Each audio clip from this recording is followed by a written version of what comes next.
Greetings, everyone, and welcome.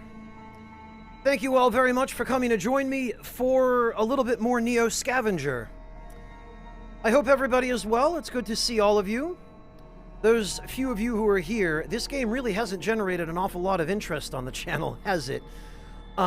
Fortunately, I do have a couple of possibilities now finally figured out for afterward, but I'd like to at least finish playing through this game first.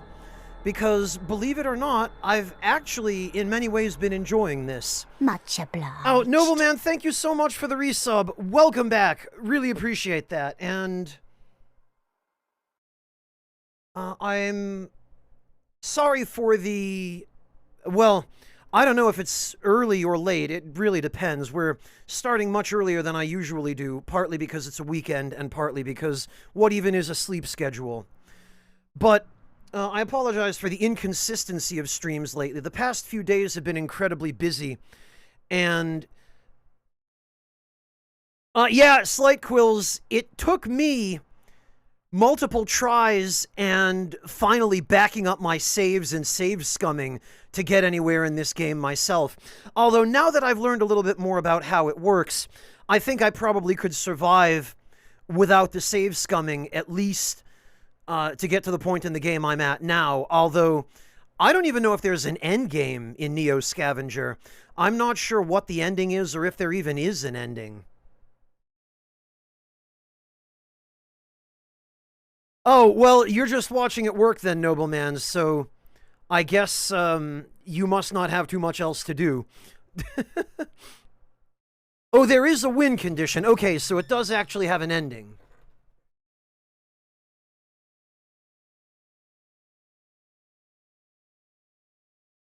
Hello, Sassy Girls, and hello, Grim McBonely. I don't recognize either of your usernames, so I'm guessing that both of you are just finding me for the first time, or else you're lurkers, and you're only speaking up now, which is fine. I'm happy to have you one way or the other. But in case either of you are new, I want to make sure that I've said hi to you, because it's important to me to... welcome newcomers.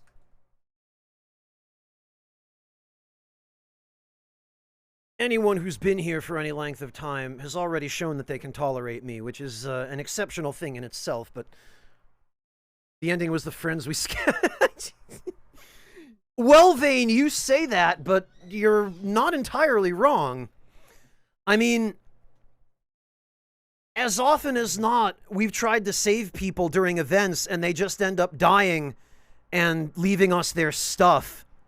So, there's actually a grain of truth to that. This is, this is very much a game in which our friends were the people we scavenged along the way. That's okay, Bonely, don't worry about it. Like I said, I'm happy to have lurkers or chatters, whatever you're comfortable with. This game is a survival scavenging game. It's made by an indie dev team of 2 people. I think 2 people. It might even be just one person, and then the other is just his mod on the Steam forums. But it is a brutally difficult game, and also very complicated. I've heard people compare it to Dwarf Fortress. And although I've never actually played Dwarf Fortress and I only know a little bit about it peripherally, I think that's probably a fair comparison in some ways. And yeah, Bonely, what Nobleman said. And let's just start here. It's not as bad as Dwarf Fortress. Yeah, it's got quite a bit of complexity to it, though. Hey, Tutufuzi. So, actually, what I'm going to do here is... this is a previous save file. This is an earlier one, because there were a couple of things I wanted to check, and I want to do that at the start. Basically, we had just arrived during the previous stream at Detroit Megacity. And we ended up finding our way in by taking a particular event path with a guy who ended up hooking us up with a pass to get into the city.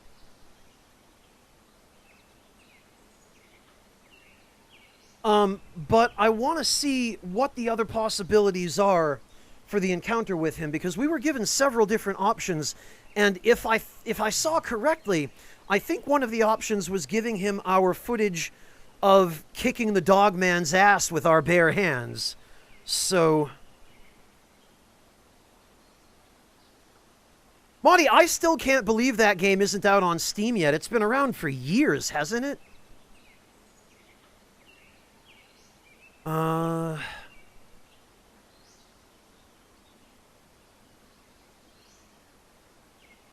right. I think...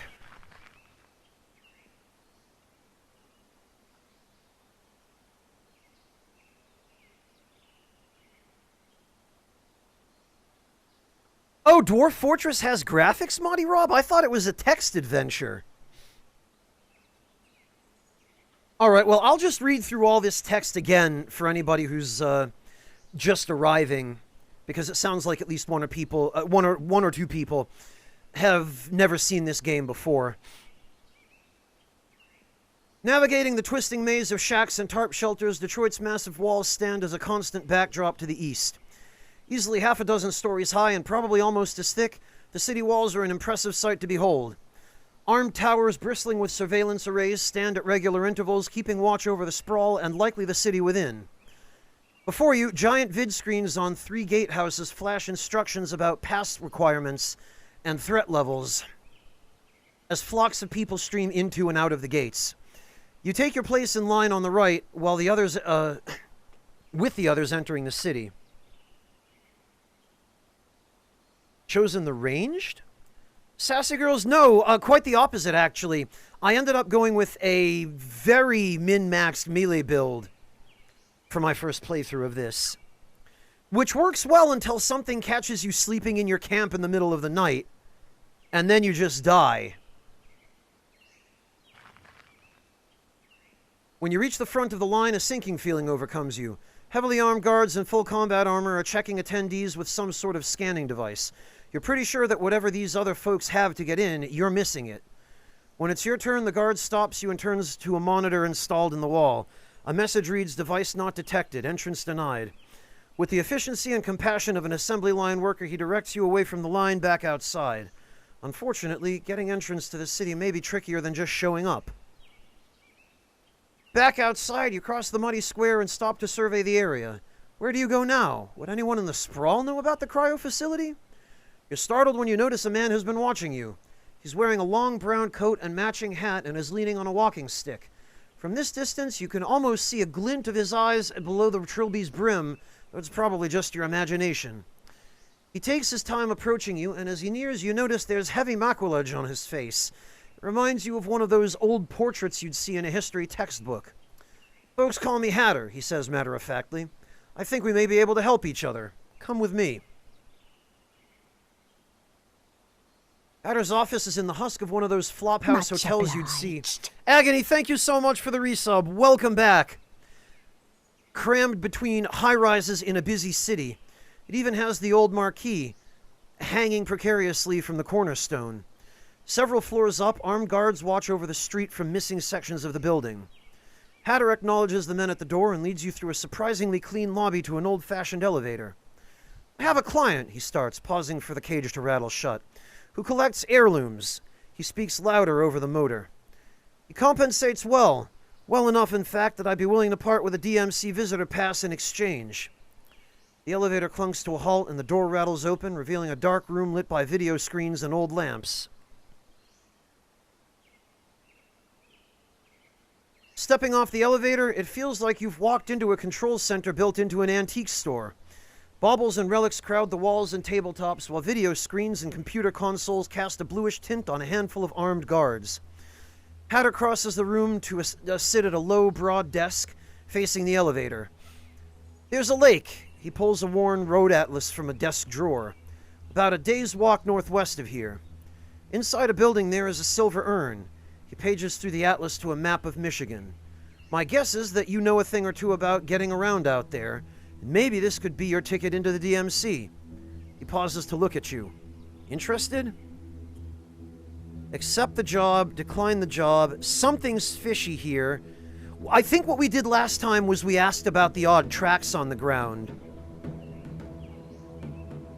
At which point we got information from him that basically the person who gave him this job is some kind of ghost. And they specifically told him to give the job to us, which sounds like a setup. And we found out that there was a spirit tracking us or hunting us.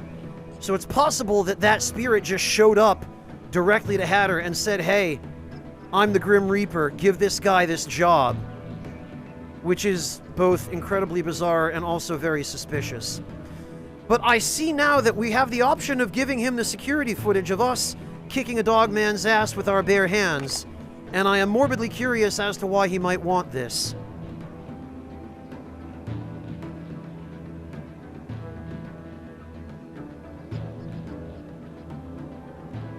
Hatter slots the memory stick into one of his video monitors. As the footage plays out on Hatter's wall unit, you notice more than one bodyguard shift self-consciously, and another utters a low whistle. Hatter's lips curl into genuine satisfaction, and he leans back in his creaky wooden chair. Maybe Christmas comes early this year. Tell you what, forget about the urn. The pass is yours. Oh, he just gives it to us because we impressed him so much by kicking a dog man's ass? He pulls a black wristband from a desk drawer and extends it to you over the desk. And hey, he says before letting go of it, maybe you come around again when you're looking for some work. I think a few of these hotshots could learn a thing or two. Wow. Well, okay.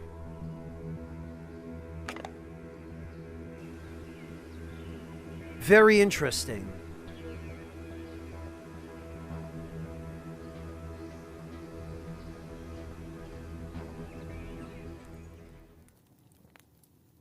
All right, well, let's see. Let's see what that last option does, trapping.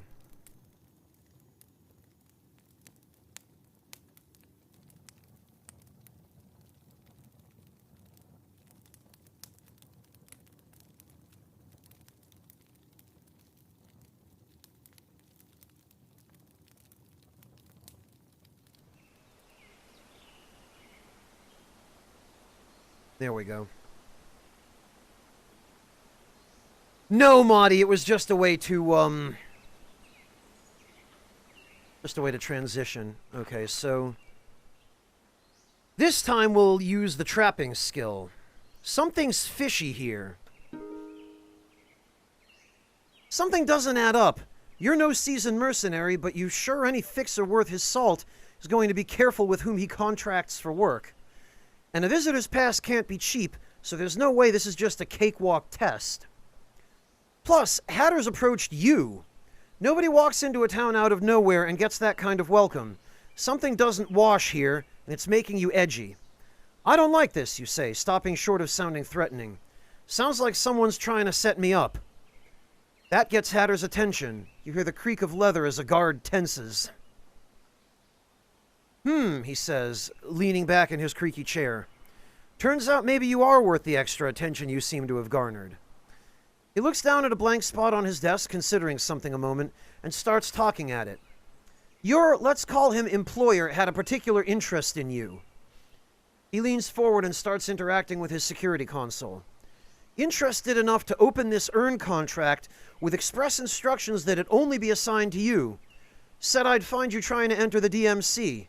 Said he'd front the cost of the visitor's pass if I got you to do it. He finishes a keystroke, then gestures to the wall monitors. One of the monitors switches to a view of this room with a cycling time code in the lower corner. After a few seconds of fast-forwarding, it switches to a real-time playback. There, standing where you are now, a black mass about the size of a man talks with Hatter, rather. The detail seems to be glitchy, as if there was some sort of dark-colored static distorting the signal, but only around the figure. What's with the censorship, you ask? Dunno, he says. Looked normal in person. Must be some sort of EM interference.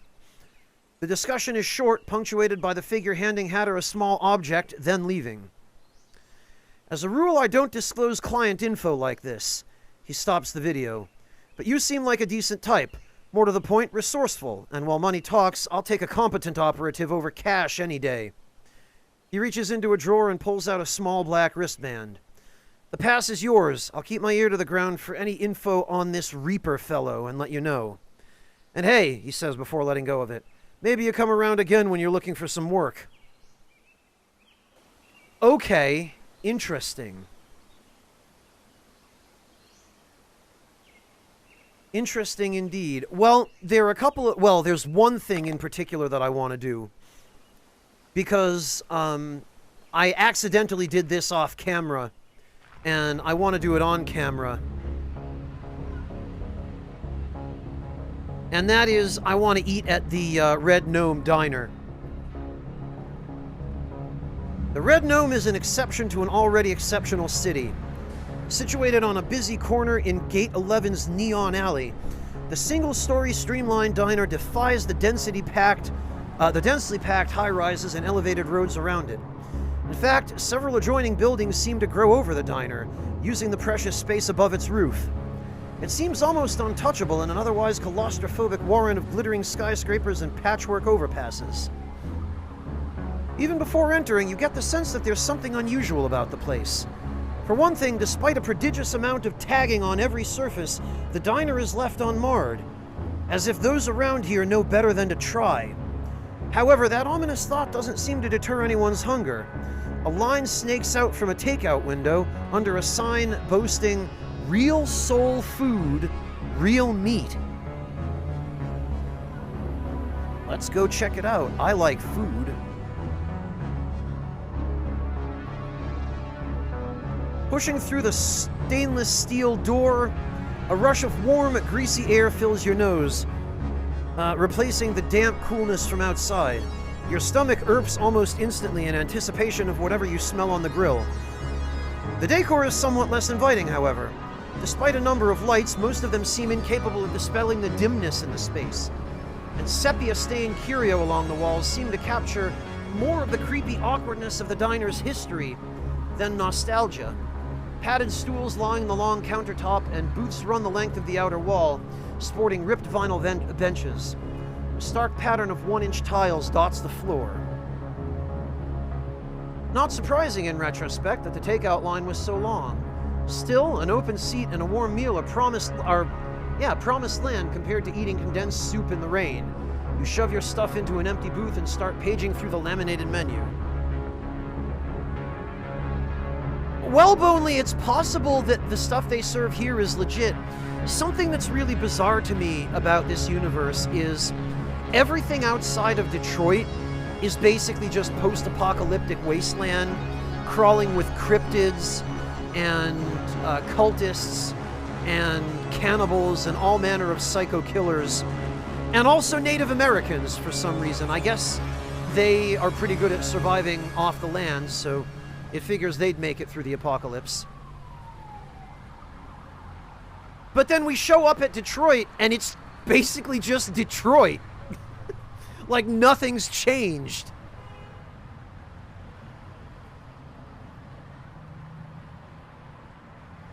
And everything inside the city is completely normal.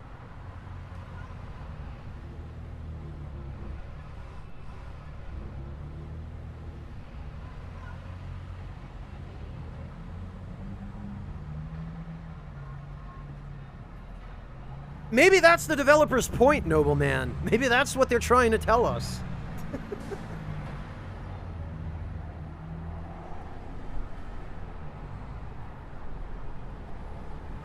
I'm sure glad this game isn't set in Camden, New Jersey.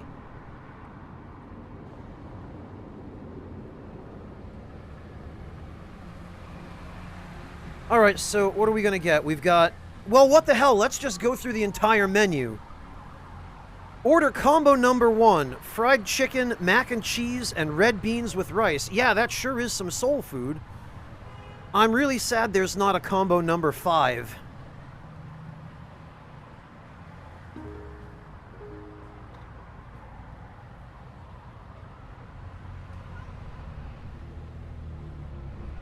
Hello, Samurai 2, welcome. For once, fried chicken might be the healthiest thing for you. After days in the wild, a little bit of body fat might actually do you some good. When it arrives, you can almost taste the greasy spices from its intoxicating scent. Foregoing utensils, you dive into the chicken, and it slides easily off the bone into your gullet. Wow, that evokes the image of the way that dudes used to eat at the high school cafeteria. The mac and cheese is rich and creamy, and the beans and rice feels like it'd fill your stomach for days. If paradise was a dish, it'd be fried chicken in front of a starving scavenger. Yeah, Echo Drop, because what even is a sleep schedule?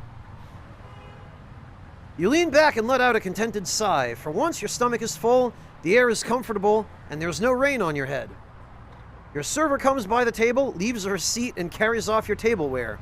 Someone just served you. It's going to be hard facing the wilderness again after this. Yeah, no kidding. You turn the receipt over, and under some scribbling, it reads $24.50.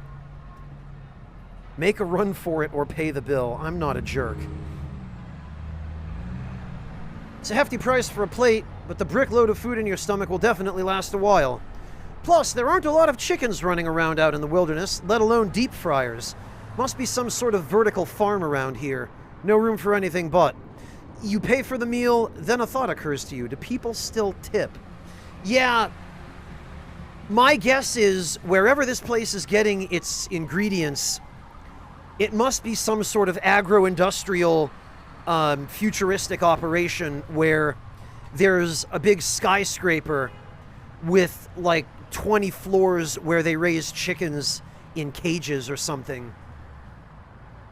I mean, that sort of thing already exists. They're not very humane. Well, they're not humane at all. But there are indoor buildings where chickens are raised entirely in cages and terrible places, but you can raise them that way.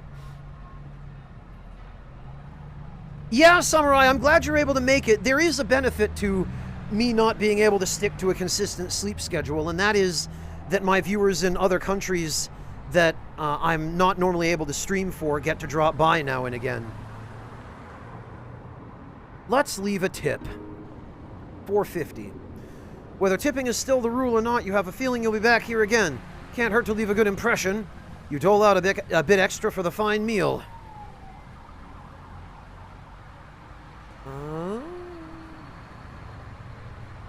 The usual line of people outside the takeout window awaits their turn.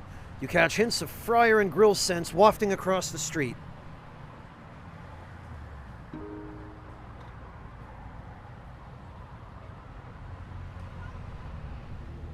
Alright, let's try combo number 2. Jumbo fried shrimp, collard greens, black-eyed peas, and peach cobbler. Yeah, wow!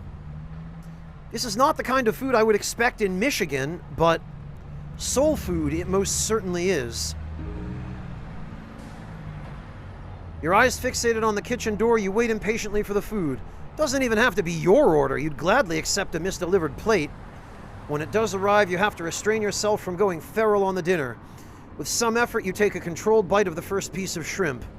Your mouth floods with saliva. There's a stinging sensation radiating from the side of your tongue as flavor drips over it. Pecking around the plate, you sample the sides, mixing them in your mouth. The savory flavors complement each other, rounded out by the sweet and sour of the peach. Where are they still getting peaches? I guess they must be growing those hydroponically as well. Although peaches grow on fairly large trees, so you'd have to have a pretty complex operation to be able to produce them. That depends on what you call soul food, Echo Drop.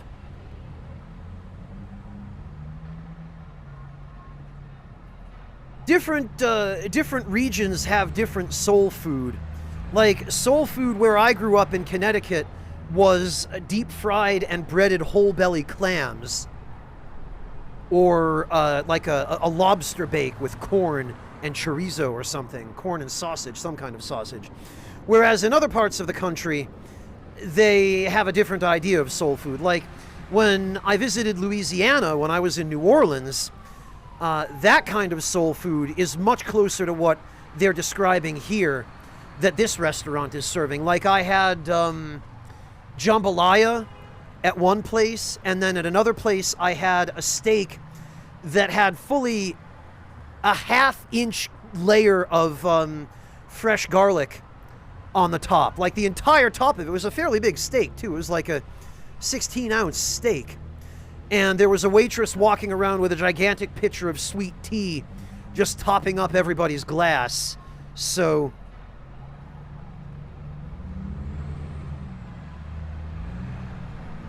frozen green beans, Samurai. No, I mean, you could at least do something with your frozen green beans.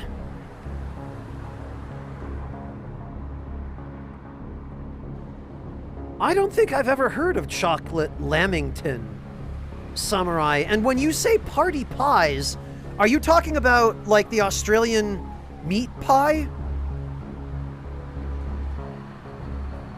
I know what a sausage roll is because we have them here in Germany as well. But... oh, Bananaborn, what can I say? This is every stream. It doesn't seem to matter what game we're playing. We always seem to end up on the subject of food somehow. I'm sorry. Sorry, not sorry. Okay. Party pies are just tiny meat... oh, okay. So they're like sort of an hors d'oeuvre?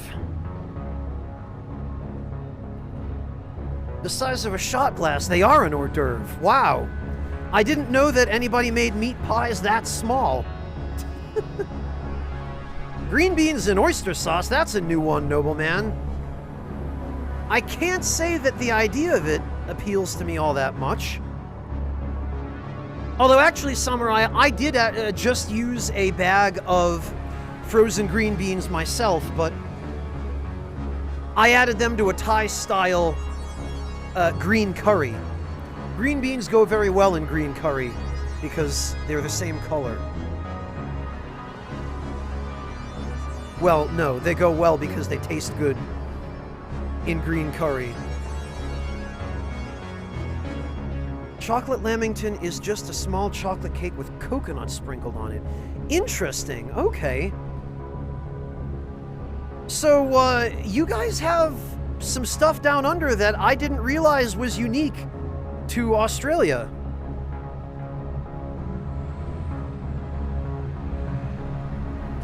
I'm drawing a blank on gailan, nobleman. I take it gailan is some other kind of vegetable. I've never had it, and I don't recall ever having even seen it on a menu anywhere.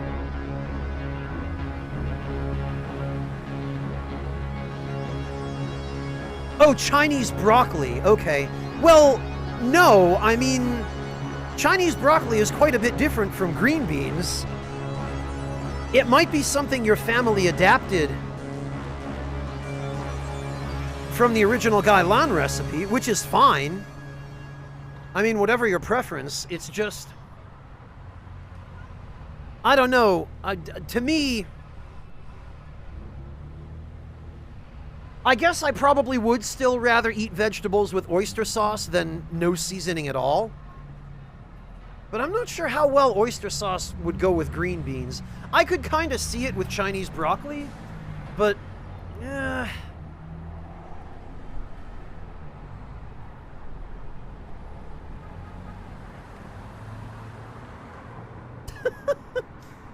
Fascinating, Samurai. That sounds like a dessert that somebody improvised for their child that just caught on.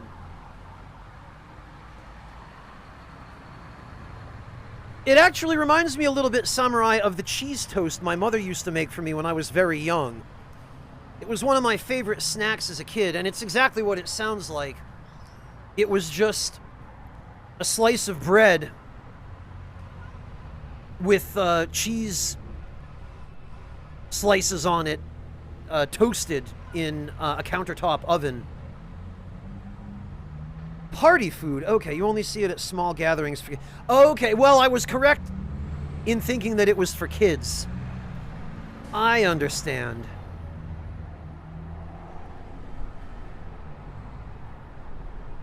Well, Echo Drop, I mean, you do what you've got to do to make it tolerable.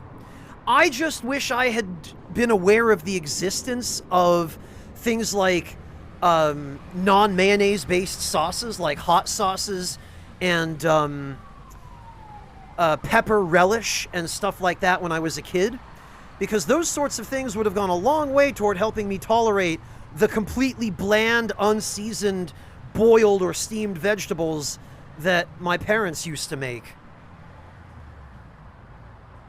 Okay, Samurai, I guess toasted bread with cheese melted on it is a universal thing then, because my mother made it for me as a kid growing up in America, and here in Germany it's a thing too, although usually what you get at bakeries and restaurants is a little bit nicer. But it's a quick bang-up snack here. I still have it occasionally. You put Vegemite on it, of course you do. In Germany, Samurai, there's actually something fairly similar to that chocolate bread that you just described, except what people do here, and I don't know what possesses them to do it, and this is just because I can't stand Nutella, and I don't know why anybody likes it, but people here just, they toast bread or don't toast it, and they just spread Nutella on it. Sometimes they even just make sandwiches with Nutella. Nutella and bananas, I think, is the popular sandwich here. I don't get it. I don't understand it at all.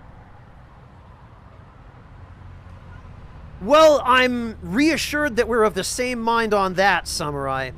Nutella is a meme, nobleman, but then again, so is Vegemite and Marmite and all those, like, unique, eclectic condiments that are made from something really unusual.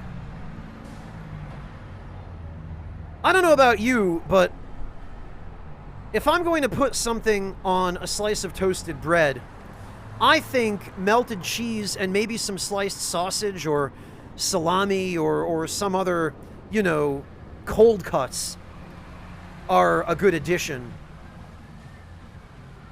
Maybe some caramelized onions or something like that, but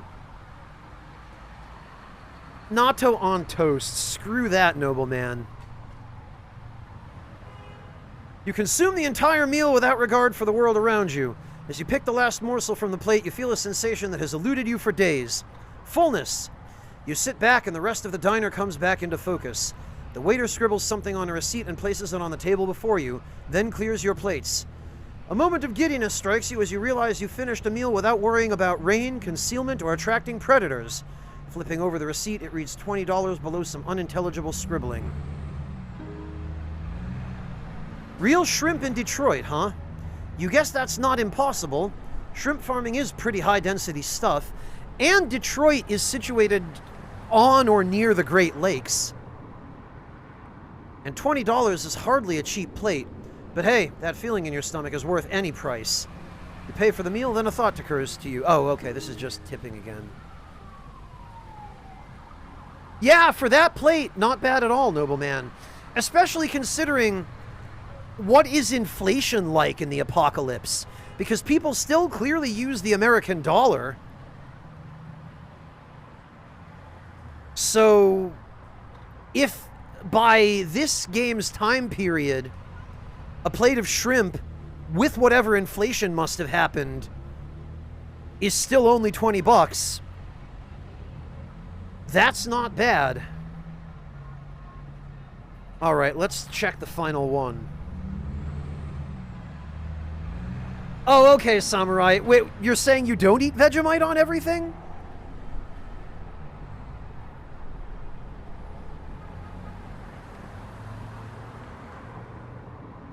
Yeah, now Echo Drop, that's the kind of dish I can get behind. I feel like if you're going to add those kinds of seasonings to green beans, the best thing to do is to stir fry them, or, you know, pan fry them, but yeah, as you described, to fry them dry. And then just add garlic and spices and, I mean, a little bit of meat goes a long way in a vegetable dish. Some shredded beef or something like that. That's fine with me. I'll take that any day.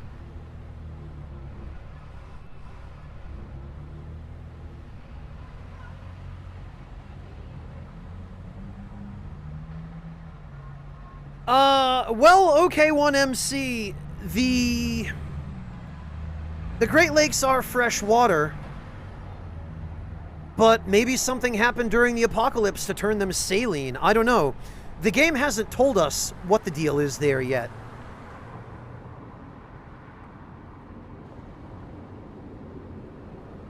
Well, Echo Drop, stir-fried green beans with oyster sauce is better than stir-fried green beans with no seasoning and no sauce. It's all relative.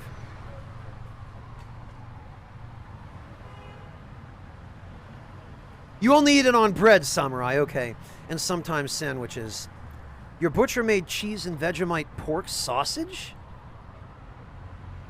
You know what, though, Samurai? Considering what Vegemite is made from, sausage is probably a good use for it, actually, because remember, Samurai, it's a fairly common thing, and it's common throughout the Western world, actually, because I know I've seen this in the US, and I've seen it in Germany, and I've seen it throughout Europe as well, in the countries I've traveled to in Europe. Adding beer to bratwurst is a very common thing.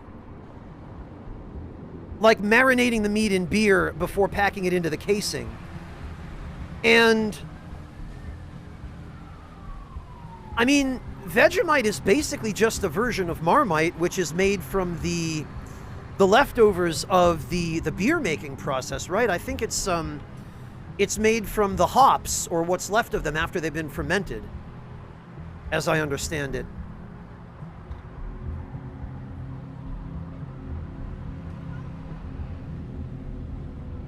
Well, Echo Drop, that's because Australia was just a British penal colony.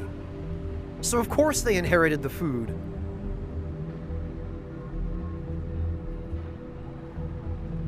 And honestly, Echo Drop, Australia still has meat pies and sausage rolls, so they're not doing quite as badly as some other countries. Lots of utilities, America's... Oh, yeah, okay. Well, Samurai, I think part of the reason for that is that there aren't really many Australian food products that get exported to the United States. The only one that does, that most people have heard of, is Marmite or Vegemite. And since that's the only food stuff from Australia that a lot of Americans know about, they just tend to assume that it's all you guys eat. And I can tell you that because I lived in America for 14 years. I spent most of my childhood there.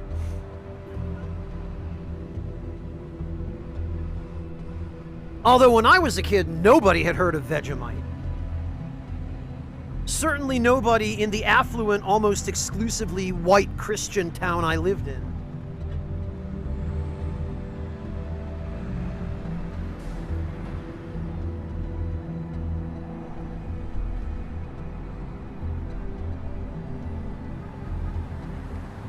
All right, let's see about this last dish.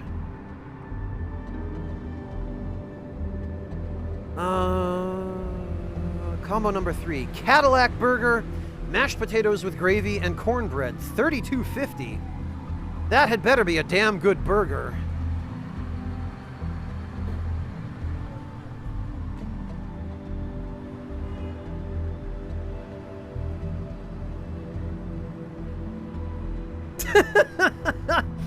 Really, Samurai? That is hilarious to me. Ovaltine, MC. Now, there's a name I haven't heard in a long time. A long, long time. My father, when I was a kid, and I'm talking a very young kid, like right after we moved to the US, my father used to drink Ovaltine. He always had one of those big cylindrical cardboard containers of it that they used to come in. You know the ones I'm talking about, of course, because you recognize Ovaltine. It was one of those, like, they were made of cardboard lined with foil, and they had a circular plastic top, and they came with a little plastic scoop in them.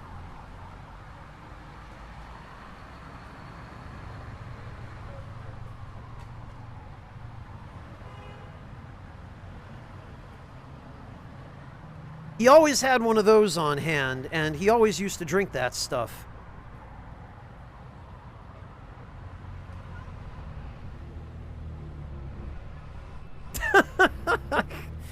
Samurai, the packaging hasn't changed in all these years, huh? 30 years later, it's still the same packaging. That's incredible.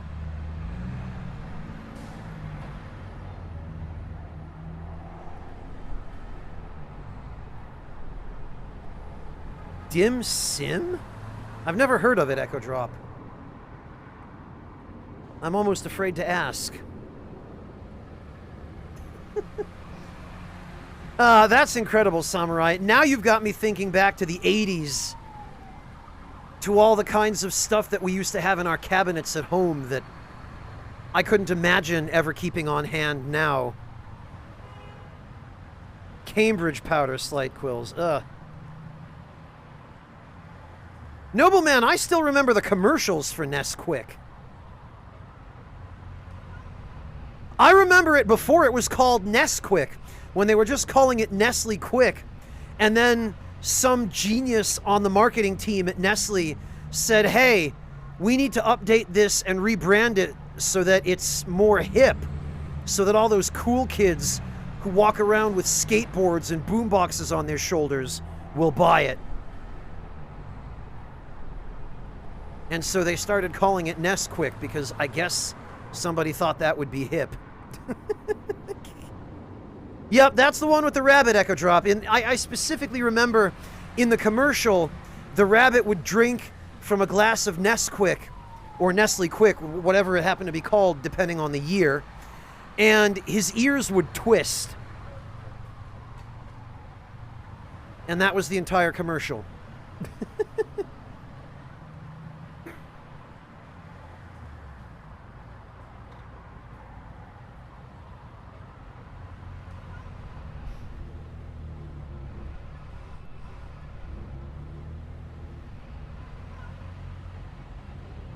Yeah, I guess old habits die hard, Samurai.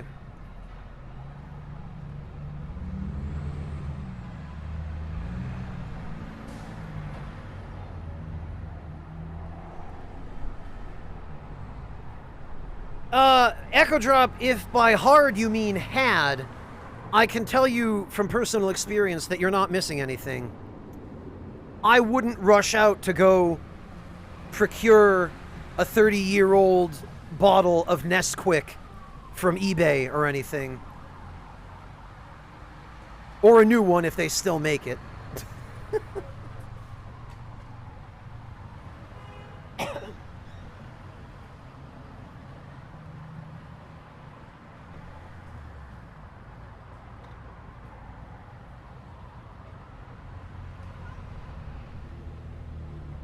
Strawberry net? Oh, I guess they must still make it then, Samurai, if you have it on your shelf right now. Unless it's actually been there for 30 years.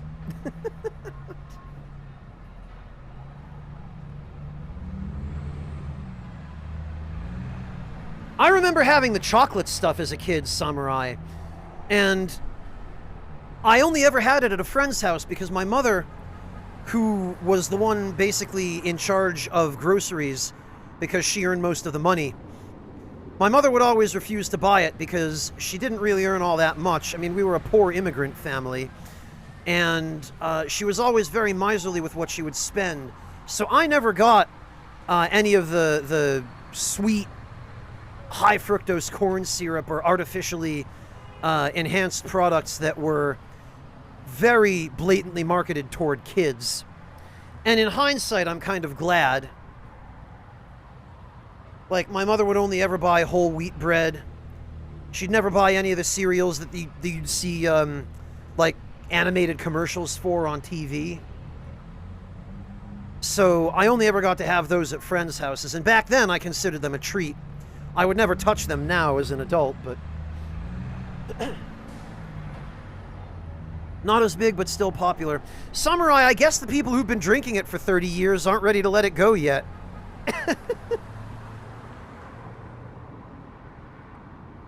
Yeah, Samurai, anything brand name by a big corporation was always more expensive than it deserved to be just because of the name.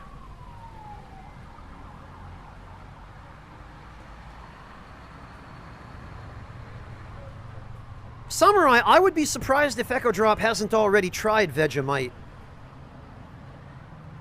All right, let's see what this this third dish is.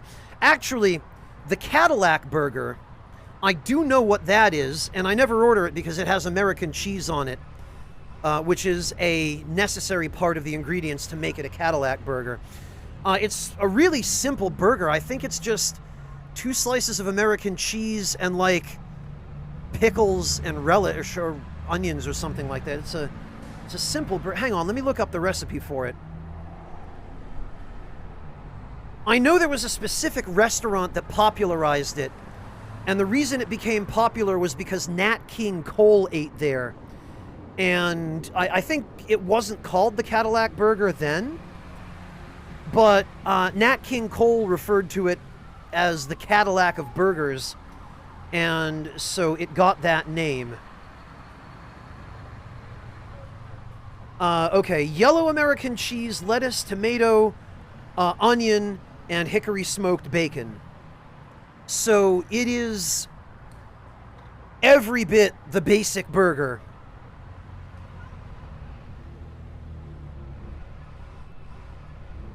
And I believe... yeah, okay, PJ Clark's is the restaurant that first served it.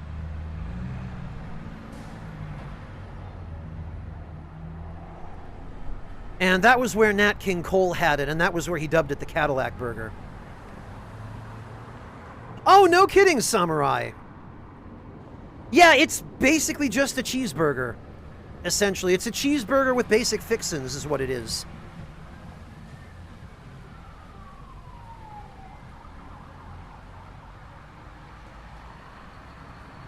Echo Drop, what you should add...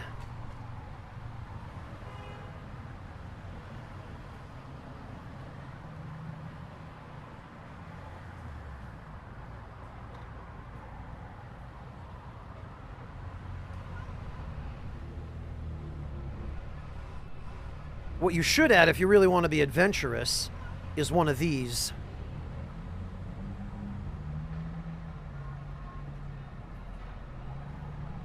Okay.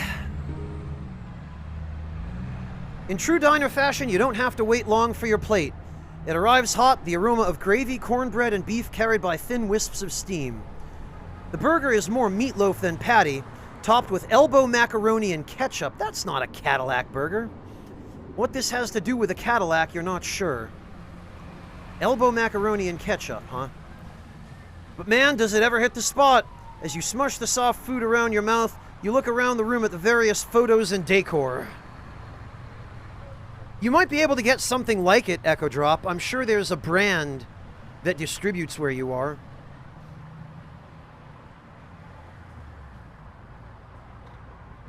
There are some photos of the diner up there. People shaking hands for the camera, visitors, news clippings. As you scoop some more gravy-slattered potato into your mouth, you notice a photo of the still-standing diner surrounded in smoldering rubble. In another photo, there's some sort of riot going on. An earlier shot of the same scene as above? Soldiers are taking shelter from a throng of angry citizens. In yet another, an abandoned parade is roped off in police tape. If the decor seemed weird upon entering, it's downright dark now. You take another look around the diner, half expecting to find yourself being watched.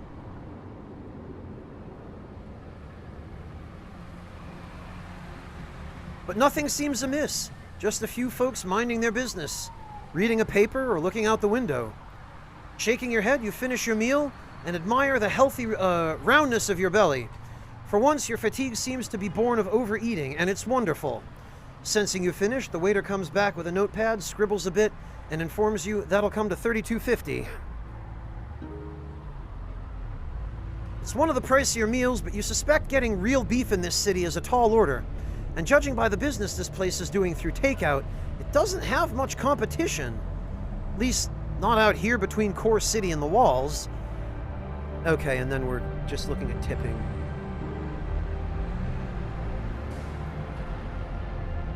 Oh, you do, Echo Drop. Okay, that I did not know. Slight Quills, this game, for better or worse, has no overfull mechanic. Like, you can eat as much as you want and you won't die. But then the minute you take 5 steps in any direction after eating, you're starving again. Farm-raised lion? Echo Drop, I can't imagine eating a lion.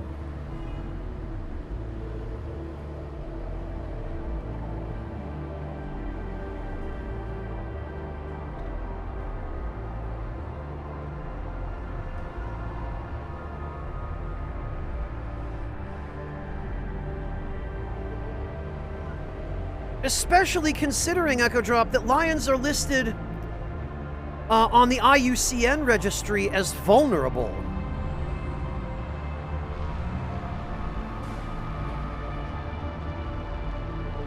Samurai, I can speak from experience to having had boar before.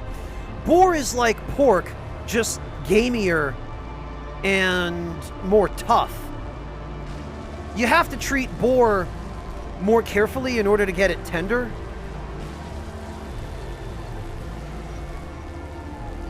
Yeah, I can't help but feel that way too, Slight Quills. Hey, Dragonab, welcome!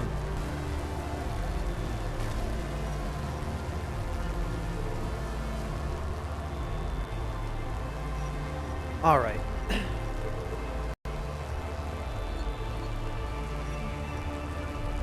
Whoops.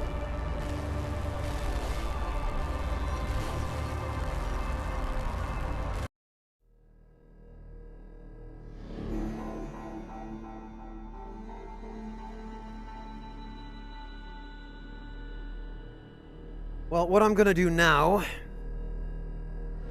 is we're going to revert to my current save file. Because again, that one was just to be able to cover on stream the 3 meals from the diner.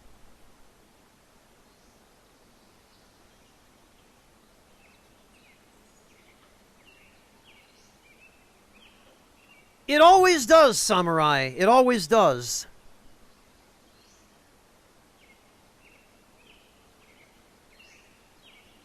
That's interesting, guys. I've never heard doing that to tenderize boar. Usually,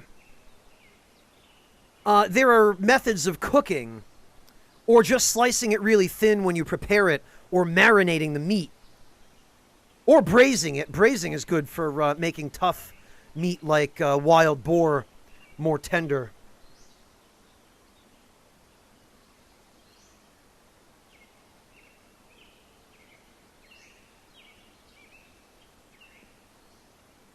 Lion farms in the U.S., Echo Drop? I don't know, man. Something about that just doesn't seem right to me. The species is vulnerable elsewhere, and people are just raising them in America on farms as food? There are so many other creatures that would be better sources of food.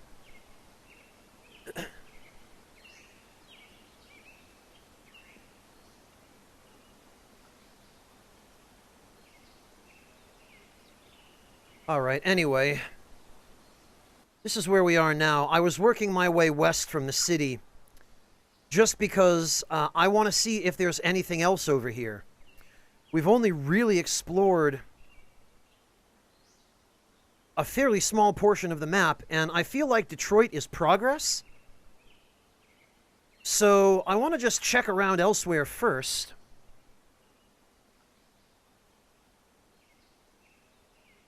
Oh, Grim...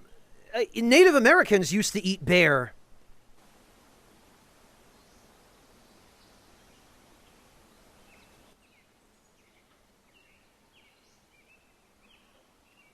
Bear apparently is really good, from what I've heard.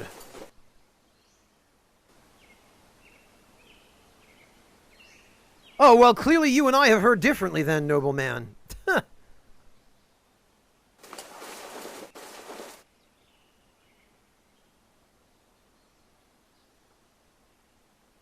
Samurai, this is a survival,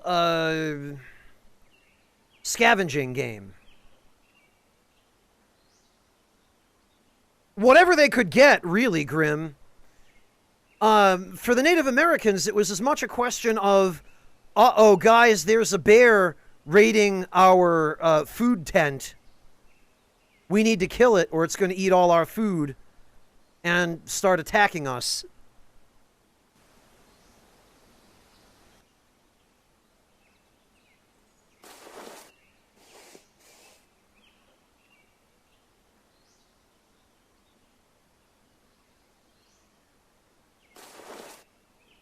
Actually,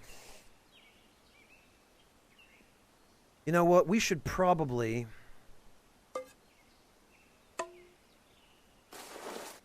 set up a more permanent camp here, because we've got good shelter, and then this place can just serve as a waypoint.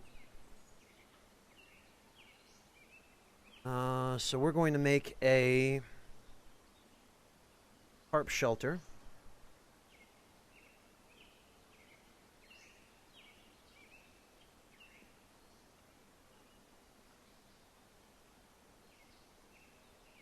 Yeah, McBonley, usually they would make stew out of it from... Greetings, undead warrior. From the accounts that I've read. Sagari, thank you so much for the resub. Welcome back. So I've heard, Samurai.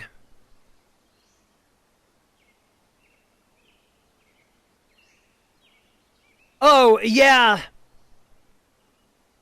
MC, if you're eating a bear that has had a diet of urban garbage, then yeah, they're probably not going to taste that good.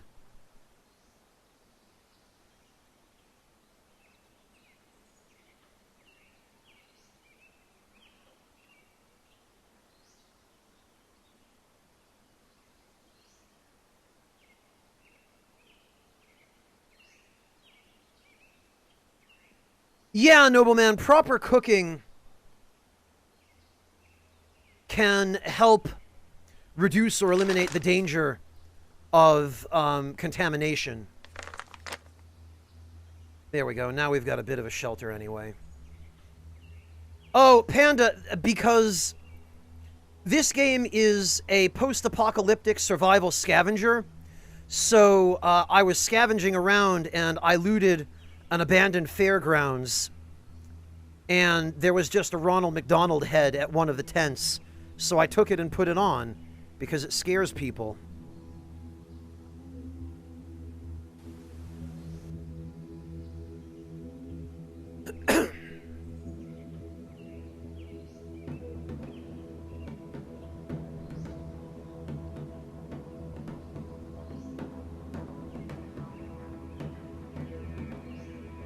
Apparently, Panda Boxer, yes, it has a special effect on it that makes it more likely for enemies to run away from you in battle.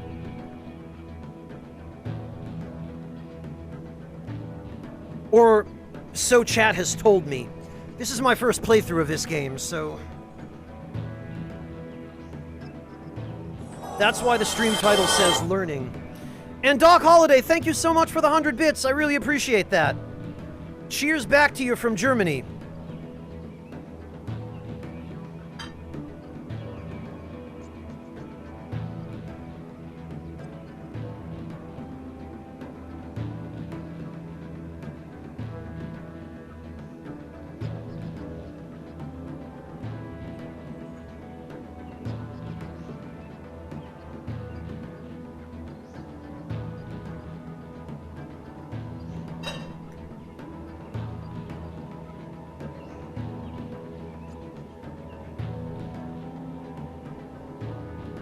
Yeah, Panda, this game has some,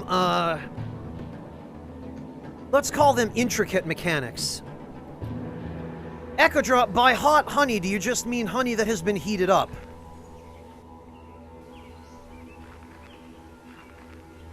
Because if that's the case, then, I mean, all you really need is honey and a microwave.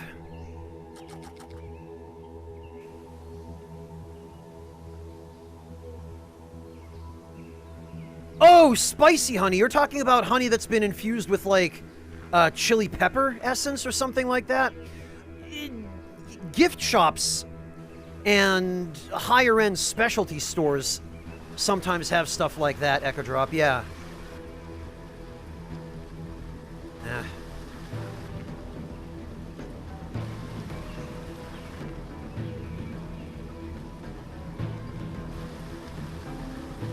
is a shack in the woods here.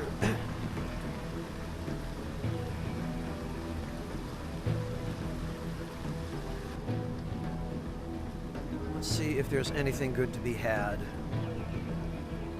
We will use all of our abilities and equipment.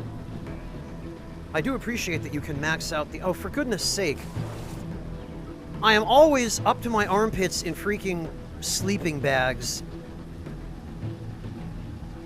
No matter what I do.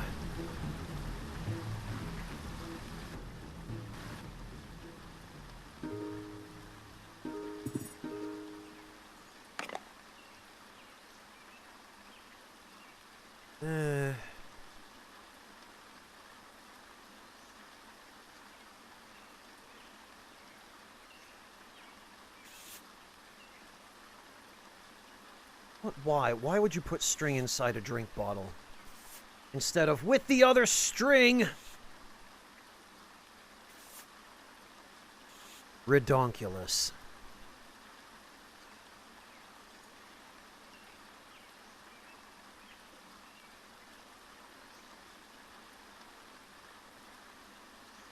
The rest of this stuff we don't need, and in fact, I'm going to just get rid of. Although...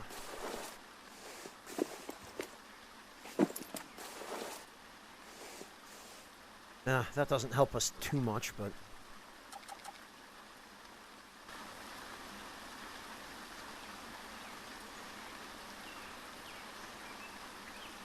yeah, Panda Bear. When I was growing up in America, any restaurant that served chicken nuggets or tenders pretty much invariably also offered some kind of honey-based sauce for them. The fast food restaurants certainly all did.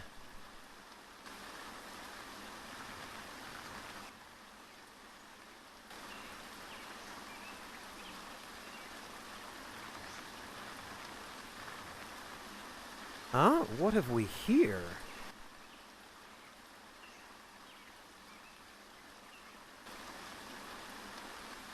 What is this? Isotope mine?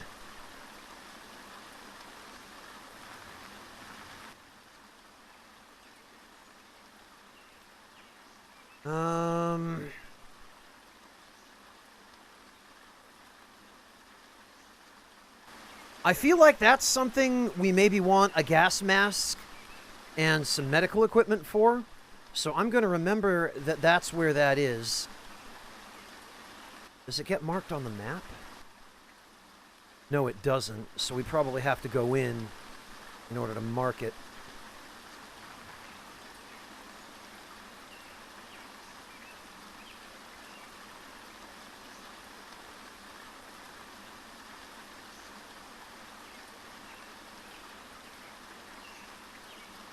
A hot toddy. Now I'm going to have to start looking. Oh, it's a drink. Okay,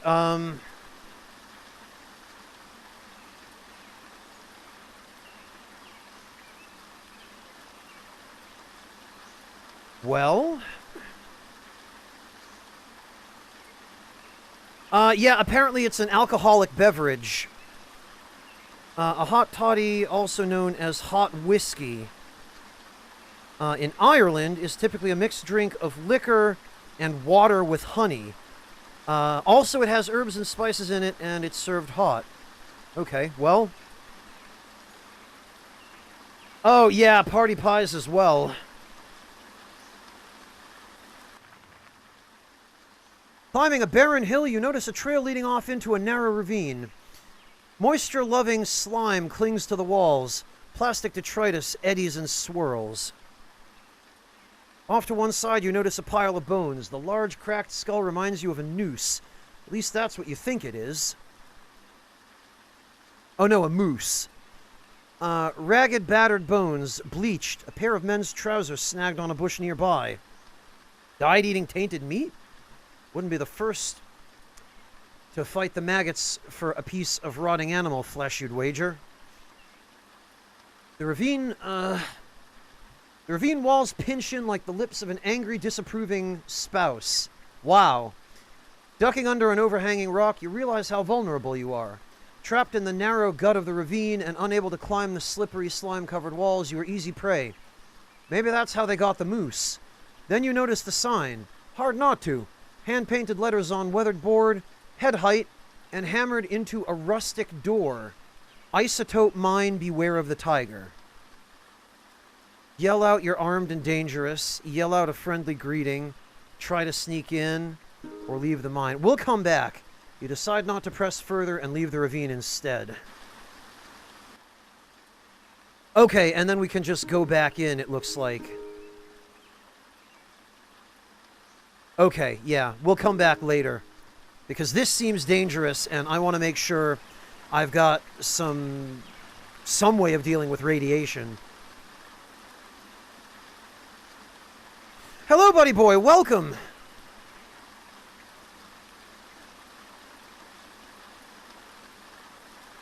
Samurai, what is it with you guys and tiny versions of,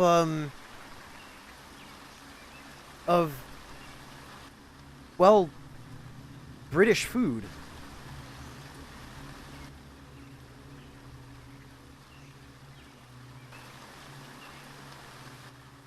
Alright, I need some water here.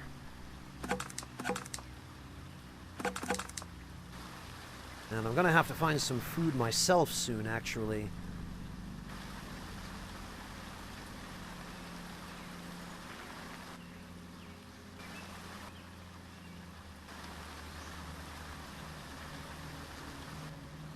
Australia is so large, you need tiny... Okay, sure.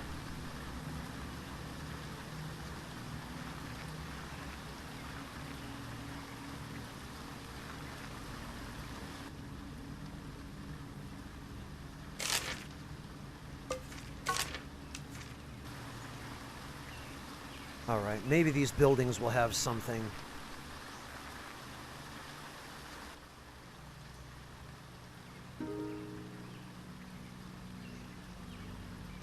Hello, Jorkley, welcome!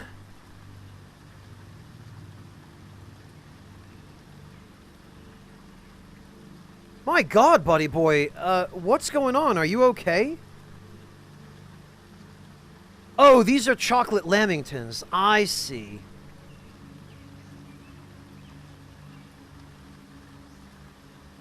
Yeah, or killed by something in your sleep that you can't even see, Chorkley. Well, Garagon, it's, dude gets cryonically frozen and, sleeps through the apocalypse, basically. And then finds the Ronald McDonald head at an abandoned fairgrounds.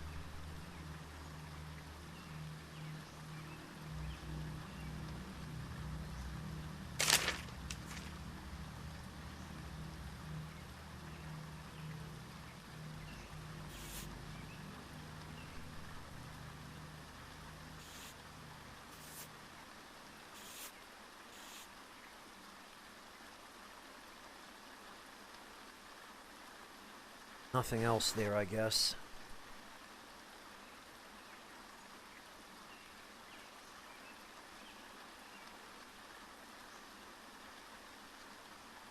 Oh, okay, buddy boy. So you're going on a fairly long and, complicated trip. Yeah, I understand your stress.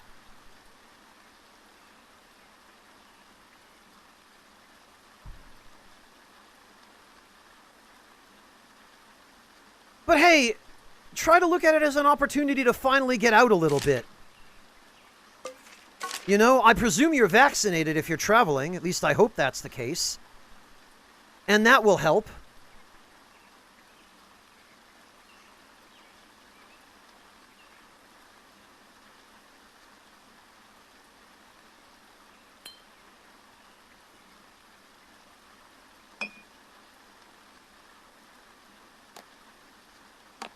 Okay, we are going to need some rags. Just in case something decides to injure me.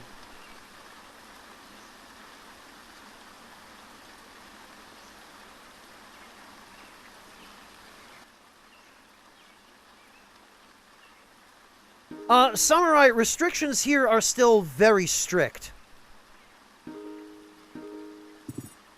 Strict enough that I haven't made any of my usual annual trips this year.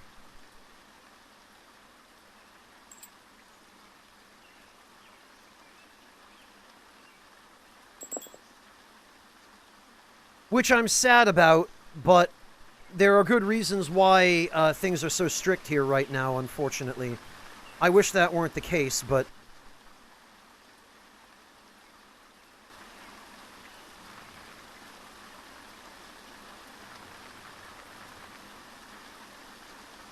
Oh, look at that, a deer.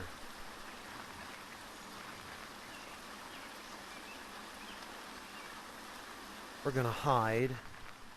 We're going to approach... Oh, for goodness sake.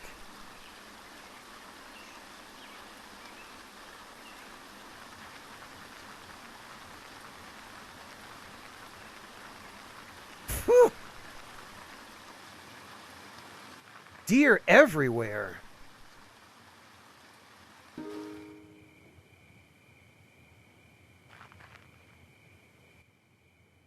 Bloody impossible to track, too.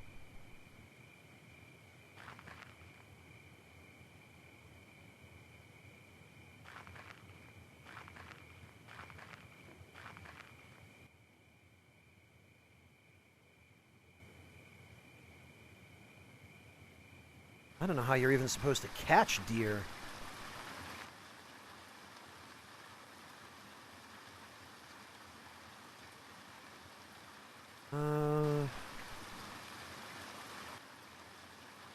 Now I'm sweating, so I have to temporarily take off the dog skin coat, and now I'm freezing.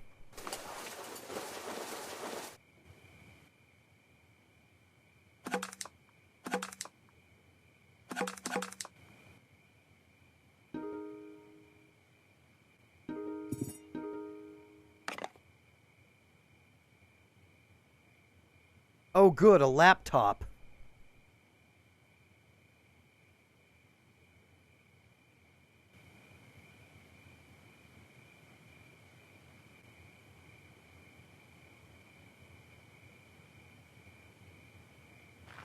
Well, at least part of the country's doing okay, Samurai.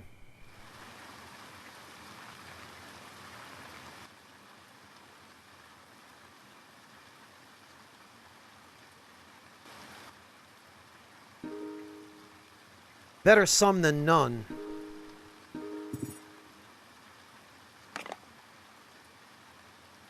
A few packets of ketchup.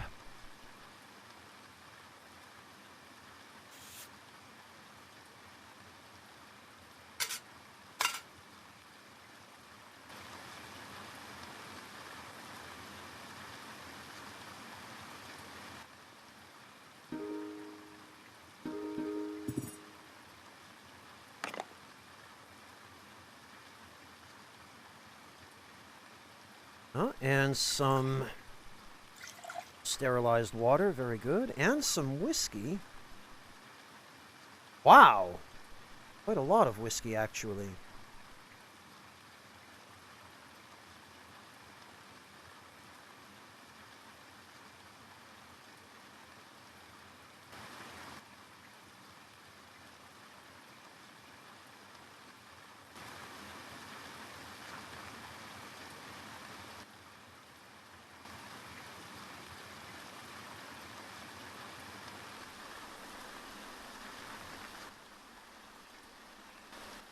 Alright, let's see what else.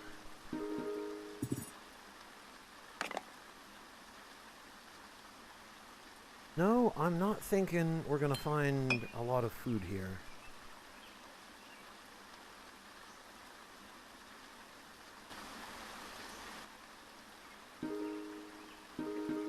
Although if I can get my hands on a deer...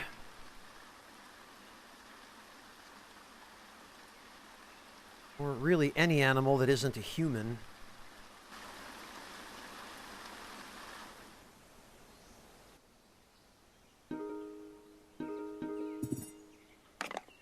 then we'll be doing okay. Look at this. 2 sleeping bags.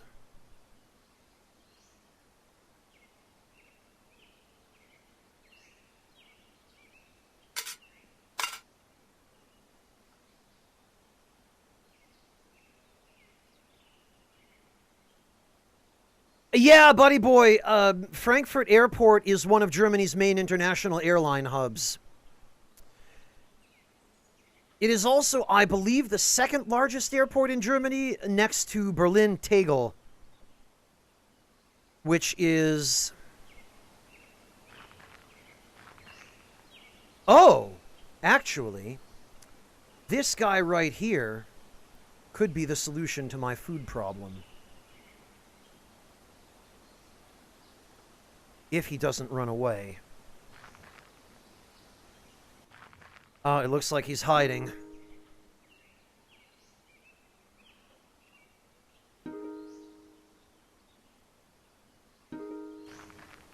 No, come back here. Hey. Blast it.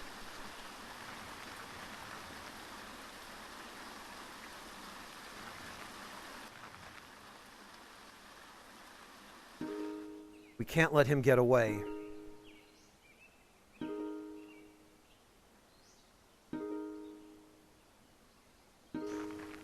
Oh, for goodness sake.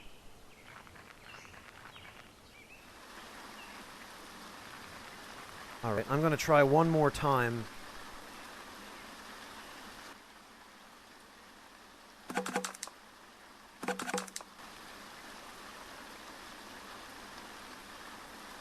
Enfield Horror Chops. Well, that's the point, Chorkley, but I think he knows what I'm up to, and he's not about to cooperate. Oh, no, well, now he's... Right, maybe if I hide and then sneak toward him. There we go. Melee attack. Coughing blood, stunned, and bleeding. Excellent. Then we'll trip him with the old leg trip. And we'll keep poking him on the ground. Now he's unconscious. And this is the solution to our food problem. Phew, that was close. Trapping. And our handy little multi-tool. Now we need a campfire.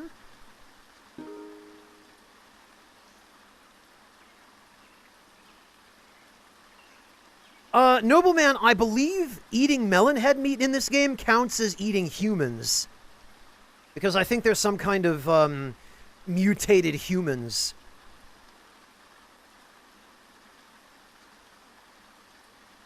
Chorkley, I have. I've been playing it both on and off camera. Although, I've been going out of my way not to make any story progress or explore new areas on camera. Off camera, all I've done basically is farm money.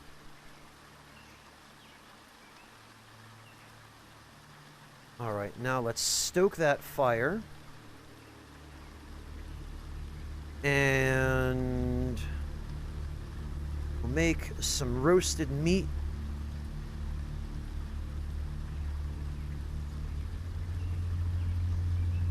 Roasted meat. There we go, cooked.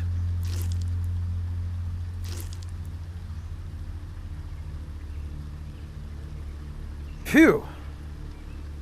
Well, that was a little too close.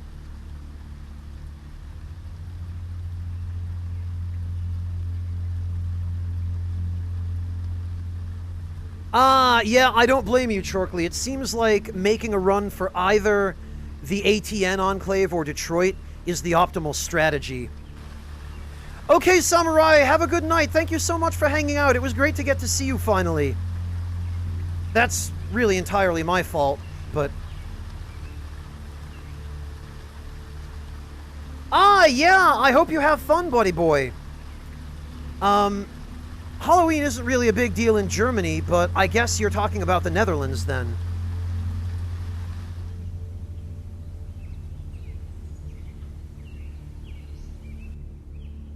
Alright, let's...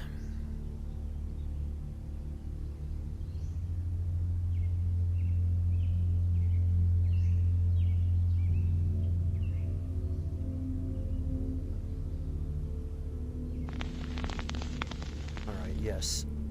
We need some ash.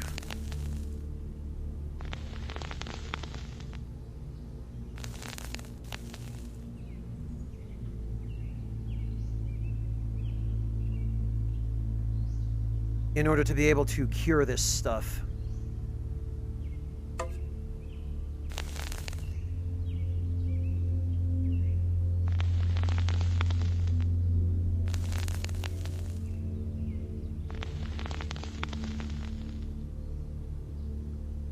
So now we are going to go for cured medium meat in the hopes that this will actually last us. And since this meat is fresh,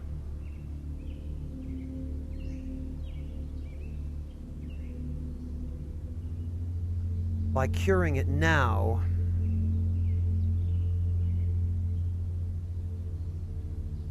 or curing some of it now, we can put ourselves in a much better position. Right, what I'm going to do here is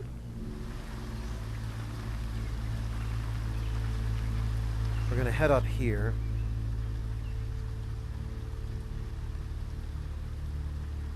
We're going to find a suitable shelter.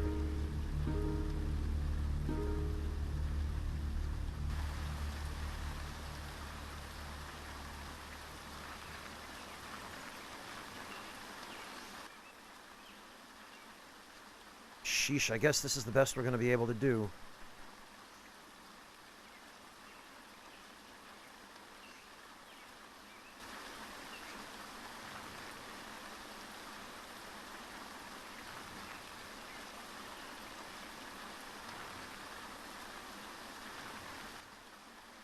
All right. This can go here.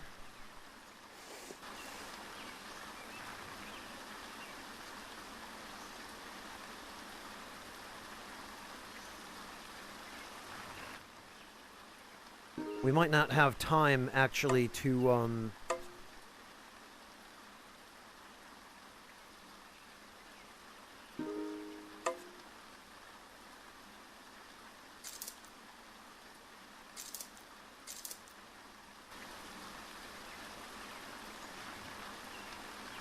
to rest before we fall unconscious. So... we're gonna... okay. We just barely do. In that case...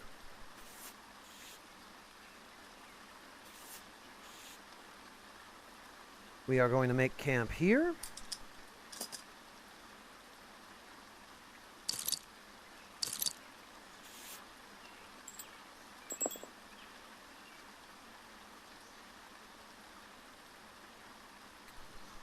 We are going to build a tarp shelter.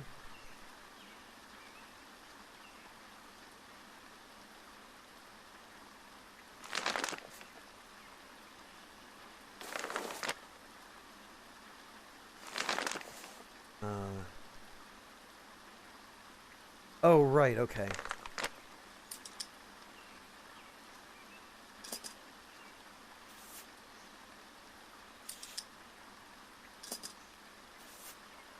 Going to put our materials here.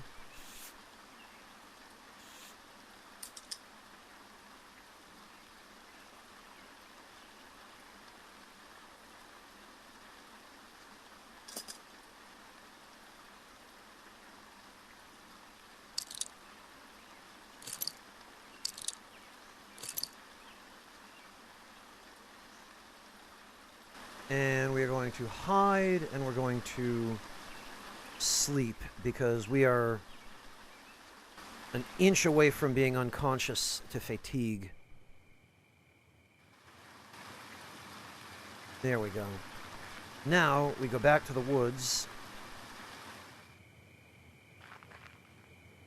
And we collect our... Bloody hell.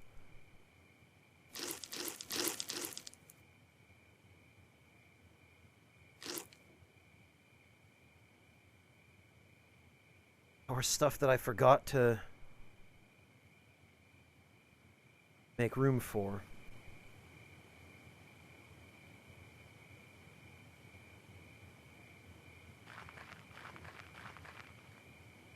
Well, that's vexing.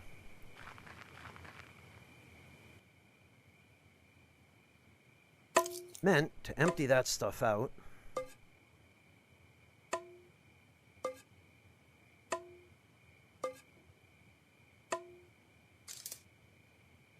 Get that out of the way there. Hello, Waywife! Welcome!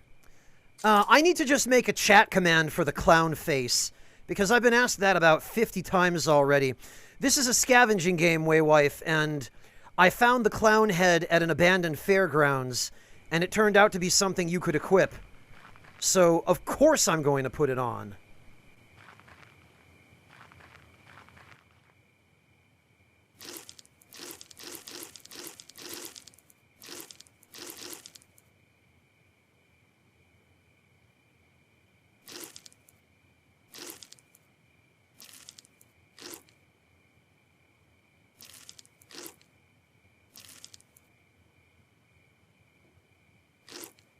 What? Ah, blast it. I see what happened. I accidentally hit the stupid sort button.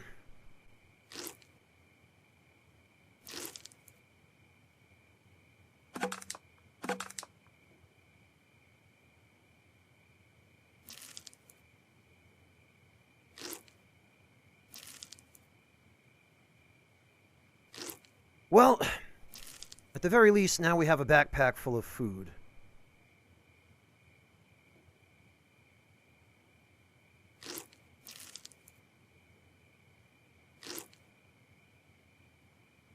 It is, Waywife. This is a survival scavenging game. So the idea here is that the setting is post-apocalyptic, and we are searching through the ruins of buildings and, you know, whatever's left of civilization to find things that we can use.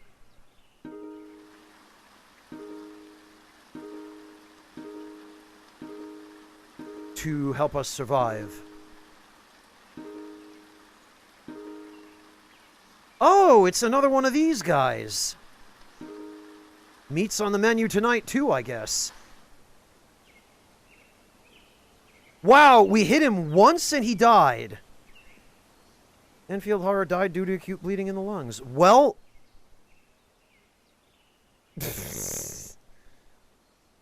Boy, it's either feast or famine. Either... And these things are supposed to be one of the most dangerous monsters in the game. I've watched them murder cannibals, and I'm pretty sure I've seen one kill Detroit guards. But I guess this one must have been weakened.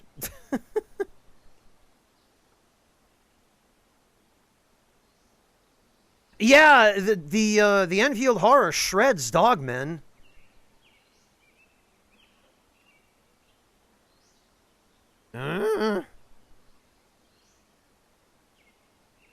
All I know is we'd better butcher this.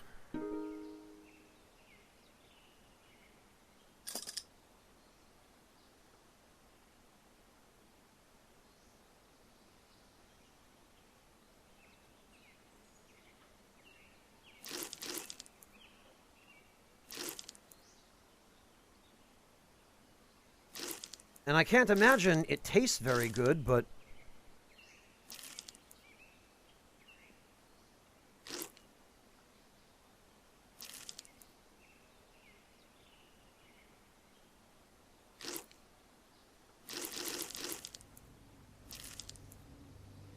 At the very least, we can cure the meat so that...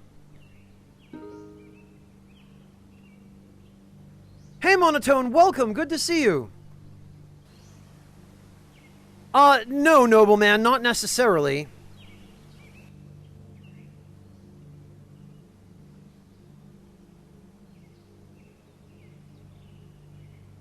The Enfield Horror is a cryptid. It's very clearly not human. I would not eat human meat.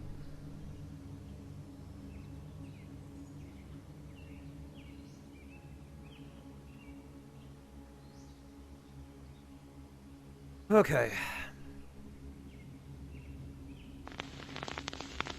And now we're going to need some ash.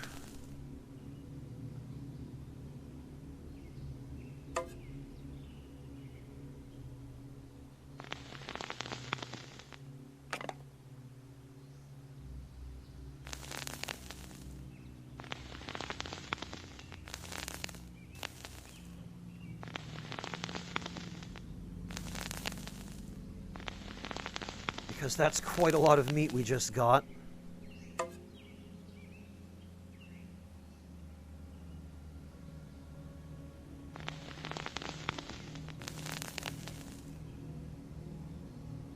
Alright, and now...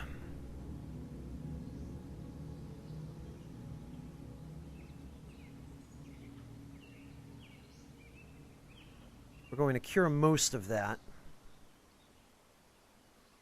We're going to roast a little bit of it.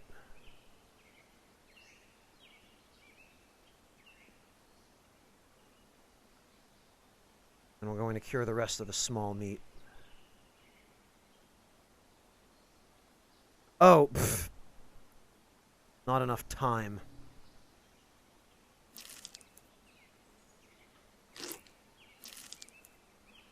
Look at this delicious, delicious cured meat.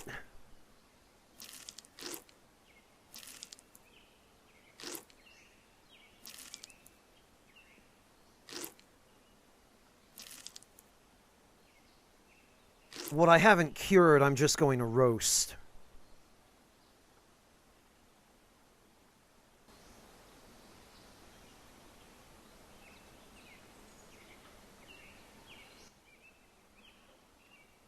Oh, Monotone, is today your birthday?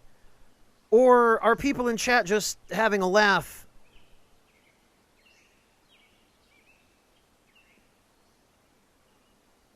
Because if it's your birthday, I need to do something for you.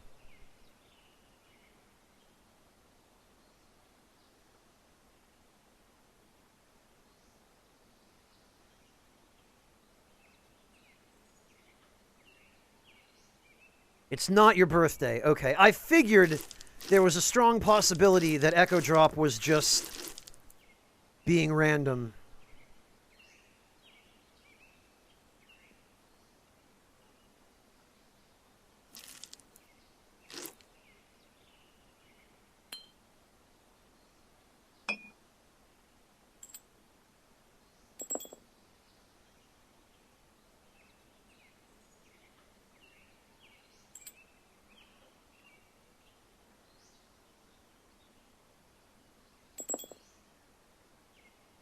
Oh, I have an idea. We can eat that. Then we can squish that in there.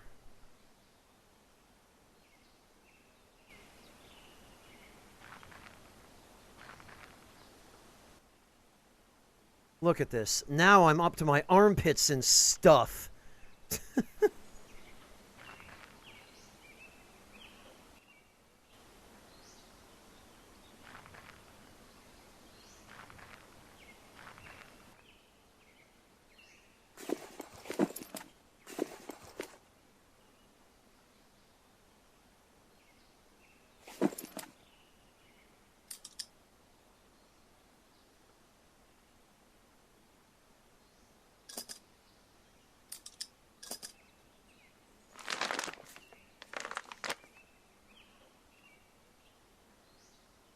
Hey, Zyrek, welcome! Monotone, you didn't just raid me, did you? Did I miss a raid?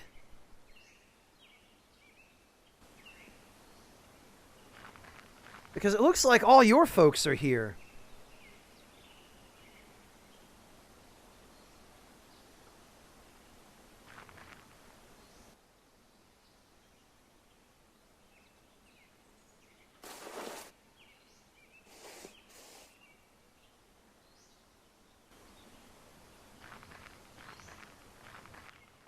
Oh, there's another Enfield horror.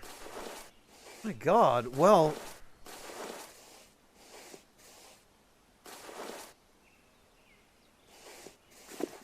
I guess this is just going to be a campsite with plenty of room.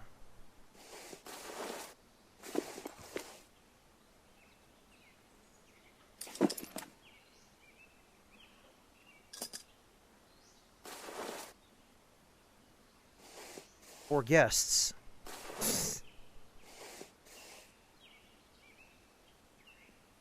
Oh, I see, Waywife.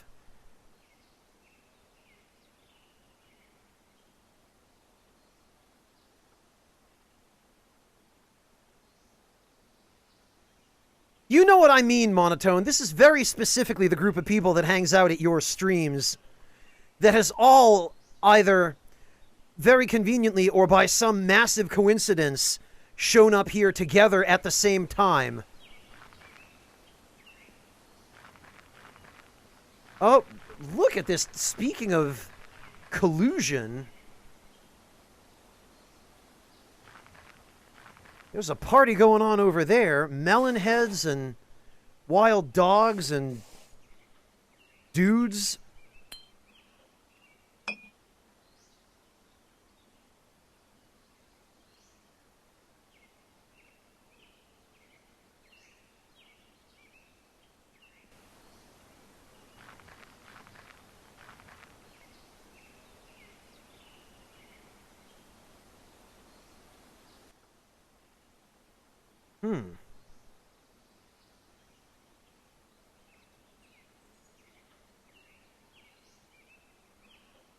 Oh, well, that's very kind of you, Waywife. I really appreciate that, and I'm overjoyed to have you.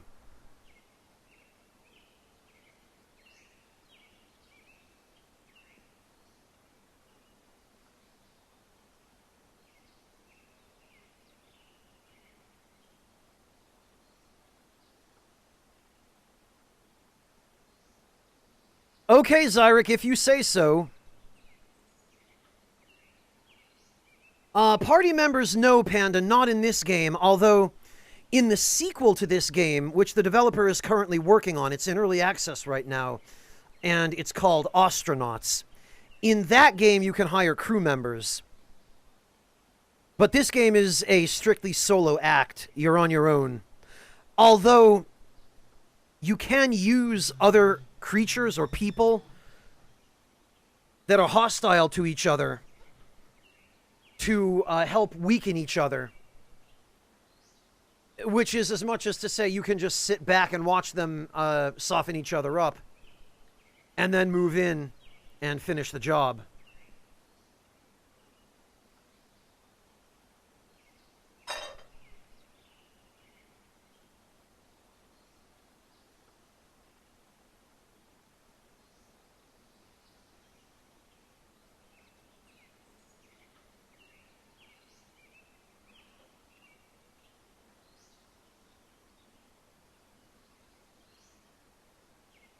All right. Well, this camp is going to be a bit of a forward operating base for me here. So, number one order of business is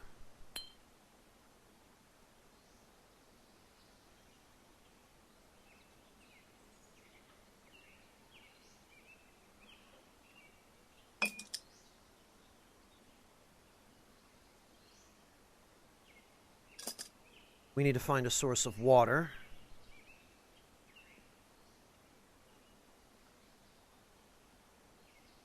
Oh, and actually, this pot should go here too.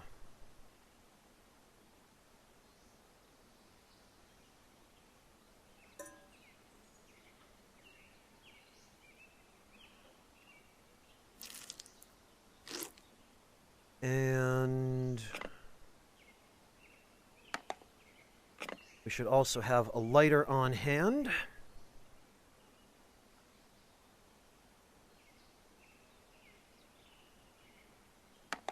At the campsite, that is.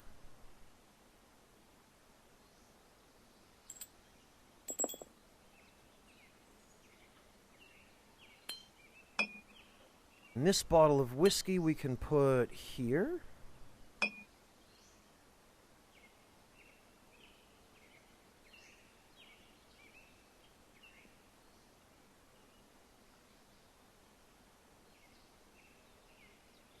Now, I've noticed something really weird about cured meat in this game. Sometimes it seems to degrade, and other times it just doesn't. And I'm not sure if there's any rhyme or reason to that.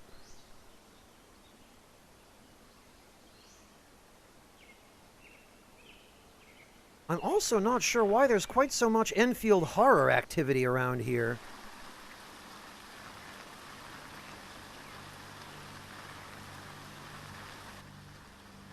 Oh, okay. Well, somebody got offed.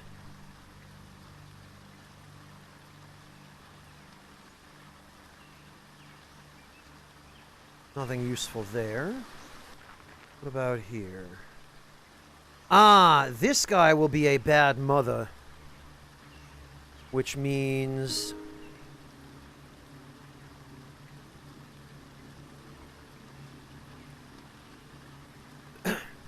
Yep, there he is. Which means I'm just going to sit here behind cover.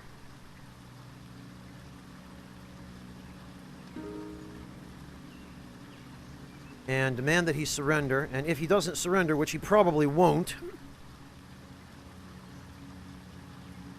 I'll just kill him and take his stuff. Which is perfectly fine, because he probably has something I need. A doink! Oh, I guess he's... Wow. I guess he's dead.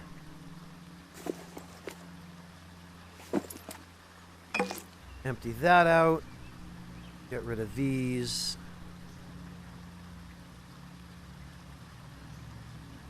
Oh, he was carrying some food.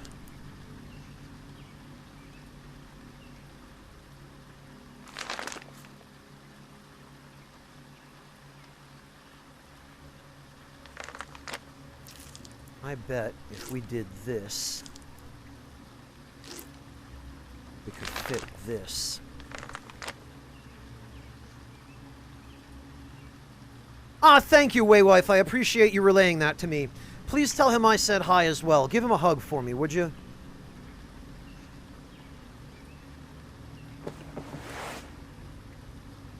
And it looks like this guy also just killed a dog. A feral dog. Oh, we don't have enough.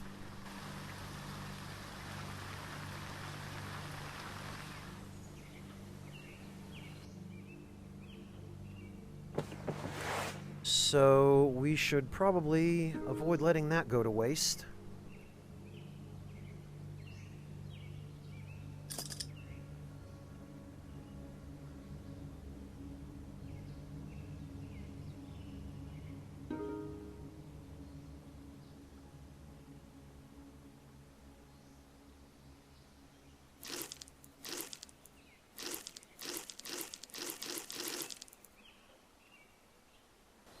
Thank you, Waywife. I appreciate that.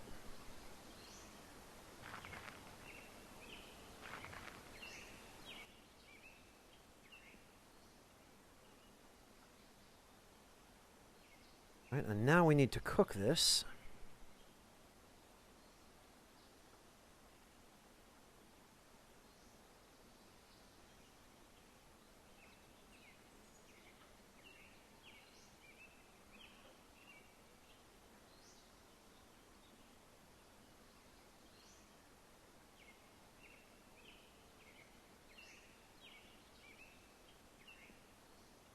Probably better to do roasted meat for the small stuff. Oh.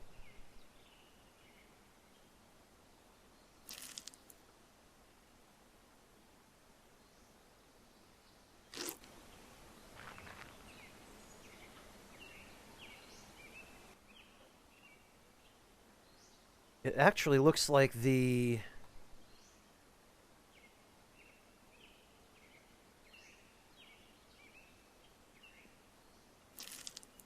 The bad mothers, the gang member over there, the cannibals, it looks like he might be fighting that Enfield horror. Panda, baking is entirely its own thing, but cooking, just doing very basic cooking, is something you can learn. Oh, wow, we actually managed to catch a deer. The deer manages to not escape. Oh, look at this. Leg trip a deer. Good luck with that.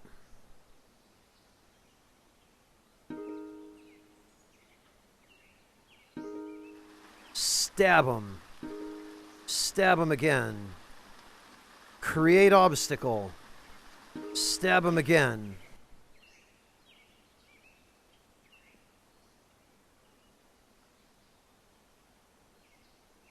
And now I'm out of turns to butcher the meat. Not really, Waywife, no. The only thing that I might very rarely bake is a savory pie, like a pie with meat in it.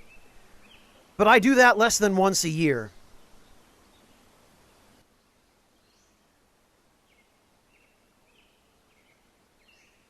Well, Panda, that's... the people who tell you that sort of thing are not taking into account where everybody starts, which is at the beginning. When you're starting to learn how to cook, Panda, you don't do anything complicated. You don't take big risks. You start with a recipe. You start with something very simple that has very few ingredients and very easy directions. And you just learn the basics. You learn how to apply heat to a raw ingredient. You learn what kind of heat to use for each ingredient. You learn what is overcooked, what is undercooked, and what is cooked just right or just the way you like it.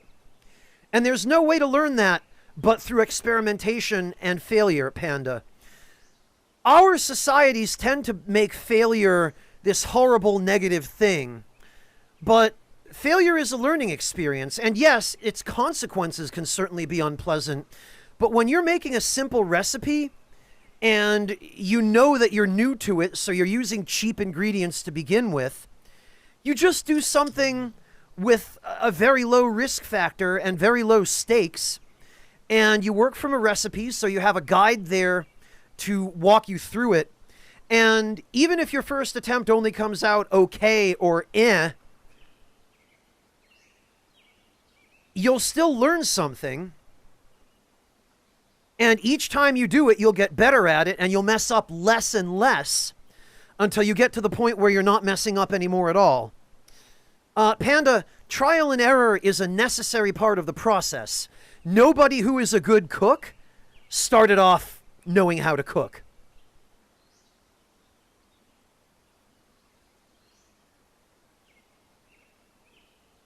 Like, all the people who are good cooks, Panda, they got there, they became good cooks through trial and error and through making mistakes and through sometimes ending up with a dish that they weren't happy with or that they weren't as happy with as they were hoping they would be. And that's the best advice anybody can give you when you're learning how to cook or how to do anything, really, is don't be afraid to get a result you're not happy with. Because whatever happens, you will learn something. Let's take, for example, let's say you try making a chicken dish you've never seen before, or maybe you've never worked with chicken before. So you do a recipe for chicken, something really simple, right? Something that you just fry in a pan with salt and pepper, a little bit of oil, and boom, you're done. And let's say you cook that chicken a little too long. Well, okay, lesson learned. The chicken is going to be a little bit drier and a little bit tougher than you would have liked, but chances are it'll still be edible. And then you'll have learned that, okay, next time I'm going to use the same amount of heat, but I'm going to cook it in the pan for less time so that it ends up a little bit less tough and more juicy.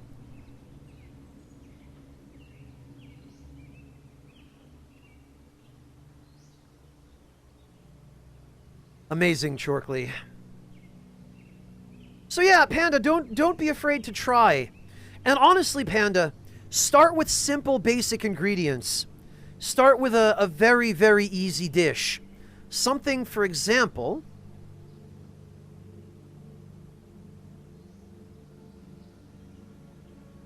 let me give you a very simple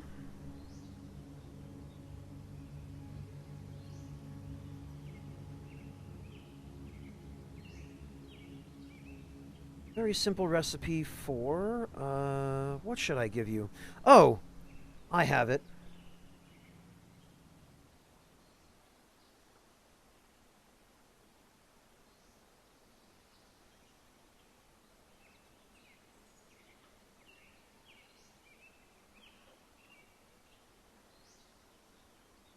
Start with something like this. This is a really simple recipe for carrots that you just roast in your oven. It could not be easier. It just takes a little bit of time, but literally all you do is coat the carrots in some nice olive oil and sprinkle some spices onto them, mix them up to make sure the seasonings are evenly coated, and throw them in the oven. And just leave them in there for the amount of time the recipe says, at the heat setting the recipe says. And there you go. Cooking doesn't have to be complicated.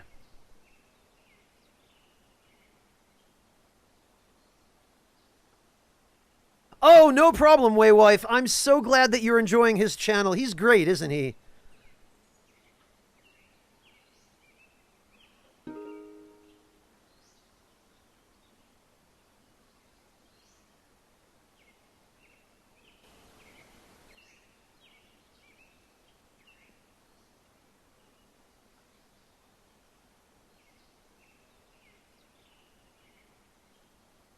All right, let's just go ahead and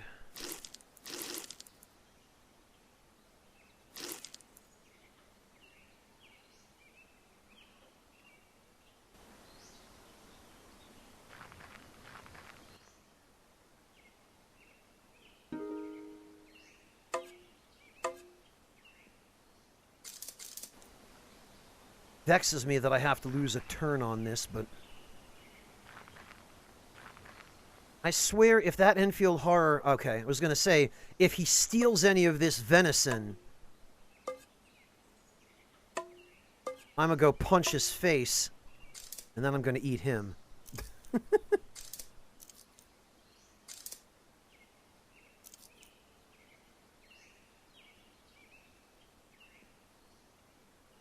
You really can, Shorkley. You absolutely can.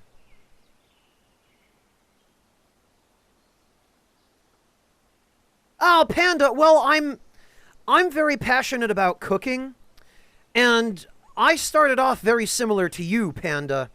When I was 7 years old, I was at my grandmother's apartment in Boston, and she was trying to teach me how to fry an egg on the stove, except that she lived in an apartment where she had one of those really old gas stoves, because natural gas is still very prevalent in Boston. It was back then, and it is even today. And at the age of 7, I was too stupid to be learning that at that point in time, and I ended up basically burning myself in the process of trying to light the pilot light on the stove with a match. And ever since then, from the age of 7 to the age of 18, I was terrified to touch a stove, and the only things that I would make for myself were things that didn't require any cooking. Microwave dinners or sandwiches or, at most, some toasted bread with cheese on it.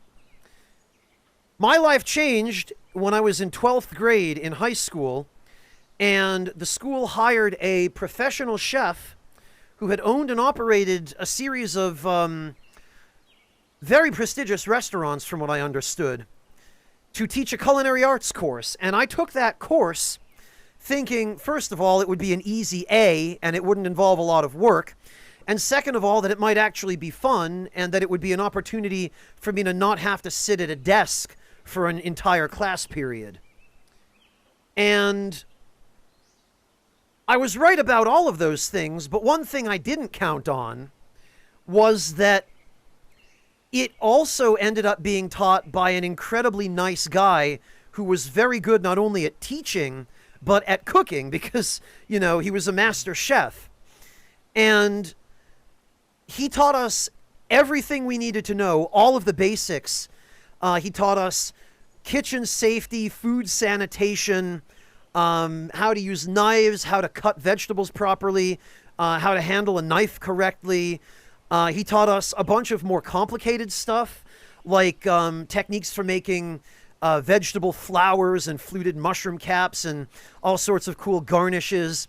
And he had a binder that he gave each of us that contained the entire curriculum's worth of recipes. And I no longer have it, unfortunately, because I donated it to a group home I worked at in the hopes that the residents of the group home would benefit from it. But it was full of things like recipes for creamy chicken enchiladas and stuff that was really good, but also really simple, and that it was appropriate for him to use as part of his lesson, which we did. You know, everything in those binders we made. But that class taught me not to be afraid in the kitchen anymore. It taught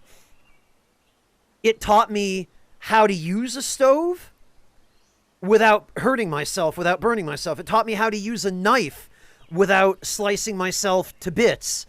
It taught me how to do all the things I was scared of. And as a result of having gone through that, Panda, I can tell you from personal experience that when you learn how to do something correctly, you stop being afraid of doing it wrong. And that applies to cooking itself, and it also applies to all of the skills that are peripheral to cooking, such as, again, sanitation, kitchen safety, and that sort of thing. And even something like how to set a table, you know, how to plate things. Like, we learned the importance of putting hot food on a plate that has been preheated if you're serving it to a guest. Because you don't want to put hot food on a cold plate because it will cool the plate, or the plate will cool the food off. Or you want cold food on a cold plate and hot food on a hot plate so that they retain their temperature for longer. And that sort of thing, you know?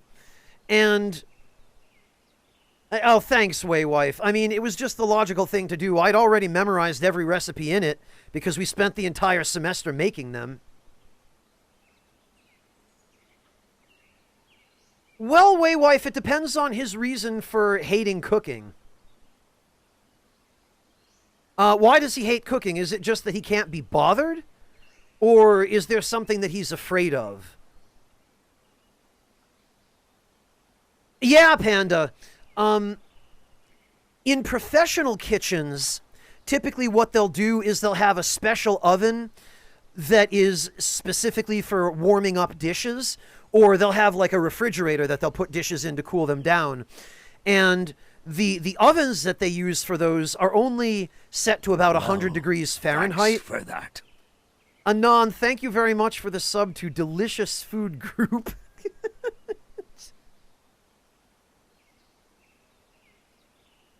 Well, I mean, you know you came to the right stream for that. But yeah. Panda, really what it boils down to is just work from a recipe or watch a video.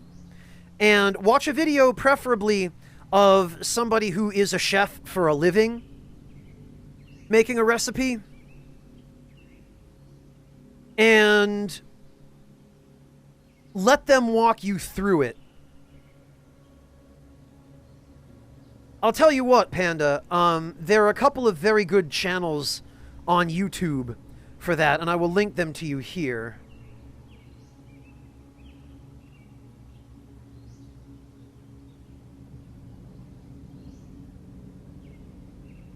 Here you go.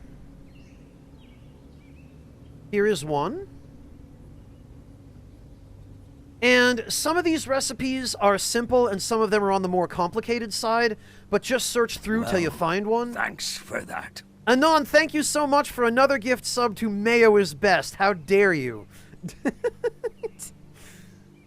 Alright, this is clearly the same person. I think I have an idea who this might be, but I'm not going to call them out. Oh, Anon knows very much what they're doing, Waywife. I have a feeling it's one of my regulars. Um,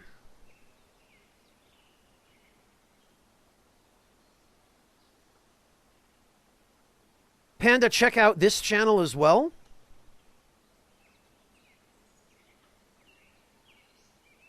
And I'm also going to link you this one.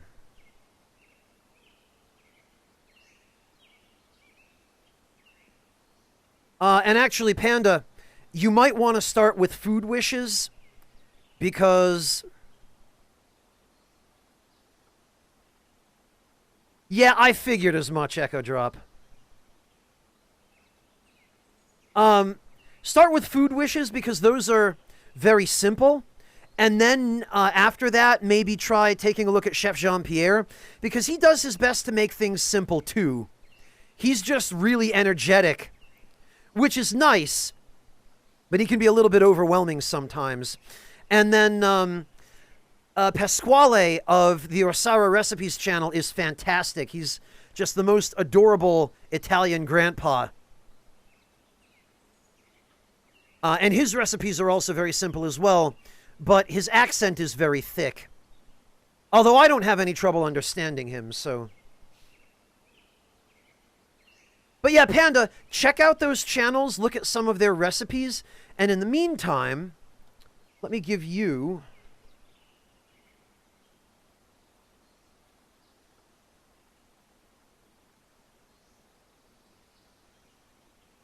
Let me give you a recipe, a very, very easy recipe for creamy chicken enchiladas, the same as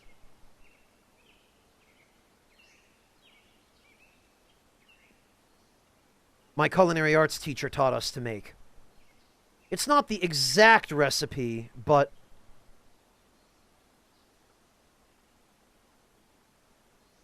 if you're going to work from a written recipe, this is what I recommend you start with because these are incredibly easy, Panda. Like, incredibly, incredibly easy. Literally, it's just you put a little bit of butter in your baking dish, and then you roll up your enchiladas and fill them with cheese and whatever other good stuff you want to put in them. And then you cover them in your cheese and your cream, and you put them in the oven and bake them, and then garnish them with some nice scallions or onions or fresh cilantro or whatever you like, and boom, there's a nice, hot, delicious meal. Really, Echo Drop? Well, Chef John, who runs Food Wishes, is a professional chef himself. I mean, you know, he went to culinary school and all of that, so... Well, Panda, that's a good start. If you know how to chop vegetables and stir things, those will help you while you're working on basic recipes. Another good place to start, Panda, and Waywife, I will get to your question about Wayward. Let me finish taking care of Panda, and then I'll get to you, okay? Before I forget. So the carrot recipe and the enchiladas recipe, Panda, are excellent places to start for learning how to cook in an oven. And the oven makes things really easy because it's just set it and forget it. This is a really easy way to learn how to cook on the stove with a frying pan. So let me give you a really simple, super easy recipe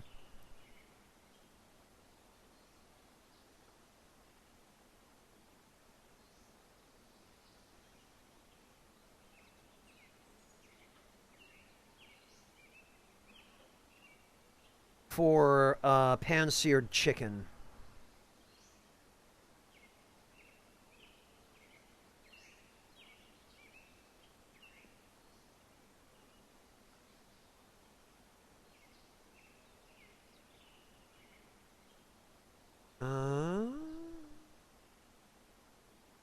Okay, this they have you flouring it, so let me find one that doesn't use flour.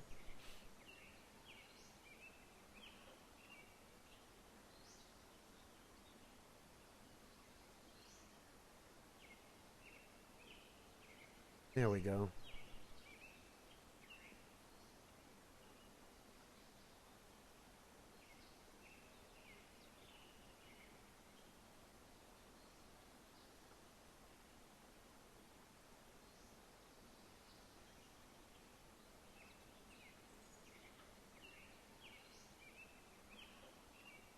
All right, Panda, this is about as simple as it gets.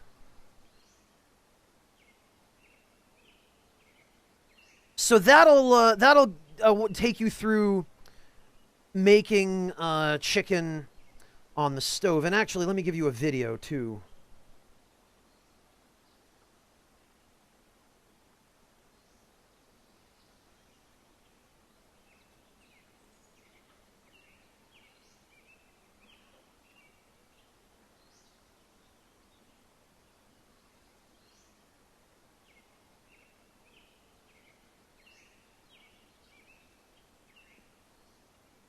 Here we are.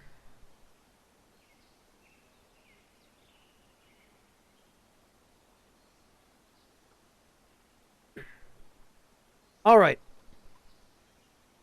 So here's a video which will show you how to make basically the same thing. And Panda, ingredients are very much up to your own choice. You can substitute ingredients or leave them out if you don't have them or if there's something you don't like. But this ought to get you started.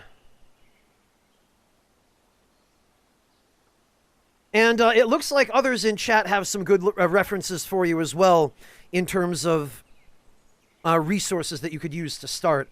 But in my experience, Panda, it's always helpful to see someone actually go through the process themselves and see how a professional does it.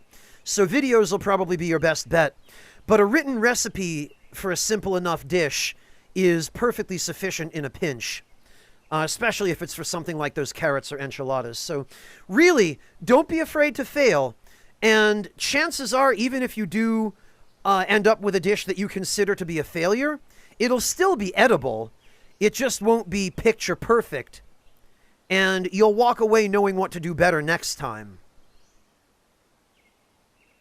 Waywife, to your question, if Wayward is purely stubbornly disinterested in cooking, then, I mean, it's probably not a good idea to try to force him.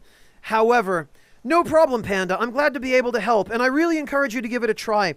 I think you'll find once you do, once you get the hang of it, and you get comfortable with the basic stuff like using a frying pan and cooking raw meat like chicken or beef, you'll start to realize how much fun it is to pick out ingredients that you like and combine them together into exactly the dish you want to make.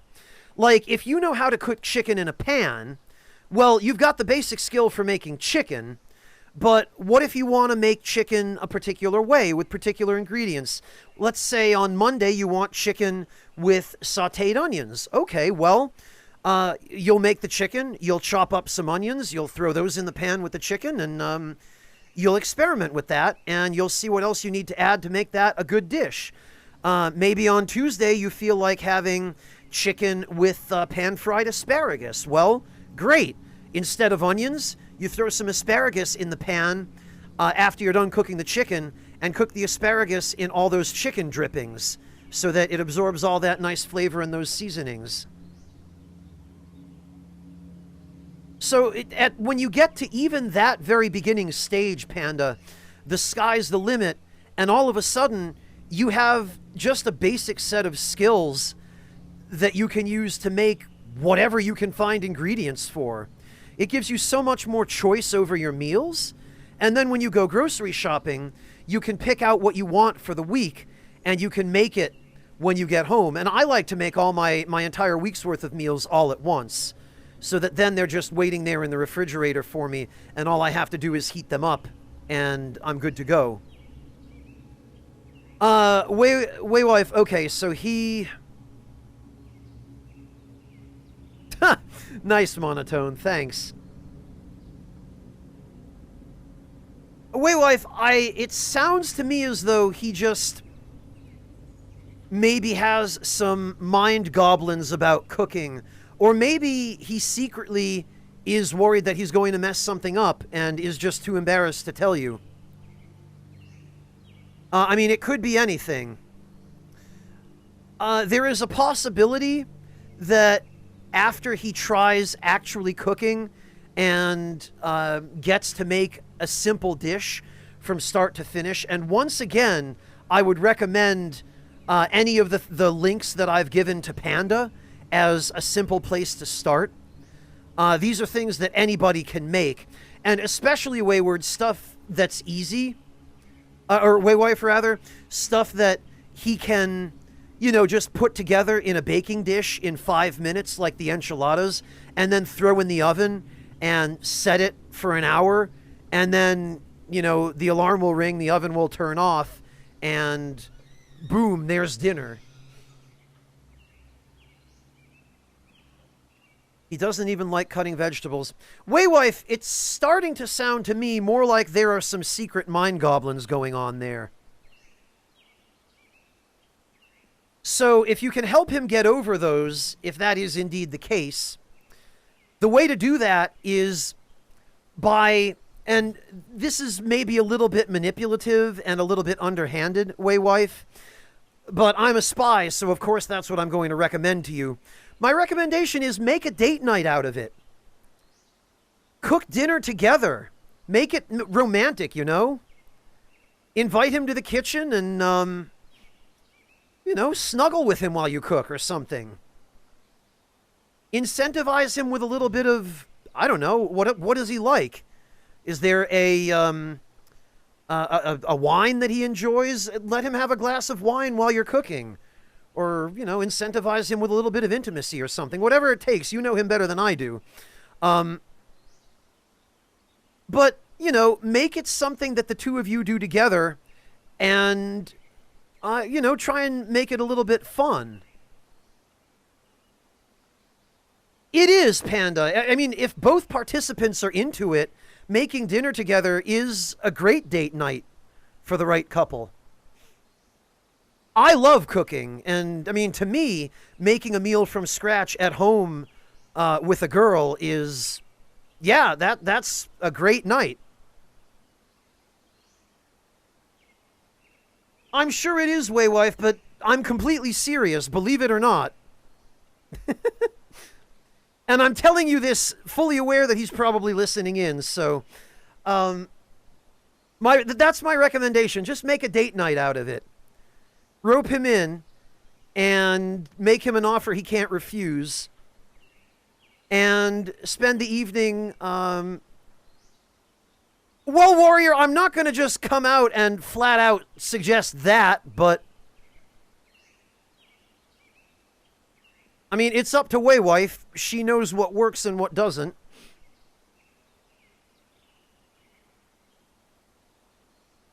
But yeah, Waywife, something along those lines. Make it something you can do together. Partly so that you're not just sending him off to make dinner while you go watch the latest episode of, I don't even know because I don't watch TV. What are all the cool people watching nowadays? But make it something so that you can enjoy each other's company in the kitchen, but also so that you are there with him and he doesn't feel like he's been thrown into the cooking job alone, and so that you can be sure that he feels like he's got some support.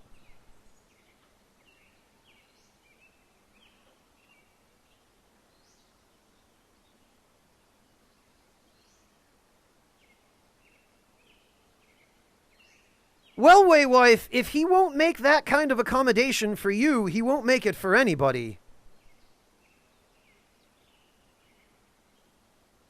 I mean, you are his Waywife, and he is your way husband.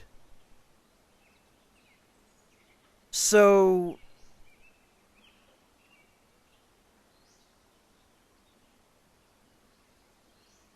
there's got to be something you can do to sweet talk him into making dinner. And I mean, I suppose you could always go the other direction with it and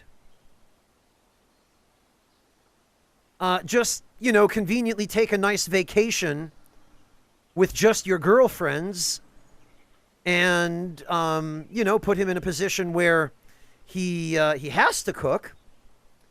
But in my view, that's kind of a cruel thing to do to somebody who might genuinely be avoiding cooking because they're traumatized by something, or because it will be a traumatic experience for them if they have to cook without support. So, I don't know, Waywife rather. The question is he willing to make that choice for his beloved wife? And if he's not, then that makes Uncle Franz very sad. And Wayward wouldn't want to make Uncle Franz sad, would he?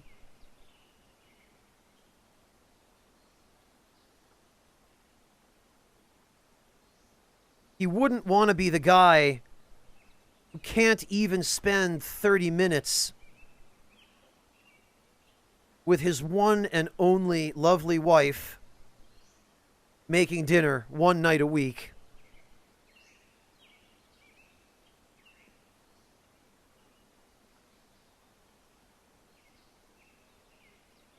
Would he, Wayward? He wouldn't want to, would he? Of course not. Okay. I knew Wayward was a reasonable man. I knew he had a heart. I knew he was kind and compassionate. And I knew he loved his wife. Very good, Wayward. So, Monday, yeah? You two are going to make dinner together Monday night.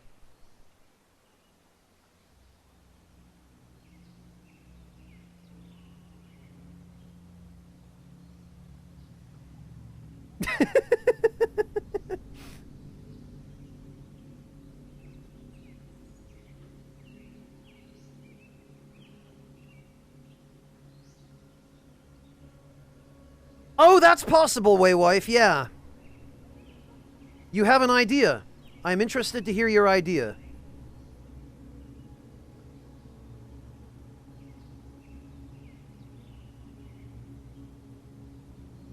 Any idea you have, he can join you in the cooking streams you have planned for this month. That is a perfect idea. That is, in fact, a fantastic idea, Waywife, and I hope that you will let me know, rather, when you plan on doing those, because I would very much like to be there for that. Partly because I enjoy cooking streams, and partly so that I can make sure Wayward keeps his promise.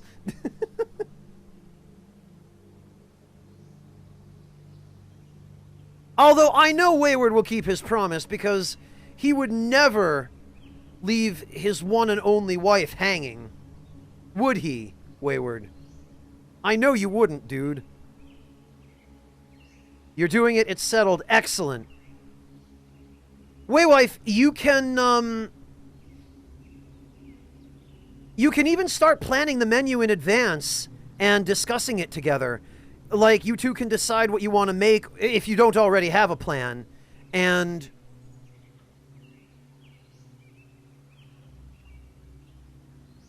that way, if he has some choice over what you're making, it will help make the process more engaging for him. And Waywife, I'm following Wayward already, but I don't think I've managed to follow you yet. Let me change that. There we go.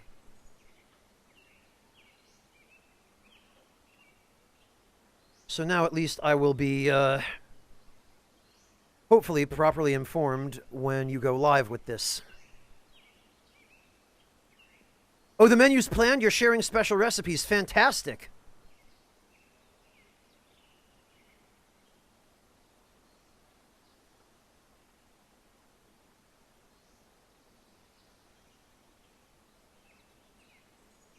Well then, Waywife, I look forward to seeing what you have in store. And hey, tell Wayward that on the bright side, it's not like he's not going to benefit from this either, because he's going to get nice meals out of this. Oh, okay, excellent, Waywife. In that case, I'll just check your channel.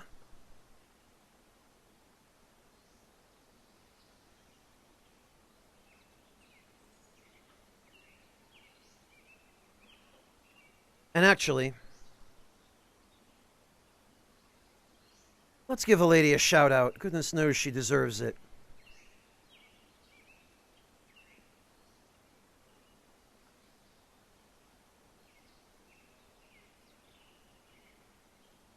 Bean sprouts stuffed with meat.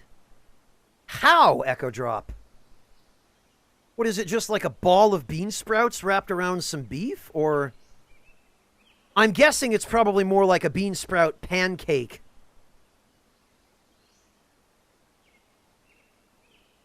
Ah, October 17th. Okay, Waywife. Excellent. So you really did plan this way in advance, didn't you?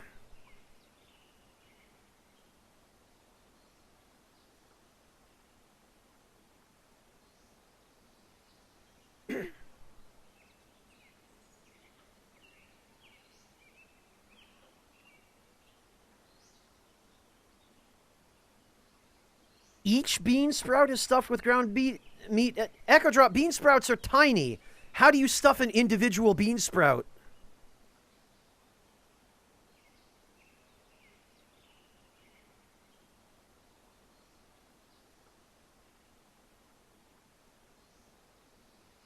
Well, as it should be, Waywife. October is for fun. Echo Drop.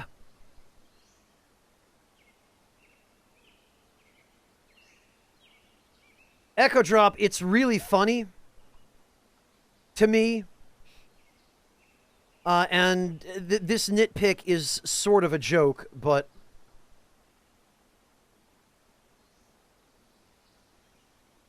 but no, Echo Drop. This is ludicrous.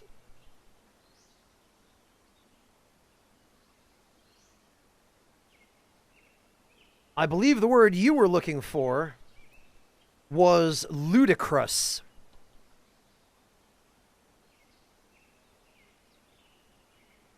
See that you don't confuse them because they mean very different things.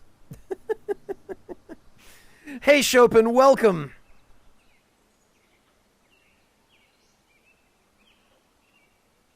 It's a real thing. Incredible.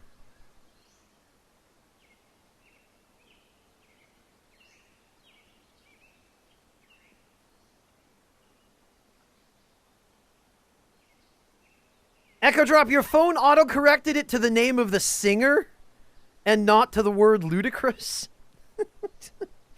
Incredible.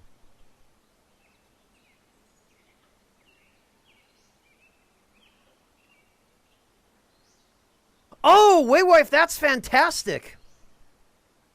That sounds great. I'm sure the two of you are really going to enjoy that.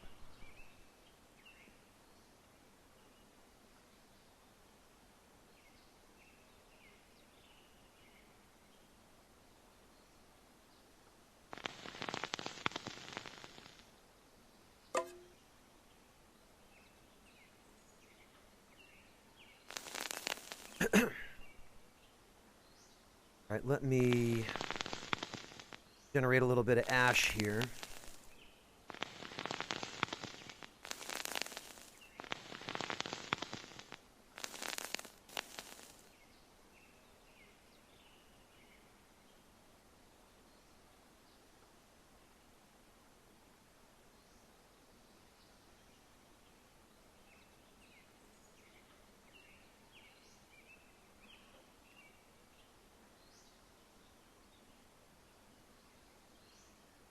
Well, Sagari, for what it's worth, happy birthday.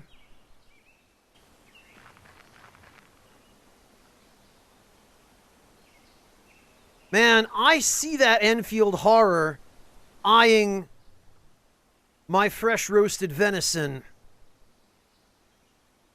Don't you get any ideas, you bastard. It's mine, and I'm not sharing.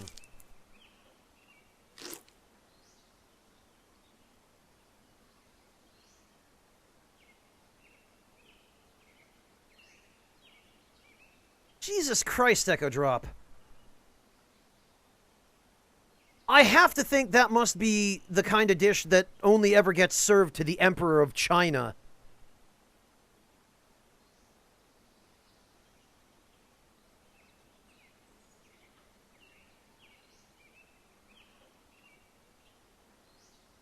What am I doing?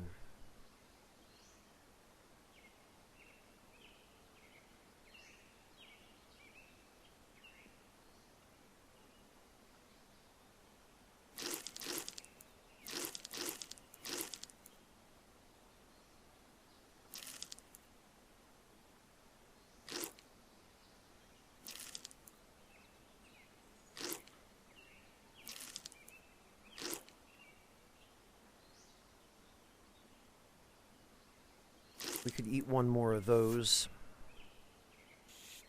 Holy cow.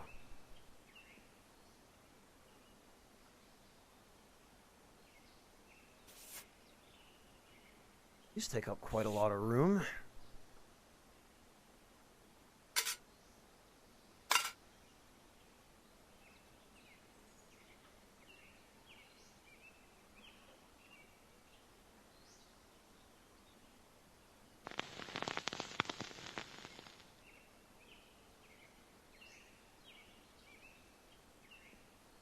Alright, the rest of this stuff can stay here for the moment, I guess.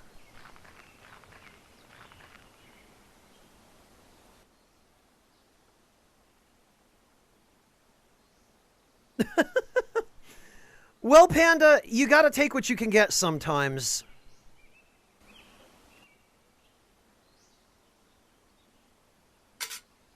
Sometimes it's just a question of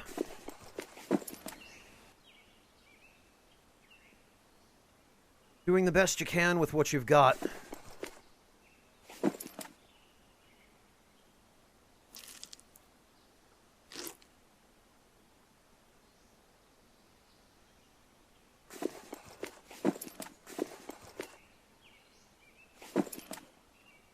Now, hopefully this stuff will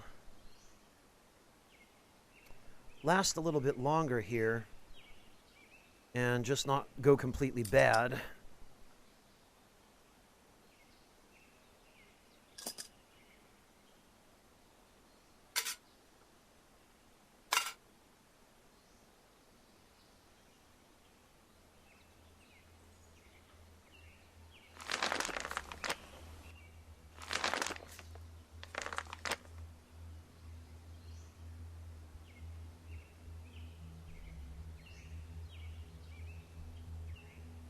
Really, Sagari? Because I'm pretty sure it's modeled exactly on Ronald McDonald. The facial features are almost identical. And it is expressly identified as a fast food clown head, so I have to think it must be.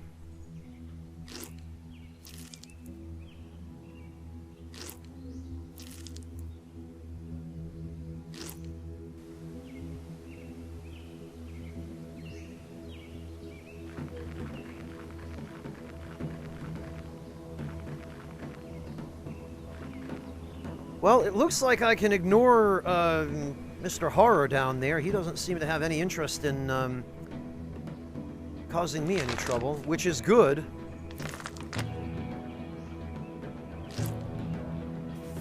Because frankly, I don't have time to deal with him. I'm honestly more worried about these feral dogs trying to attack me than, Oh, okay, and we got dogmen now.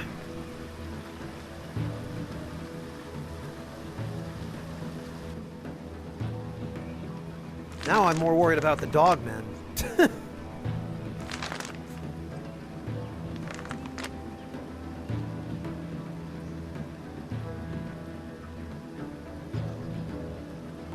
Okay, Waywife, thank you so much for dropping by today. It's great to see you.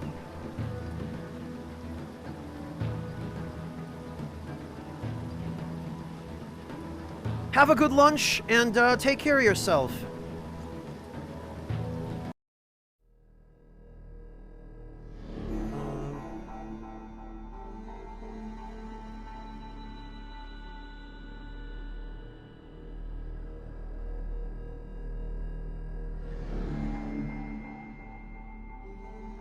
Here we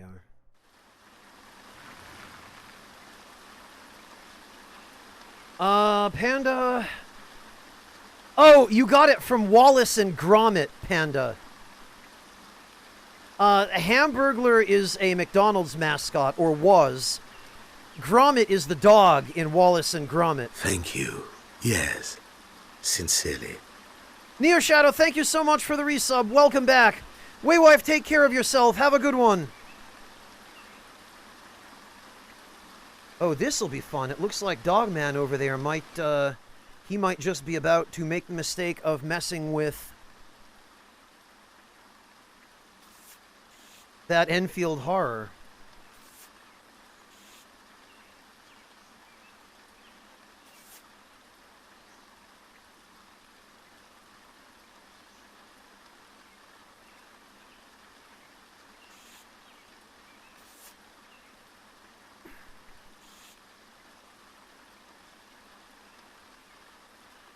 Yeah, Panda. There was a whole cast of characters that McDonald's was using as mascots for many years. But Gromit is the dog from Wallace and Gromit.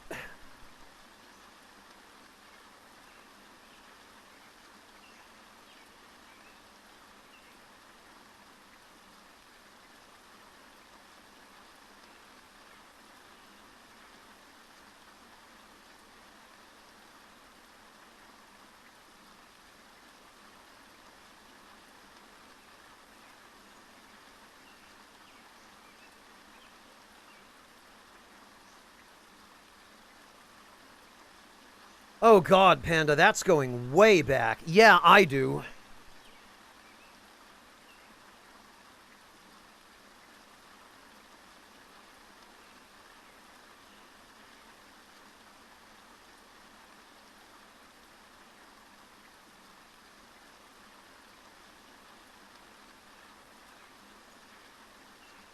All right.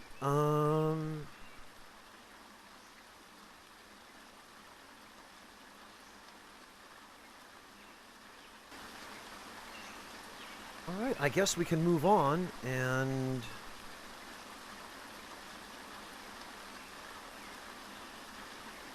we can let those guys sort each other out. Oh! A dead Enfield horror. Well, I wish I'd found him a little sooner, because this meat is going to go bad by the time I have a chance to process it.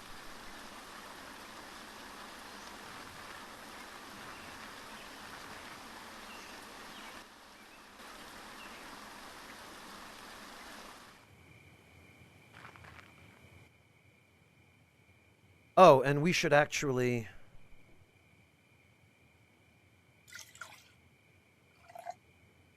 we should refill our water.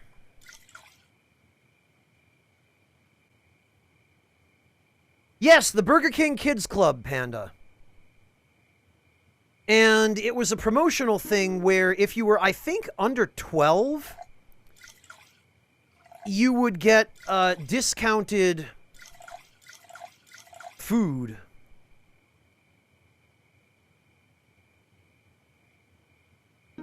At Burger King, or I think they had, like, specific kids' meals.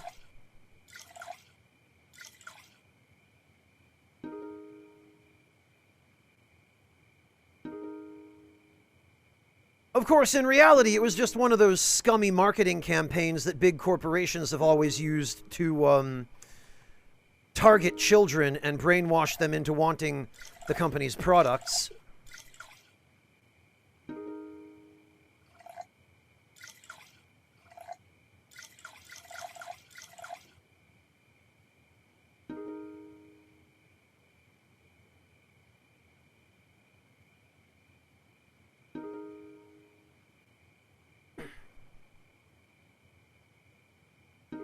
Yeah, well, the animation was probably weird, Panda, because it was cheaply done by an artist that they probably hired for a lot less money than the artist deserved.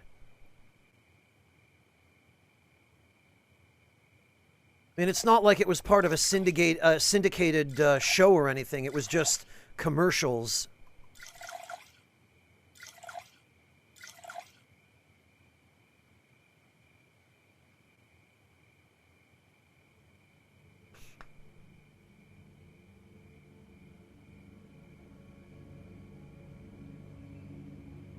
Yeah, that's what we had too, Panda. McDonald's, Burger King, occasionally Wendy's or Friendly's in Connecticut where I grew up.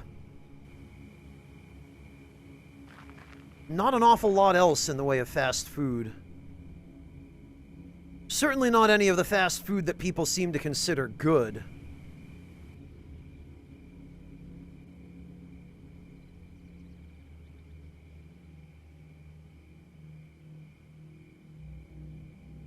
Alright, well...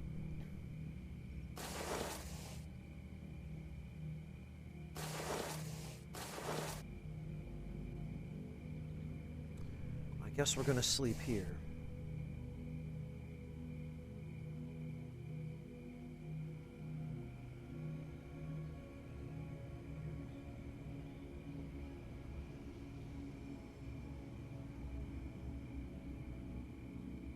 Oh, yeah, Panda, there was one Little Caesars in a city about half an hour from where I lived.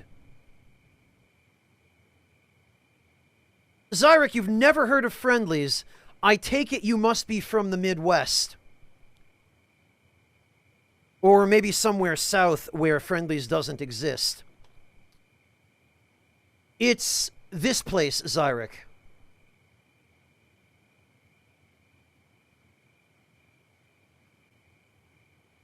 Wow, none of you have heard of it.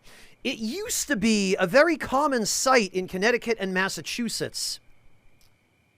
But I think I remember reading many years back that the chain, like the franchise, was not doing so well. And the company that owned it, I guess, sold off a bunch of their locations.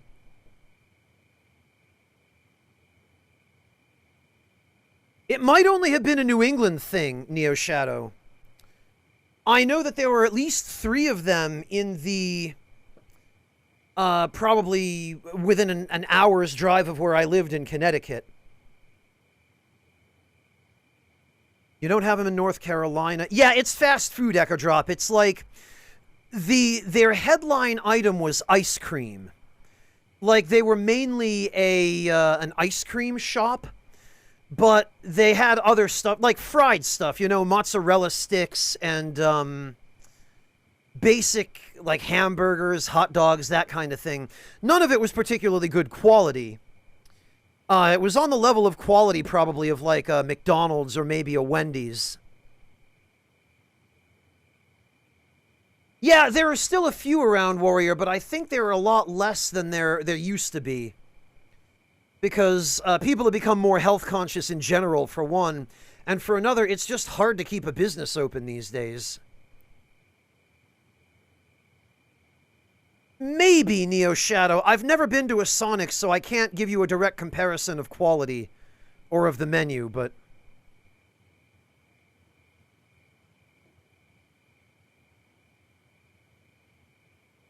Yeah, I can't blame you for that, Monotone. I have weird emotions just thinking back on the fact that I ever ate food at Friendly's.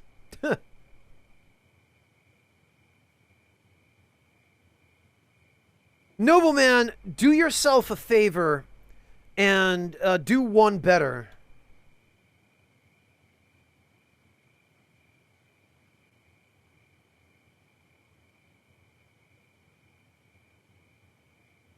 And get yourself, or make yourself, mozzarella and carrozza. That is what you should do. Because it'll give you everything a mozzarella stick will give you, but it's way freaking better. That's what you're looking for. Yeah, Warrior, weirdly... I still, the last couple of times I've been to American grocery stores like Stop and Shop, their freezer section does have a whole bunch of Friendly's ice cream cakes.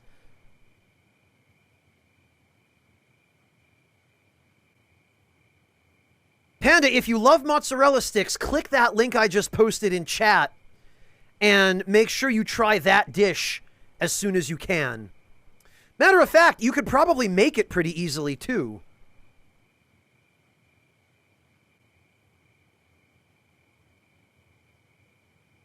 There's nothing better, cursed nobleman, than a big brick of mozzarella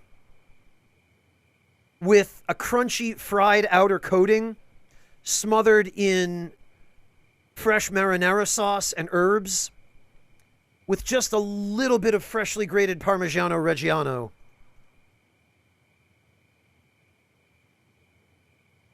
Echo Drop, my guess is, I mean, I haven't eaten at a Friendly's in probably 25 years. My guess is they probably did what McDonald's has done, where McDonald's, you used to walk in and everything was just, it looked cheap and it felt cheap. It was just plastic tables, plastic benches, plastic booths. Everything was made of plastic and it looked very dated, you know, like 1970s dated. All the decor was like out of a Starsky and Hutch movie. And eventually, I think in the early 2000s, Echo Drop, McDonald's started changing around systematically their stores so that I remember when I was in 11th and 12th grade, like that was 2002, 2003, the McDonald's in the area where my high school was, they completely changed their interior decor from what they used to be, from that cheap everything plastic sort of things, to all of a sudden they had like simulated leather armchairs and fancy light fixtures, and like they really went whole hog trying to make it look like a nice restaurant. The food was exactly the same. They didn't change that, of course, but yeah, Garagon, let me see if I can find a picture.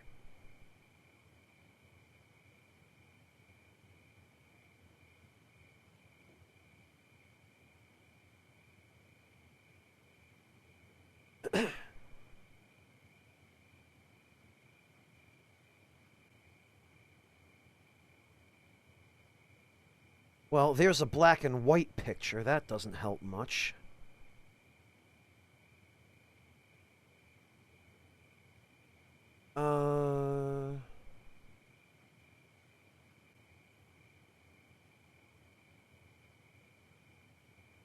Ah, okay. This brings us a little closer.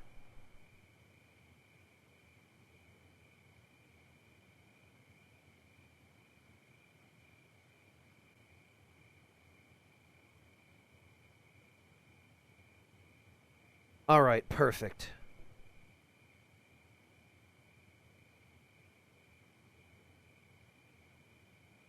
So, here's what McDonald's used to be.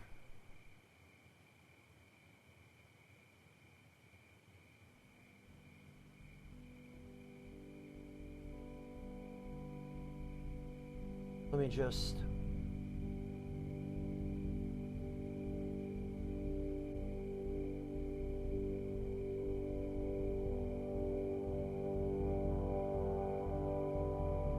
just dig that up here.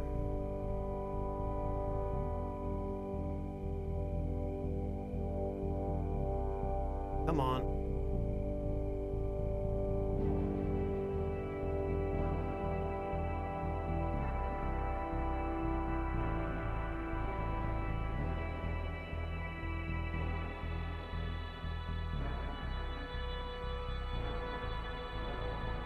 There we go.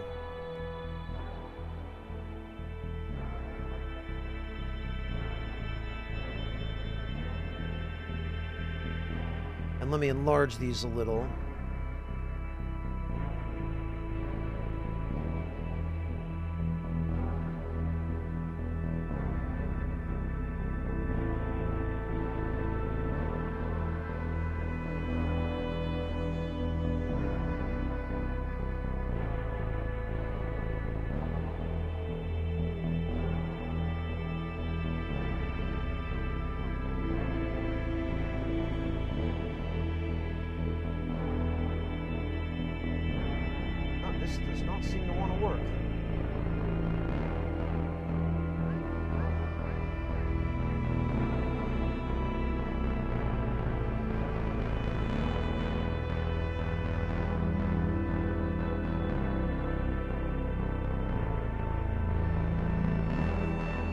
There we go. Okay, got it. Sorry, everyone. This is a lot of effort for a non sequitur, but so here's what McDonald's used to look like when I was a kid, back in the 80s and the 90s. It was all this stuff. And here's what they rebranded to. This is what they're trying to look like now.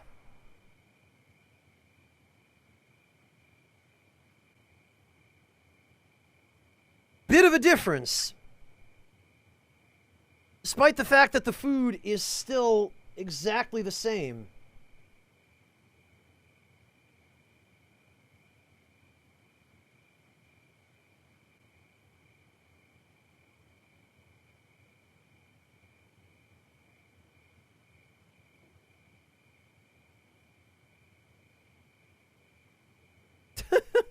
Yeah, right, Monotone? Exactly, Warrior. And in fact, I think originally in the 1950s, Friendly's was a diner. That's how they started out.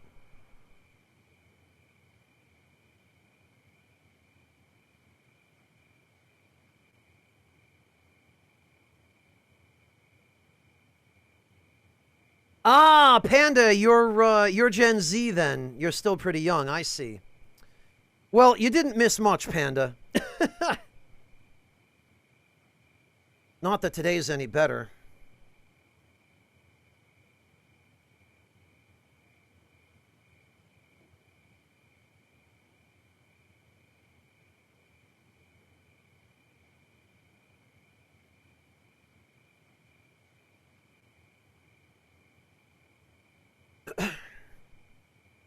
Okay, well, anyway.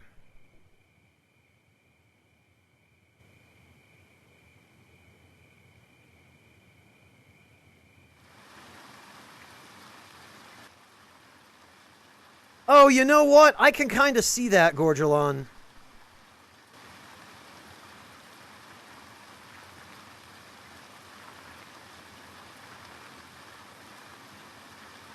We're going to need a tarp from down here, I think. The main thing is, I need to get rid of this stupid sleeping bags that I keep finding.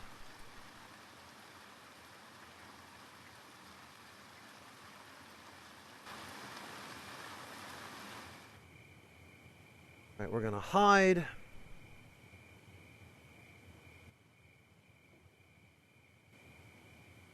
And we're going to sleep.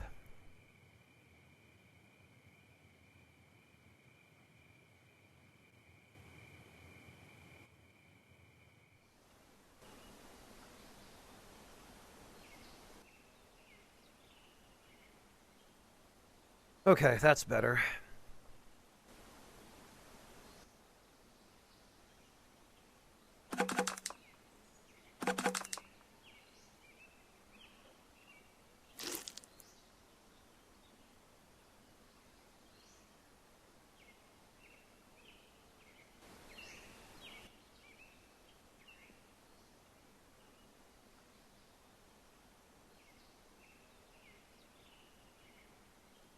And I'm going to take the one tarp from here.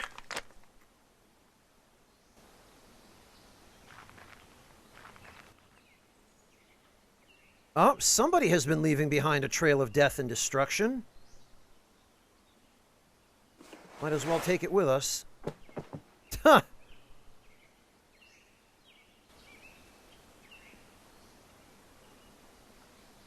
That's fine. We only need to move it one space into the woods.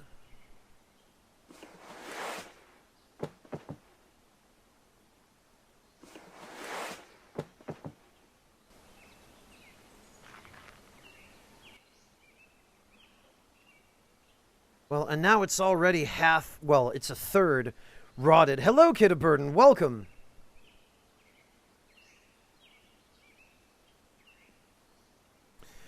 Well, from her point of view, Panda, maybe we are. But no, I'm a millennial, and I am 36.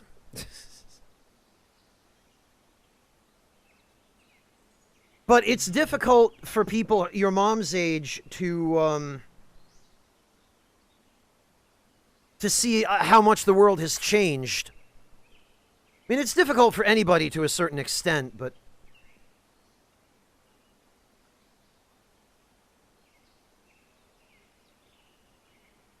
Boomers and octogenarians in particular seem to have a lot of trouble. They seem to really struggle.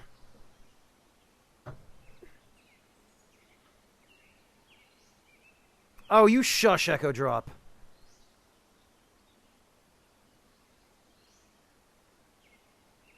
How dare you?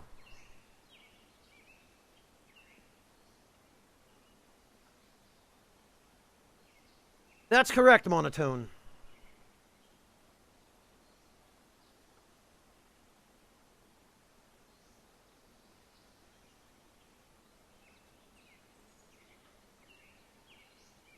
Matter of fact, you're pretty much right in the middle of Gen Z.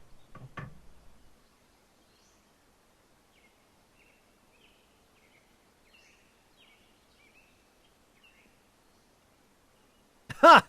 Yeah, Panda, I'm just at the age where, hearing somebody say that is pretty crazy to me, too. In 2001, I was in 10th grade.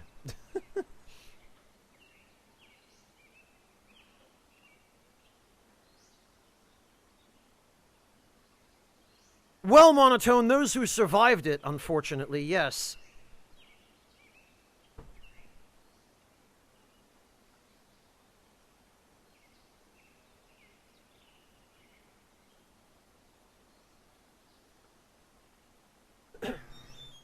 Well, I'm tempted to butcher this deer, but at this point,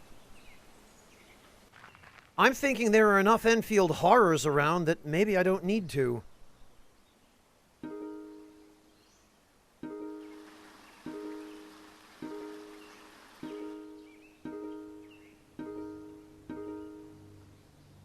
Somebody is sneaking up on me.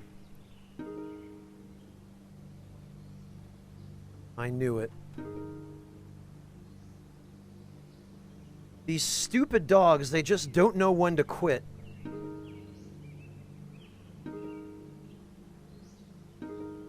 They'll sneak right up on you in the middle of the woods.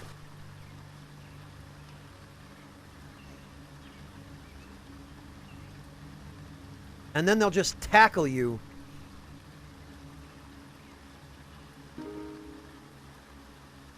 Alright, well, this solves the problem of what I was going to butcher.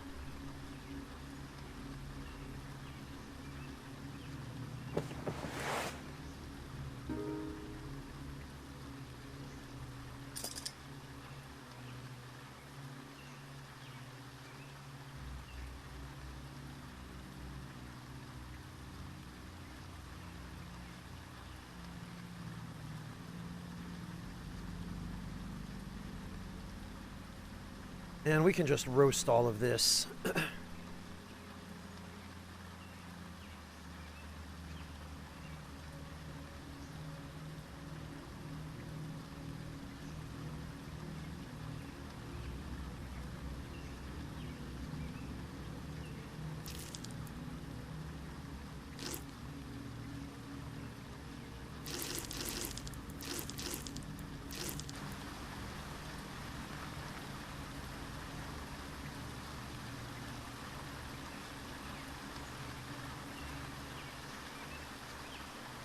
Same, Panda. I saw some substitute teachers at my school get very badly abused by the students.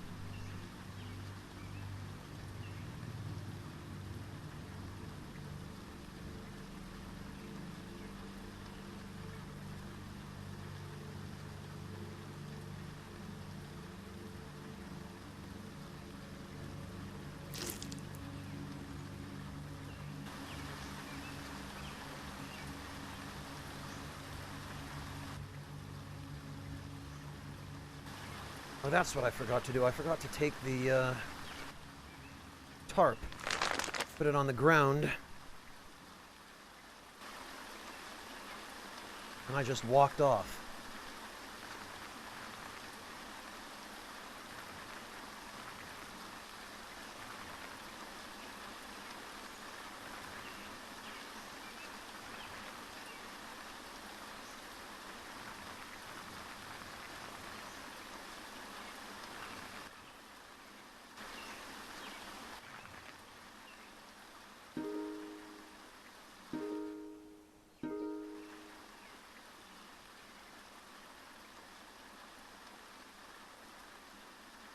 Oh, it's one of these guys.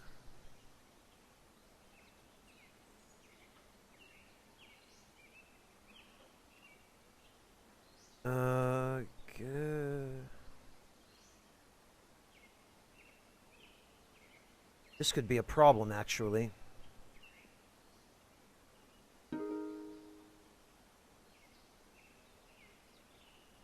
Oh, he's running away. I was afraid, I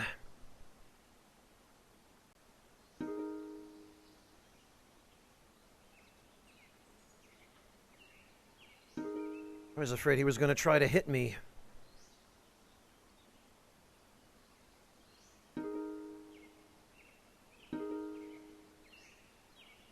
Ah, lethal trap. I love it when that shows up. My God. Oh, these guys were, they were opposing factions is what they were. One of them was a bad mother, and the other one was a blue frog.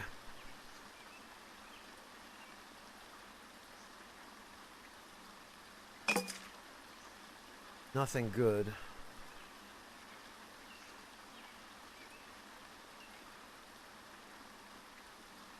Nah.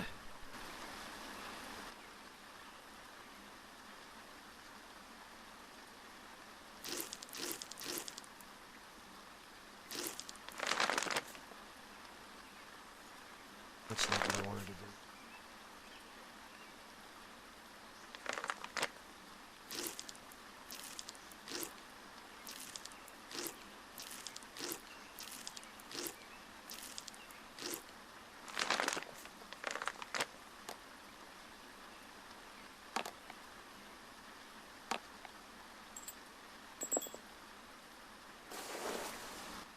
I would like to set up camp at least a little further away.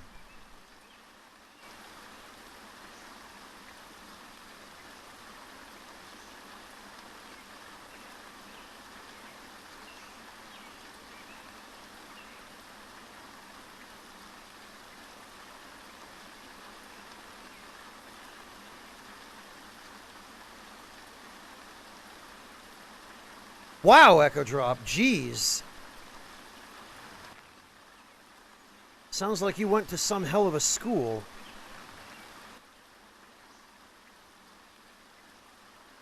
Battle Creek residents claim they are being made prisoners in their own homes because of City Council's controversial streetlight switch-off. The budget-reducing plan has led to criminal gangs running larger and larger percentages of infrastructure in the beleaguered city. Wow.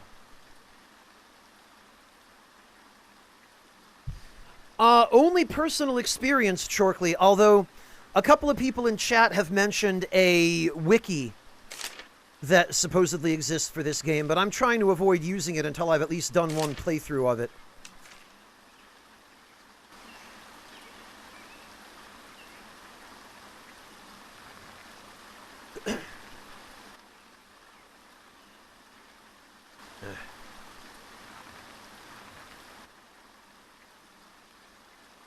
Slim pickings out here, jeez.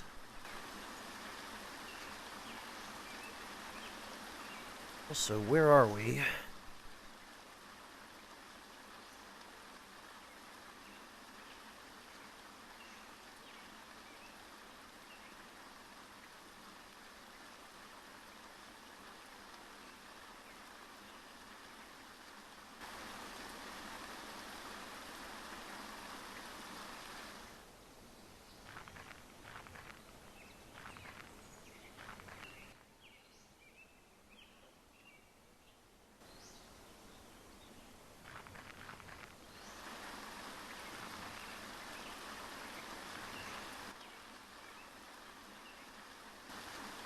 Alright, what do we have here? Oh, there are melon heads around.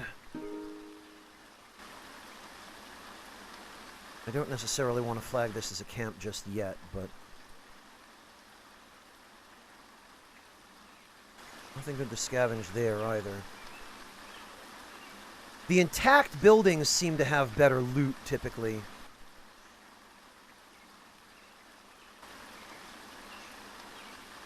Wait a minute, is this a unique forest tile? Strange forest. Okay, this might be worth checking out.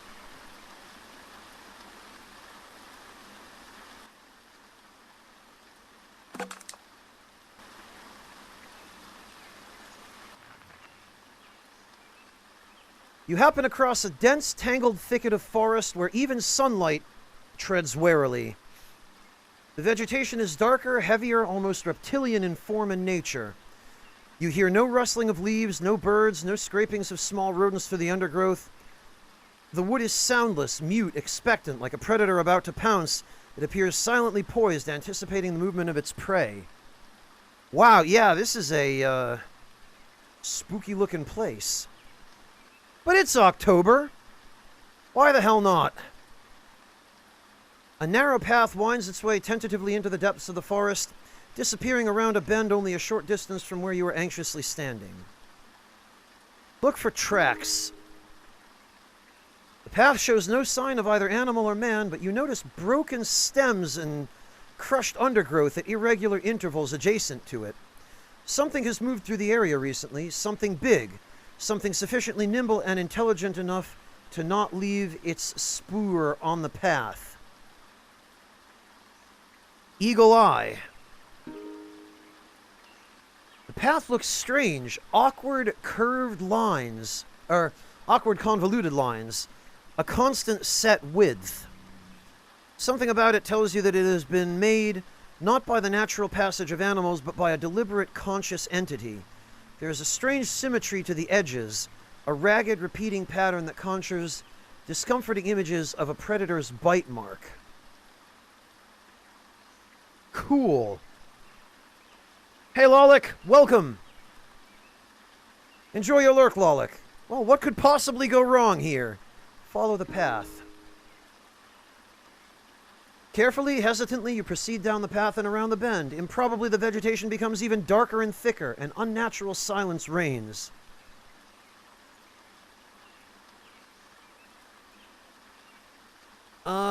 Stepping over and around numerous dangerous-looking plants and obstacles is tiring work.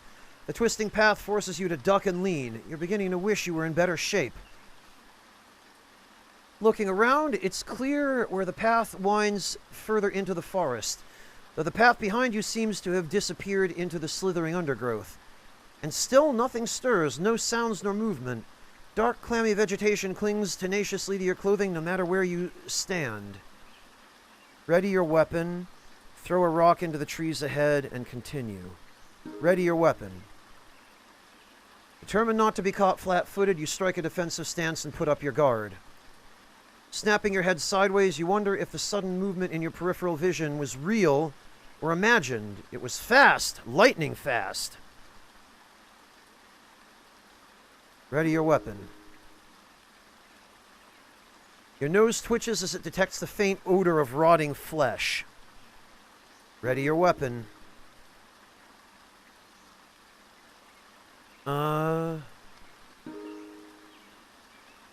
Your foot squelches down on something wet and warm. Nervously jumping backwards, you peer at the squished fruit you have just trodden on.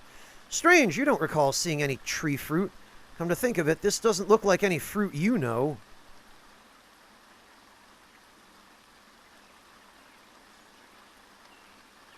Yes, Hamahiro, that's correct.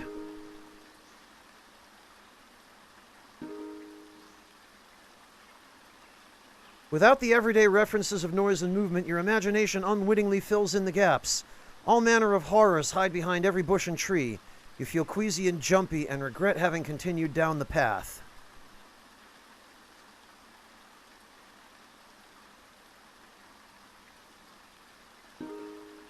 You decide to press onward, hoping that moving forward reveals something, or at least a way out. The dark, moist air forms beads and drips on your eyebrows. A strange spore is irritating your nose, and you feel a sneeze coming on. Biting your teeth, you hold it in. There are places to sneeze, and this is definitely not one of them. Ready your weapon.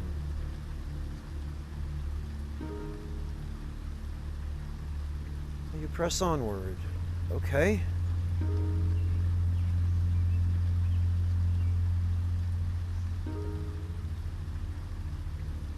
You notice a distant sound of breaking branches. It jars rudely against the harsh silence. Cocking your head to hear better, you flinch as it grows in volume. It's heading your way, a rhythmic pounding separated by gaps of dismembering vegetation, like it's leaping or galloping great distances. It's coming closer, much closer, an unstoppable force forewarned by a deep guttural growling. Tensing, you realize that whatever hellish abomination this is will be upon you in moments. Sit tight and hide, maybe it won't see you. Ambush the beast.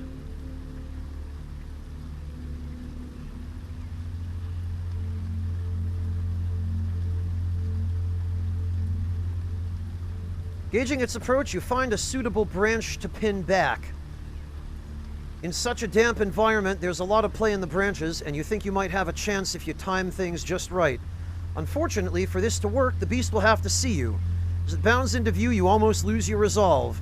It's a stooped, hulking gray thing on 3 legs with clawed arms to boot. It swings its head around like a pendulum looking for you. Gathering your nerve, you shout at it, and its dim red eyes snap towards you, fixated. It shrieks, then leaps with frightening speed.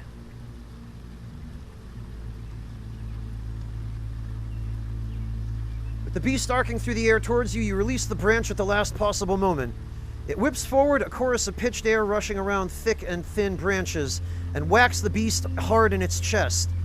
The beast's fall continues, though, and it clips you as it lands, sending the two of you tumbling through the forest floor.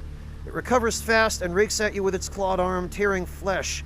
It stomps on you and shrieks at your face, then it leaps off, clear out of sight within 1 or 2 bounds. Your body aches, ears ringing, and you start to lose focus. Later, much later, your eyes open. Skin tingling and blood surging, you wiggle your toes. You're alive, though, still in this forsaken forest. You think you can see a way out, though, and start making your way toward it.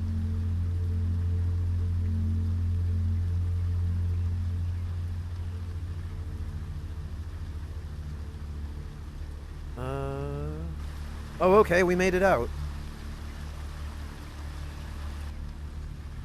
Unhurt. Well,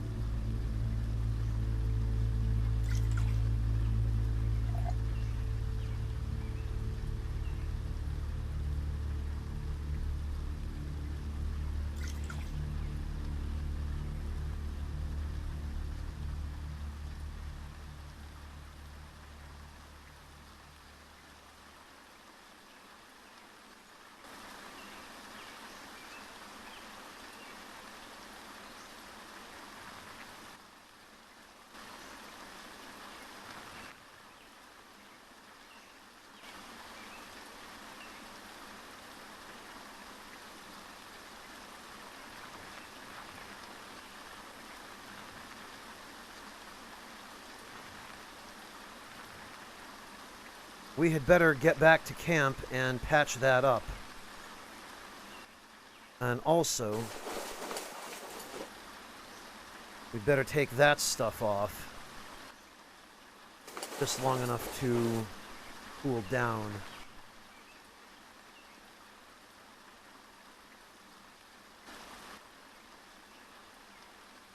Sassy girls, we've already killed a couple of them. I'm pretty sure that was a cryptid called an Enfield Horror.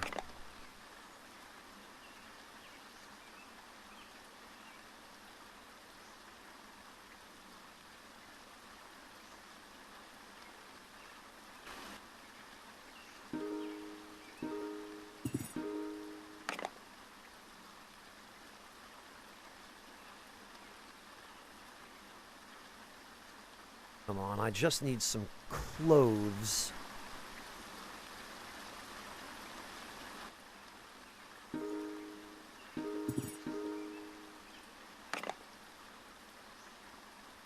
This does not help.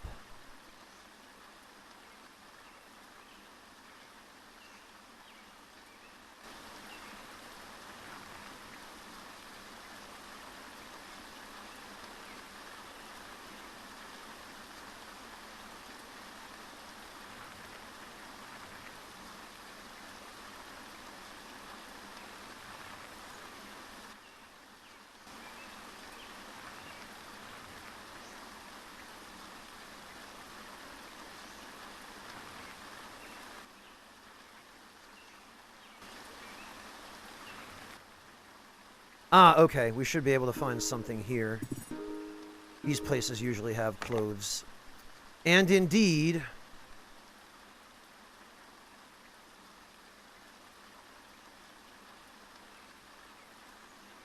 Now I just need something to boil water in.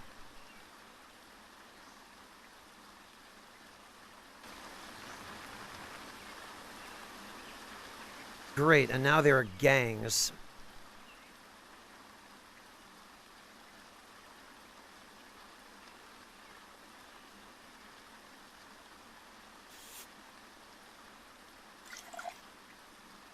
Alright, hang on.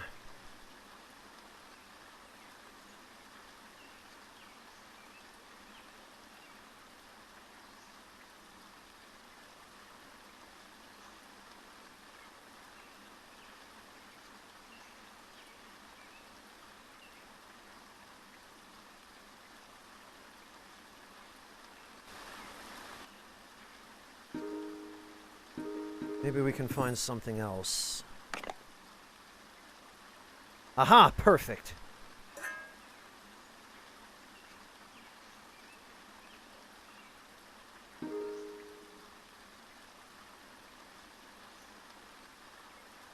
So we are going to...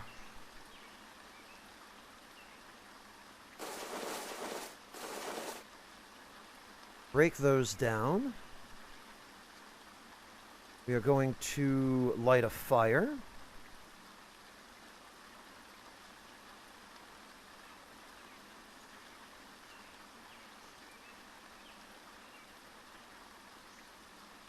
We are going to...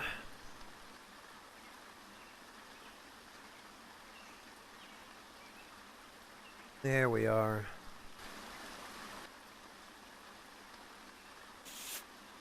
I'm going to make some clean rags.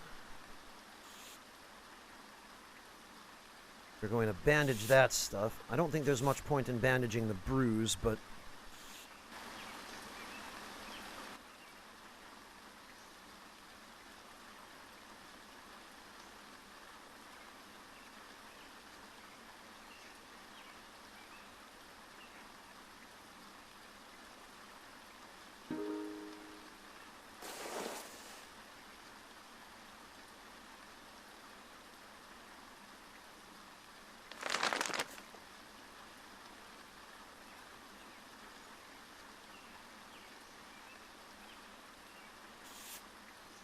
There we go.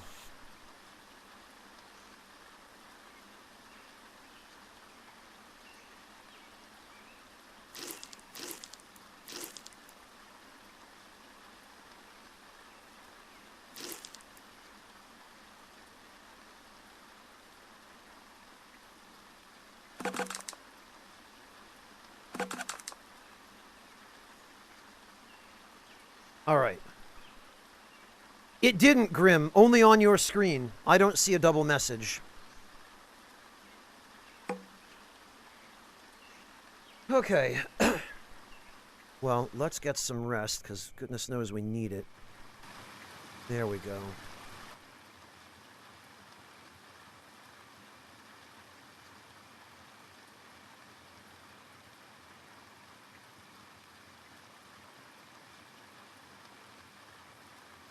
Lolik, just the mask.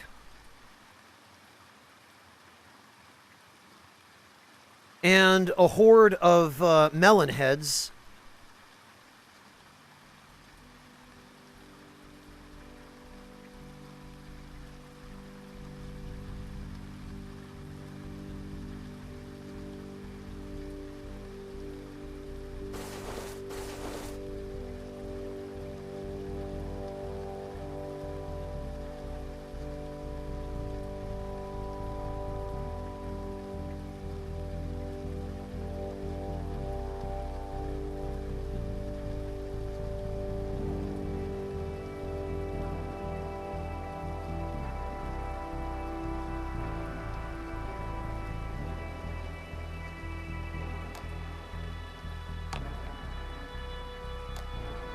Actually, those can go there.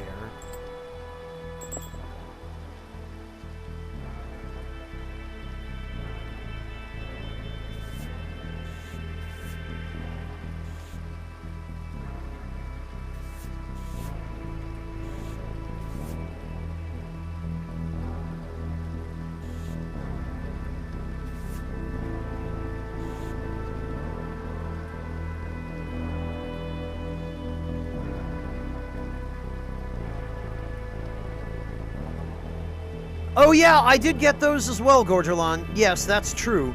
I totally forgot.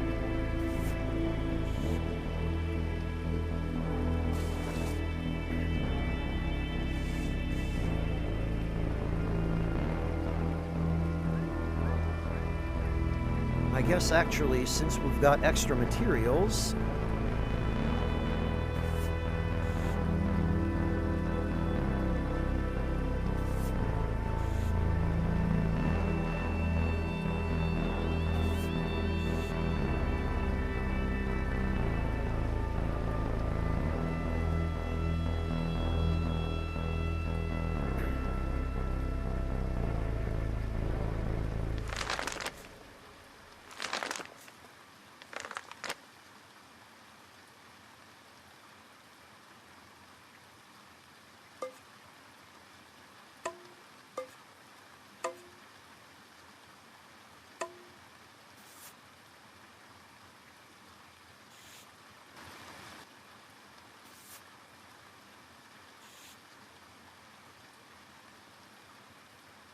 Actually, we can put that there for now, which is stupid, but it works.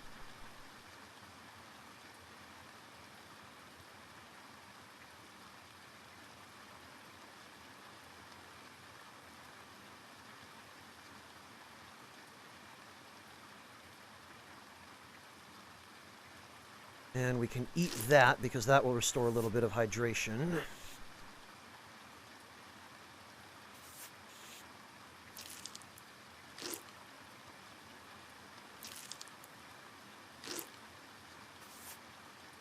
Take these.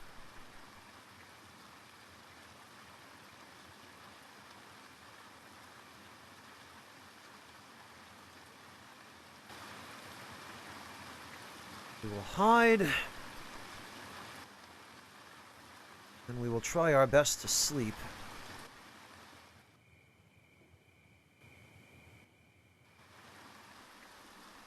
Hey, Jin. Wow, we actually got some sleep. Uh-oh. What's this? Oh, it's a dog man, huh? Well, we'd better get rid of him.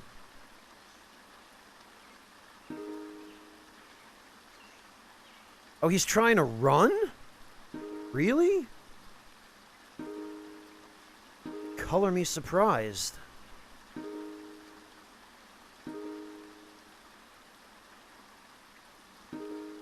Look at him, he's tripping and falling all over the place.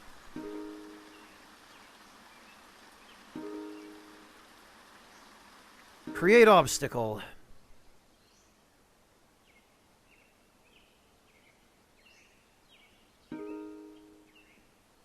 Covering, and we'll stab him. My god, that does a ton of damage with melee skills.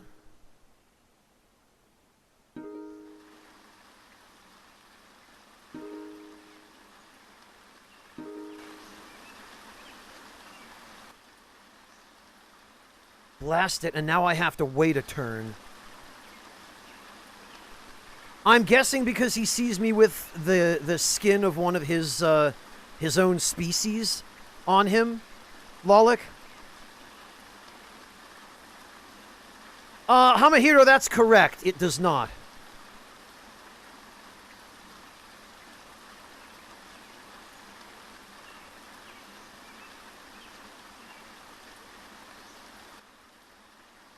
Look at this. This already lost like 9% durability. God, that's so irritating how quickly corpses decompose.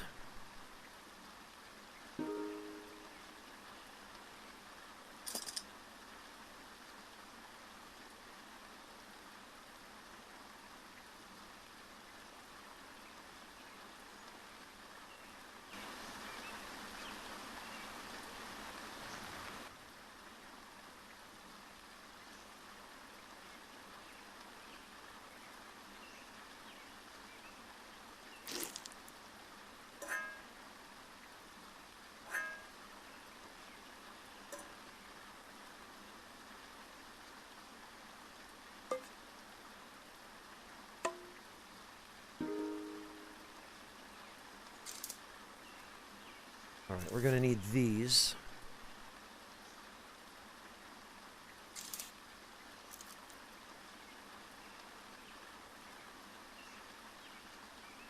No, Hamahiro, it just happens to be that the restaurant is called that.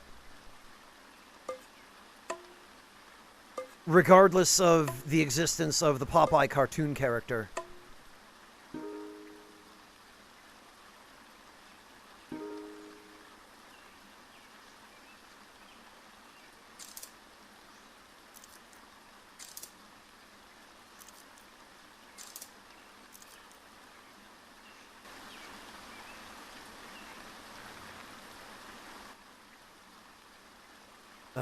This meat's all going to be spoiled by the time I have the ability to even cook it.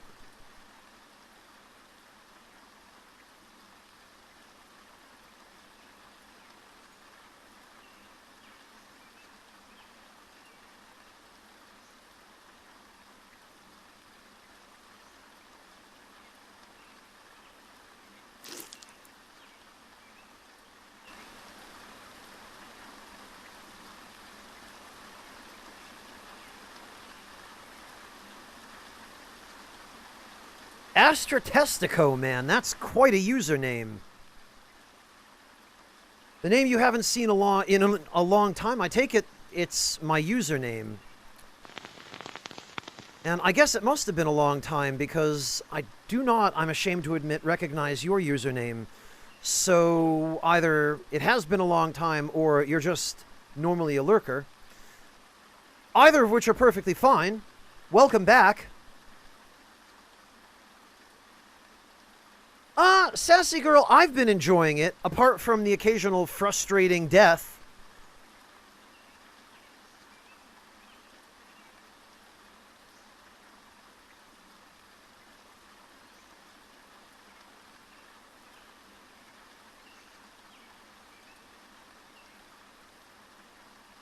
And even if you were to ask me, I would have a hard time putting my finger on exactly what it is about this game that I enjoy, other than just that it's not a real-time game, so I can take my time with it and not have to worry about sitting around idling and suddenly getting my face ripped off by something.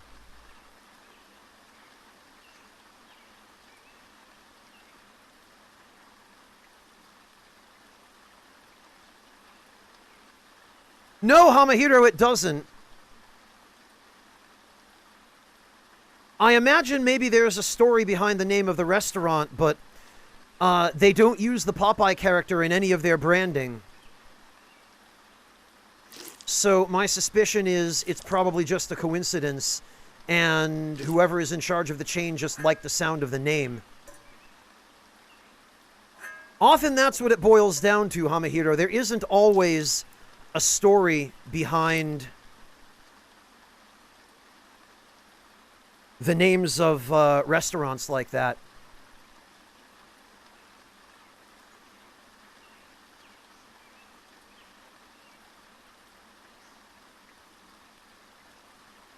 Oh, okay, Astra. Well, fortunately for you, I try to avoid making Souls content nowadays. I don't want to just be stuck doing that and nothing else.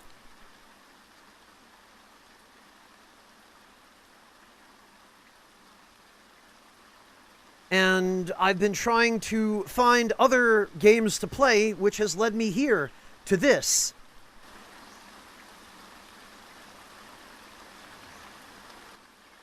Wow, okay. Oh, but this is in terrible shape. I did get a little bit of whiskey there, though.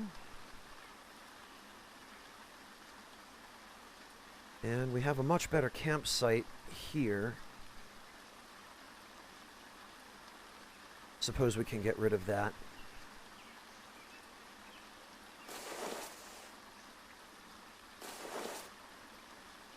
That can go there.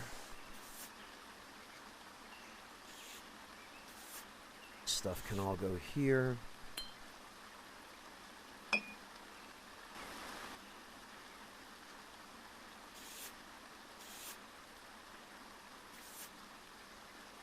These can go here.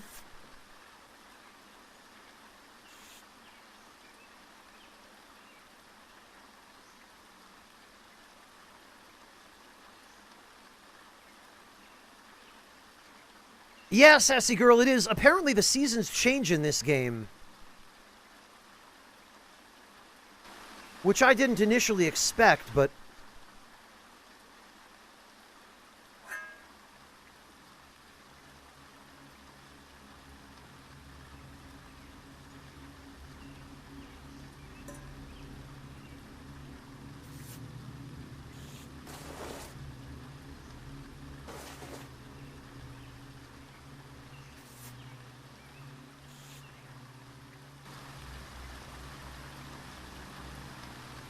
it does happen, although it takes forever for the seasons to make their shift.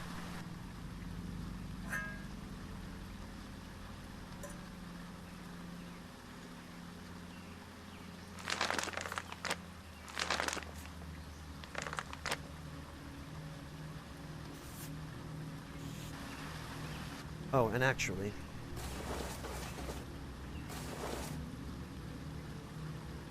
this, I guess, can just... it won't fit there. Guess I'll have to go there, then.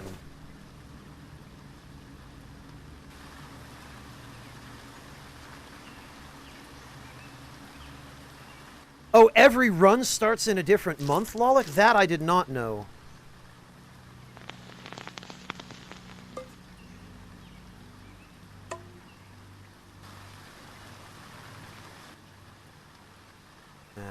That's not helpful.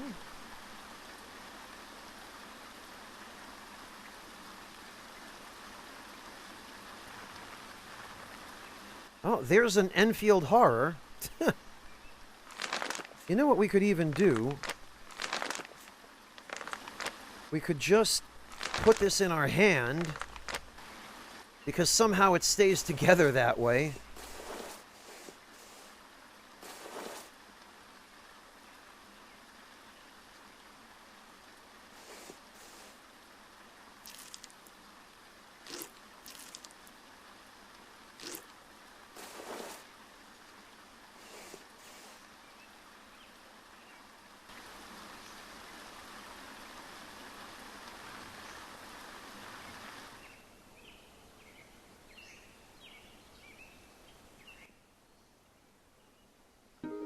Alright, and let's see if we can find some thread.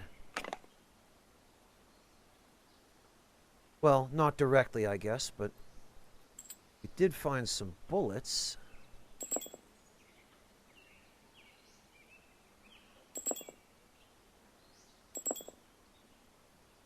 Wait a minute, though.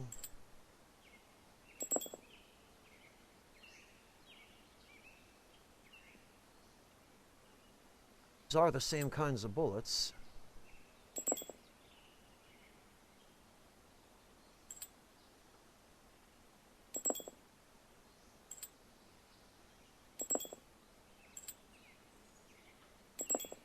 There we go, okay. Those do stack.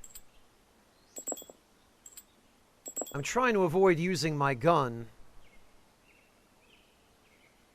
Although goodness knows I've got plenty of ammo for it.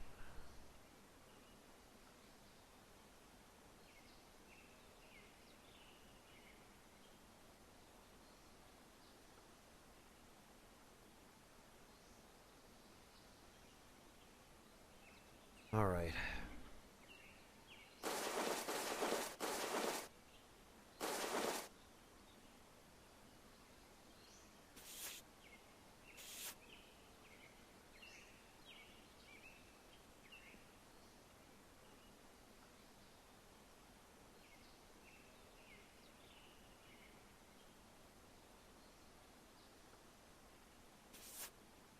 These we need for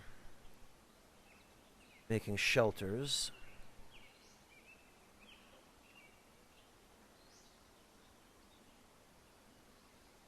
The rags we will need for medicinal purposes, although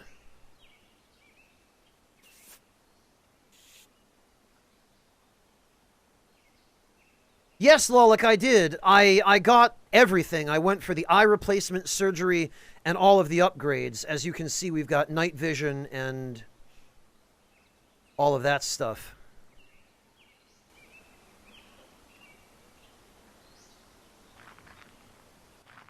And yet again, there is a dog man. Oh, and there's one of these guys. I'll reveal myself, and he... Oh, he's fighting a dog. Okay. Well, I've got the sash on, so... They should leave me alone, the Blue Frog guys.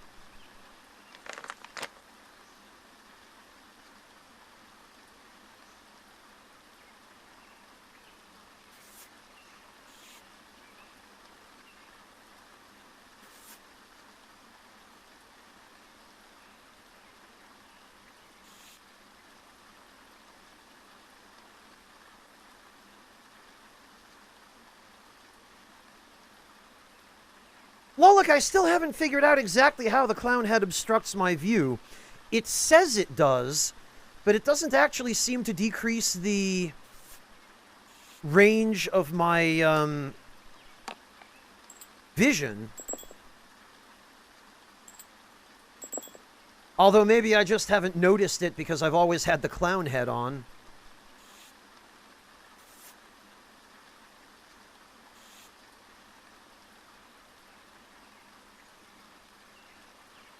I don't know, Hamahito. I've never played RimWorld, but I think without using mods, mods to this game, that is, I believe the only bionic enhancements that are available are for your eyes.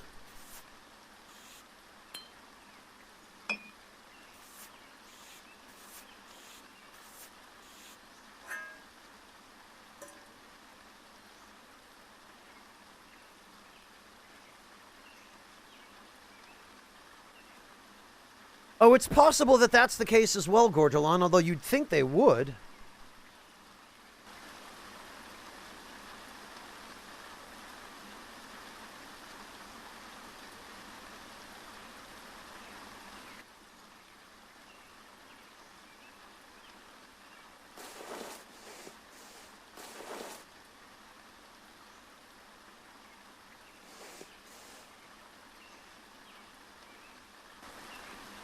Looks like that guy over there might also be fighting a dog man.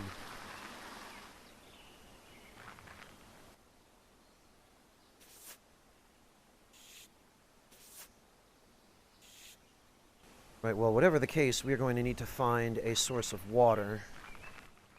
Oh, there's another Enfield horror.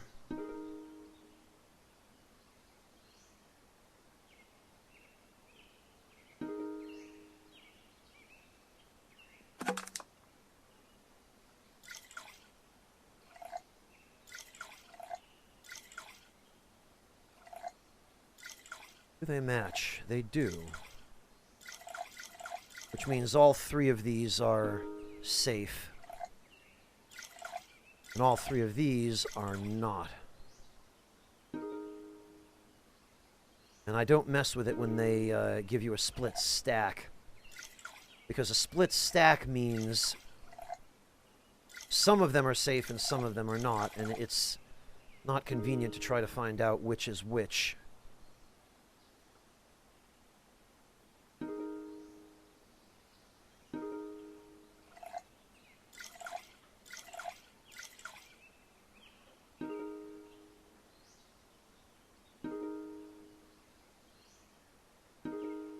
Come on. I thought rivers were supposed to be clean. Well, cleaner.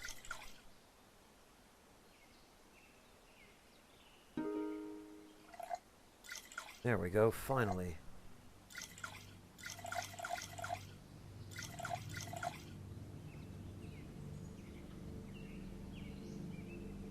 No, Lolik, I haven't. I haven't streamed for the past few days because I've had other very pressing obligations I had to attend to.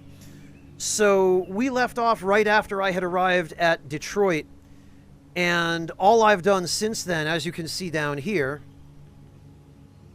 is build back up my finances after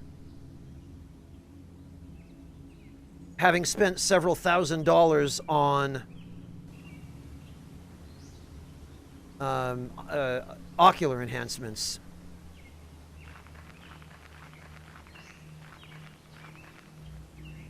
Oh, you weren't here for the previous stream then. Okay, Lolik. I see. In that case, yeah, you have missed a bit, but not a ton. You know me, I tend to move through these games very slowly.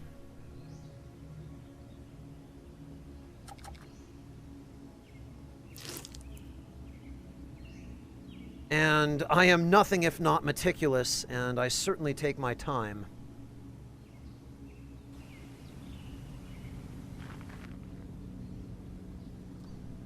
Oh, you must not work from home then, Lolik. I'm guessing you have a job that doesn't really allow you the freedom to just hang out and watch a stream during work. I can understand that.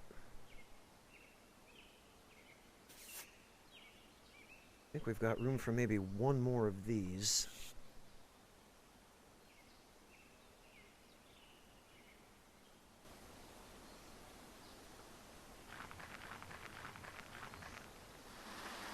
Oh, yep, those cultists are just fighting a bunch of dogs. That one's rotted. It's not going to help me. What does help me, though, is when these guys die on their own and they leave behind stuff that I can take. The problem is, often, that stuff is not useful.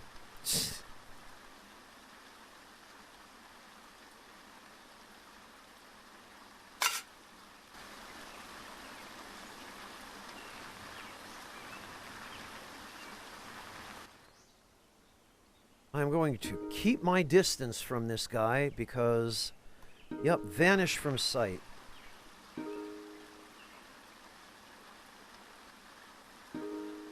Sneaky retreat. There we go. I didn't want to end up on that side of him, but...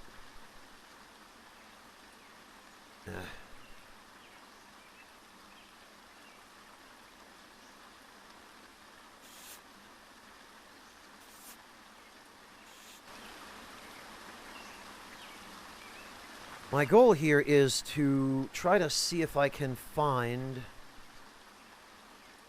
any good loot that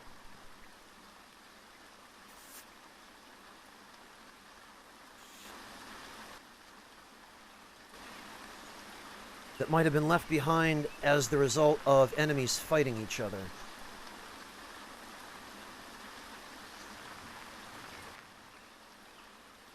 Ooh, a brand new multi-tool. That counts as good loot. Some batteries. And a nearly new pair of pants and a nearly new shoe, which aren't really helpful.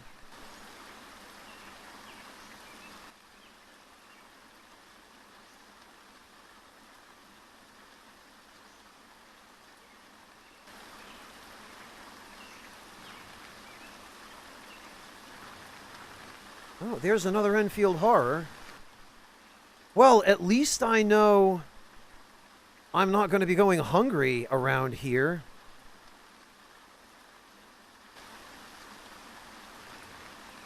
That Enfield horror I fought in the forest did more damage to me during the event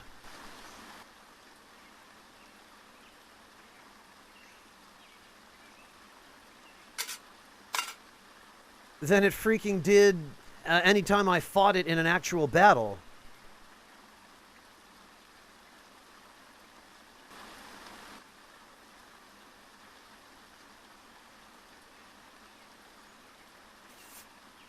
Okay.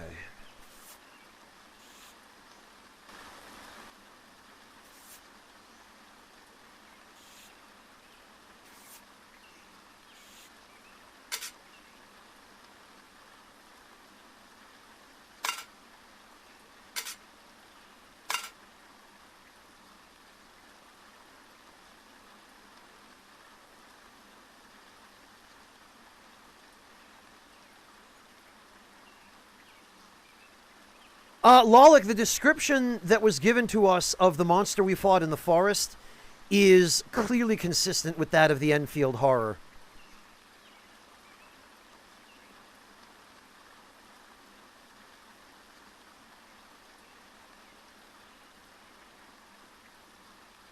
Oh, we don't have enough time.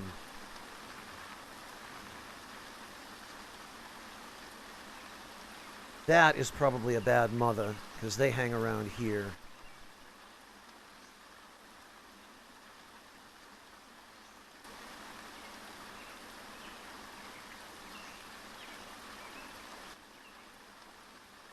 Alright, now we are going to need...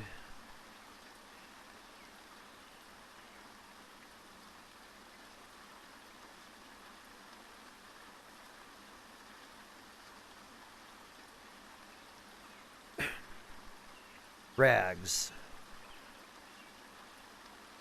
What? Why? Why would you not use dirty rags?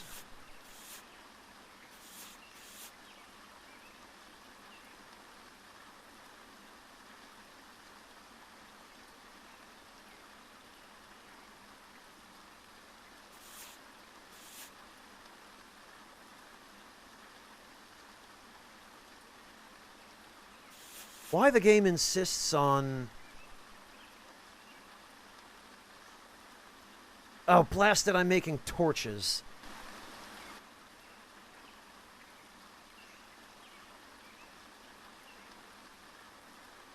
Hey, Lord Louise, welcome.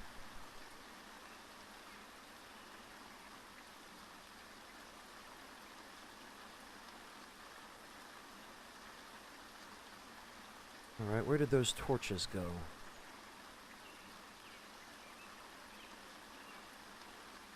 Wait, no, I wasn't. No? Okay, I wasn't making torches. Oh, God. Well...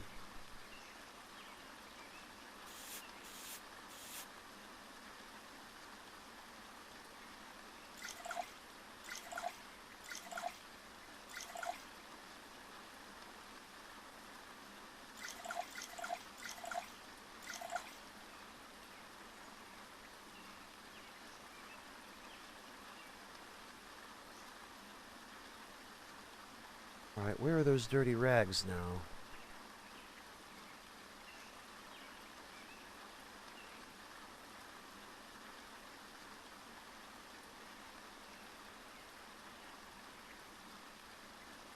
Oh, they're already... Okay. So I need the pot. And I need the campfire.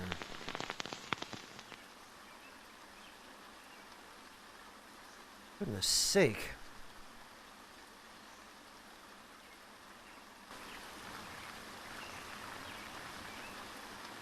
Oh, I was hoping the Enfield Horror would go attack that guy.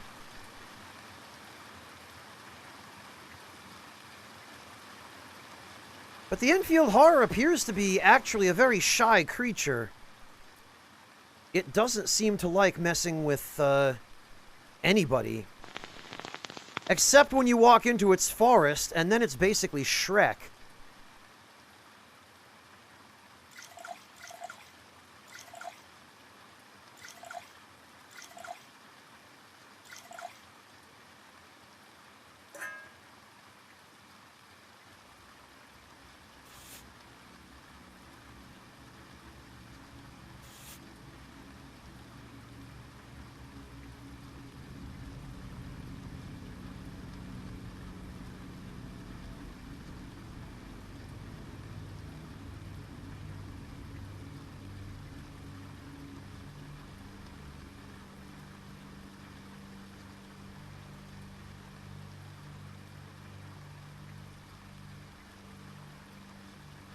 Oh, okay. Well, I mashed through that so fast, I ended up sterilizing a bunch of water by accident. I guess that's fine.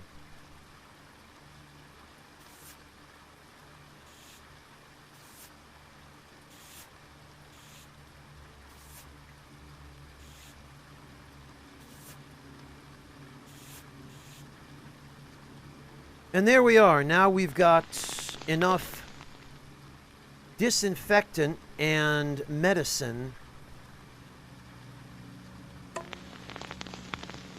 that we are good to go.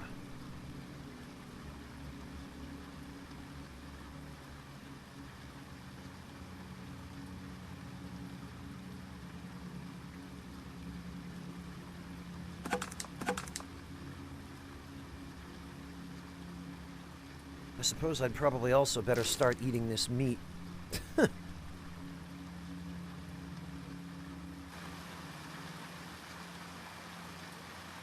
Well, Jumbo Lingo, you say that.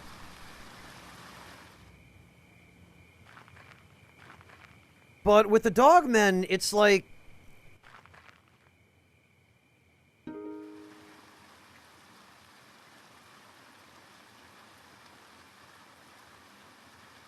I don't think this guy's a bad mother, actually. With the dogmen, it's like either there are 5 of them trying to kill you, or you never run into any.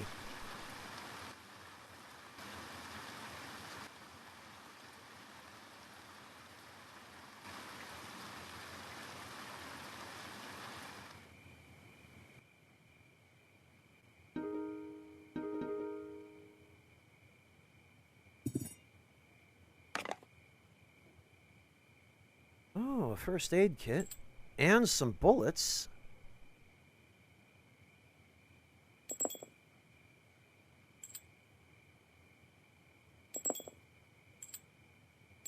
Quite a few bullets, actually.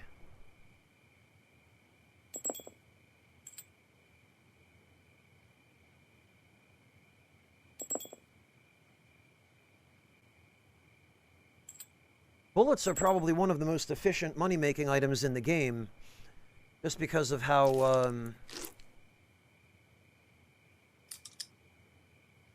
little space they take up, and yet how much money they're worth.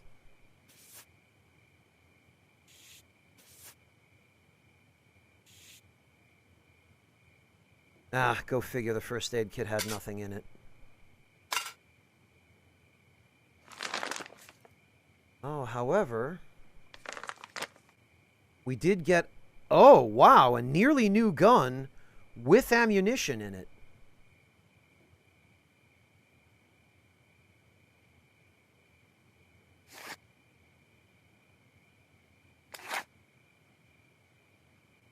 Thank you. Yes. Sincerely. Lord Louise, thank you so much for the resub. Welcome back. Great to see you, man. How you doing?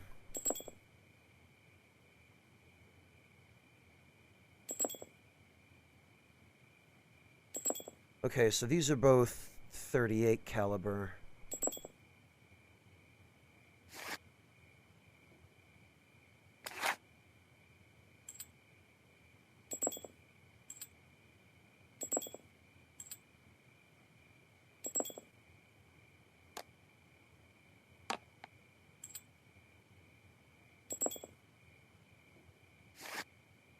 Put that there. We can take this, actually. We've got some room. Ooh, berries. Just have to be careful I don't accidentally eat anything else here, because that could be very bad.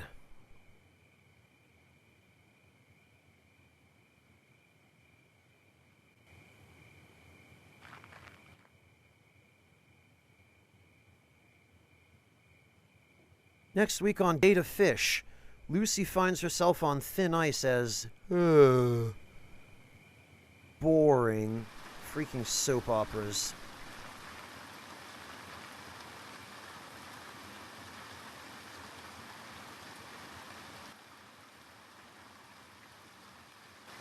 You know what? I've forgotten where my camps are, and you can't mark them on the map for some reason.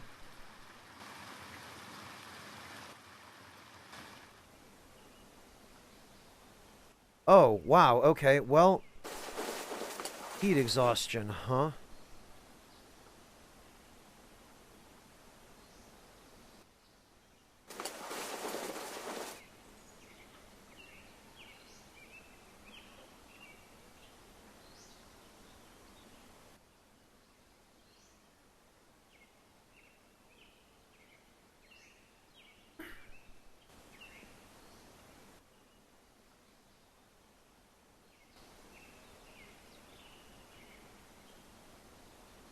Oh, okay, so the strange forest is over there, which means my other camp was up north of the strange forest.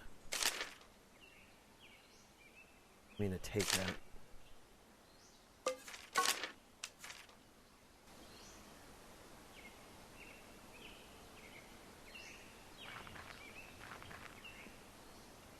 Oh, I'm hidden. Freaking whoops.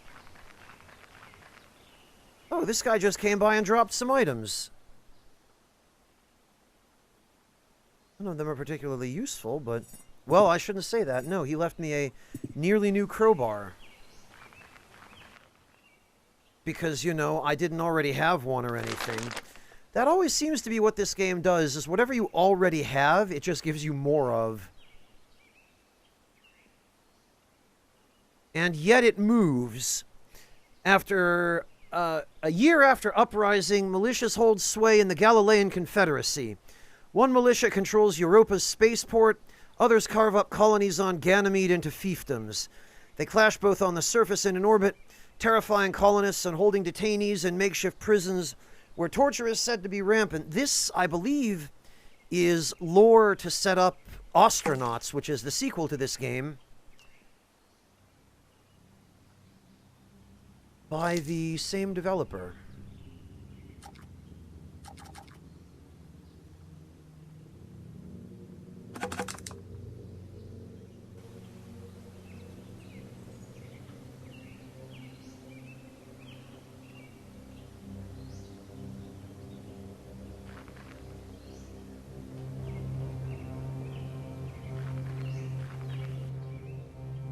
No, I thought I had a camp further north, but I guess not.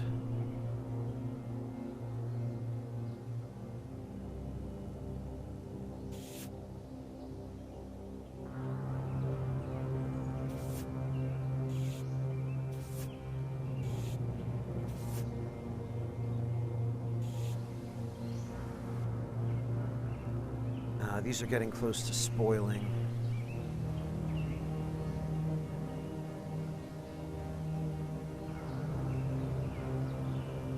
Oh, I see. We're back here. We ended up somehow right back at the cryo facility.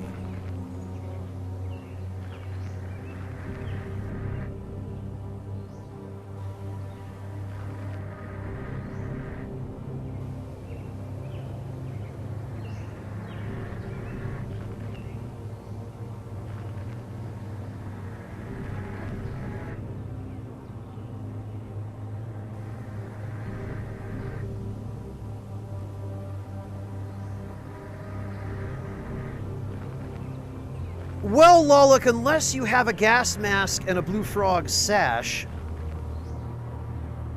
Oh, that guy just died. He dropped everything he was carrying. Well, rip. I'll take your jelly bears, at least.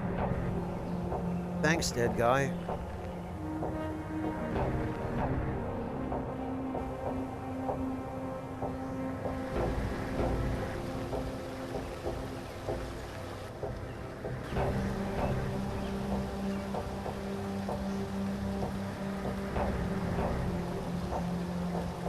I think it might be that building.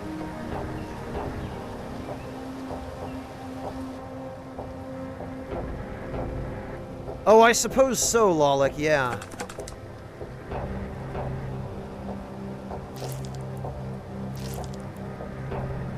We'd probably better just eat a bunch of these.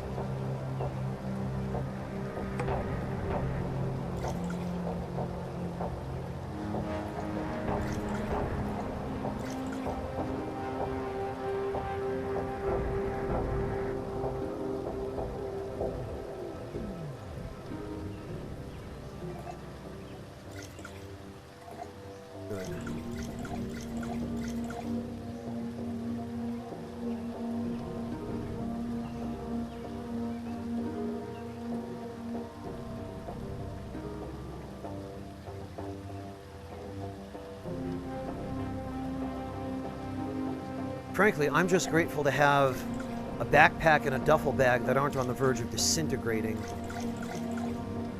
Because for most of the game, the containers I've found were very well worn by the time I got my hands on them.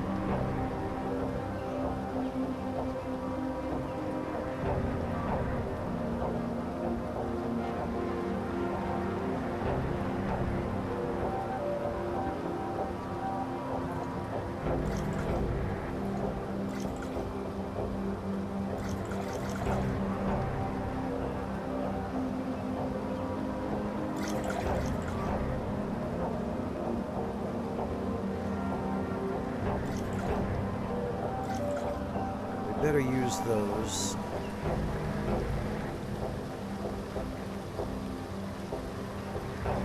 And I think, yes, okay, here's our other camp.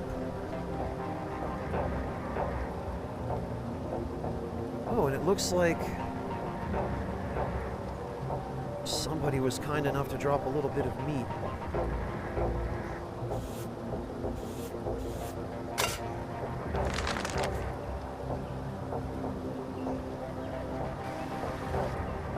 Every camp needs a multi-tool, so we're going to keep the new one.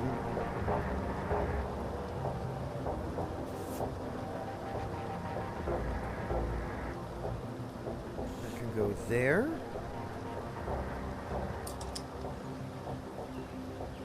This can go here.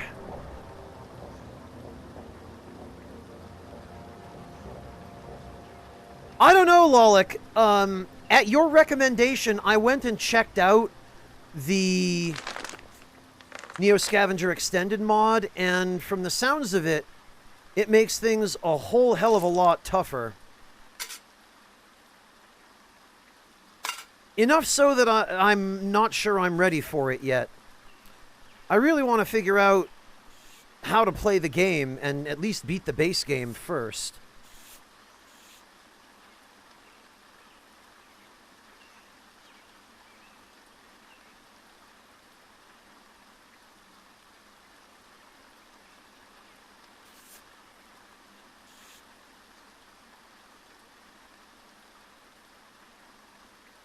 Hamahiro, I believe the game Zomboid is supposed to be fairly similar to this.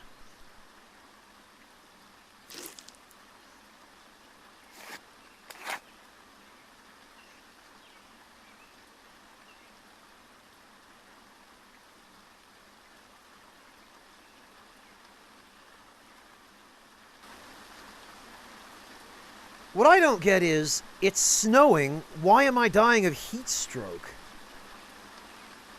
Keep overheating and...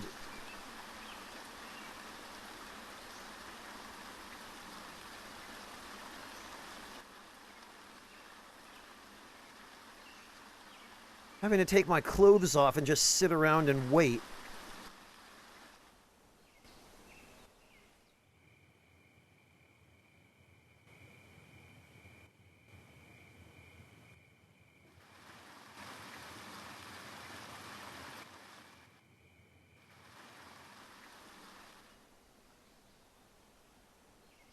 Sure, Lolik, but, I mean, it's snowing. You'd think...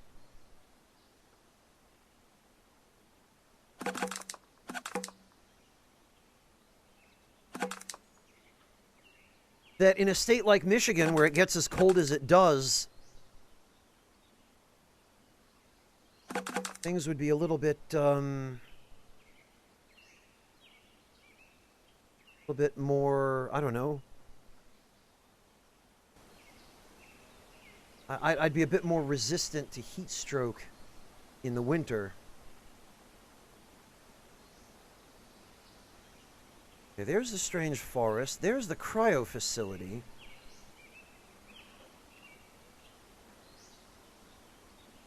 Oh, I did mean to go check the fairgrounds, and I also meant to stop back at the ATN Enclave.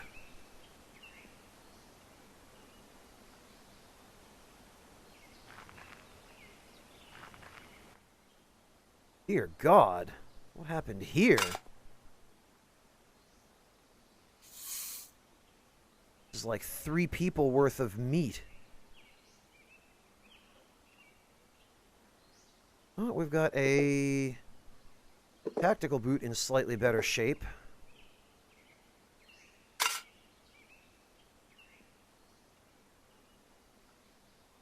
God.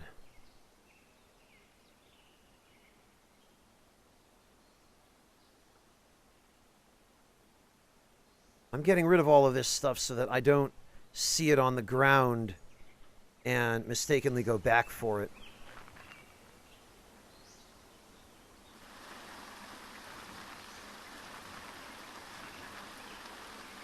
I would also like to go to the ATN camp so that I can sell these bullets and guns.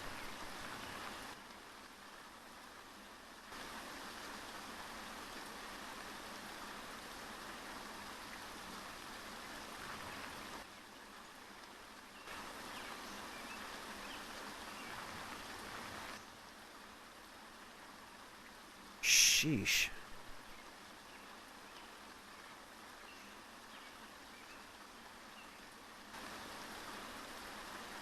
Hamahiro, I presume there is, because the game makes a big deal about it the first time you eat human meat.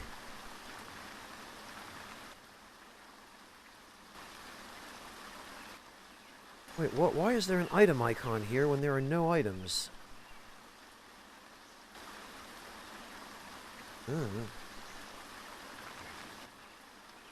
Wow.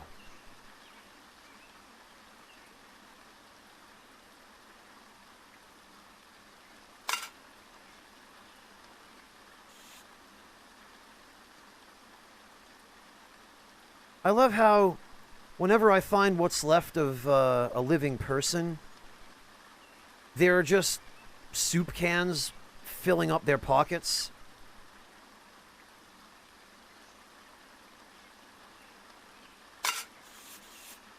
Those things I will take.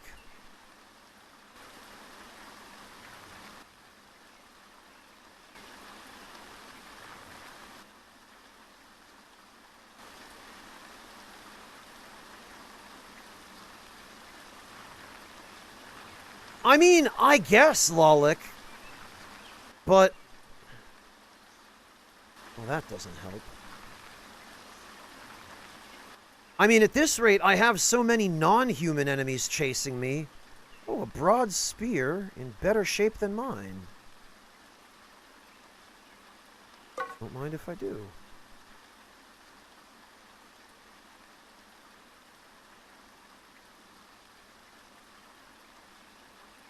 Oh, a duffel bag in 61% condition.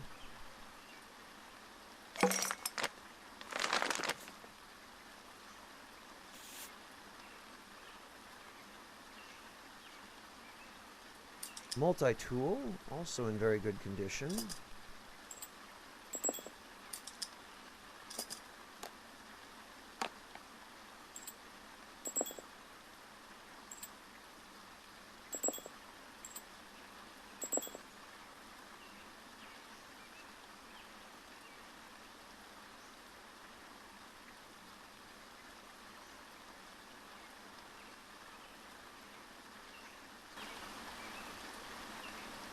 Yeah, I suppose that shouldn't be a surprise, Hamahiro. Alright, I am going to mark... oh, wait a minute.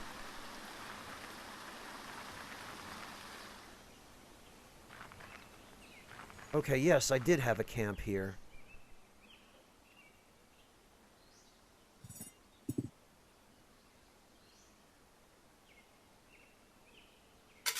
Oh, and my string traps fell apart, apparently.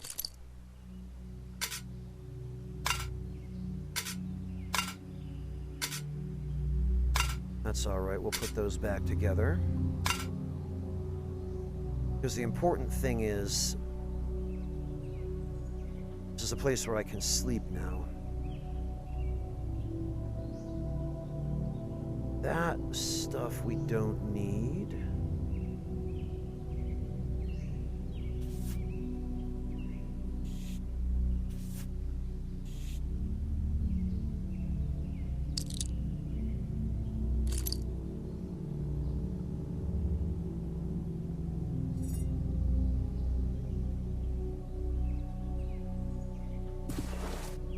can go there. This... Oh, that won't quite fit, will it?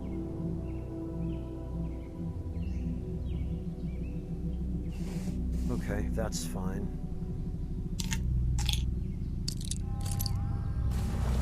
This will fit here.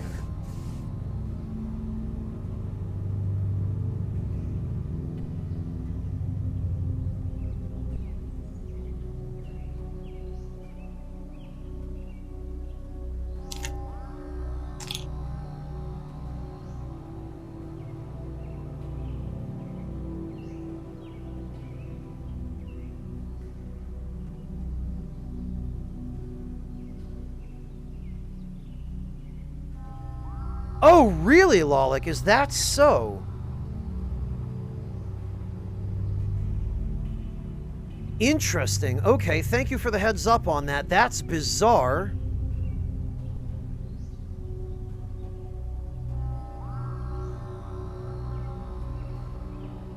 But very useful to know.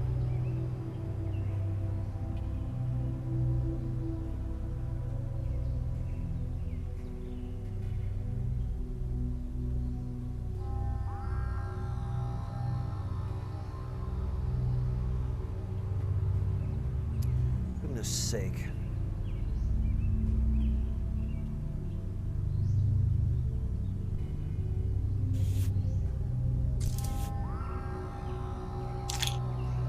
Alright, we want the upside down cans.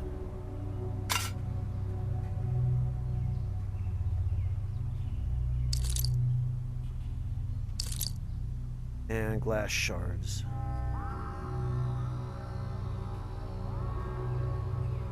Wait, what? Oh, bloody hell.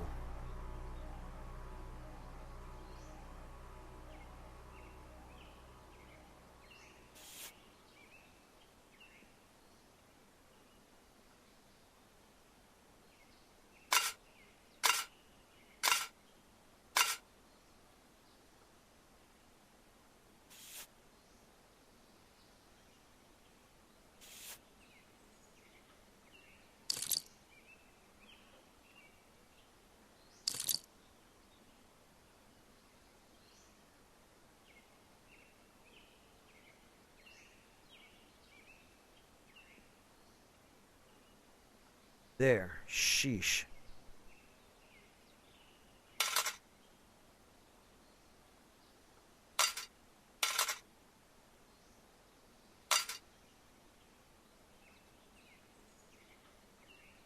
Those we don't need anymore since we've already got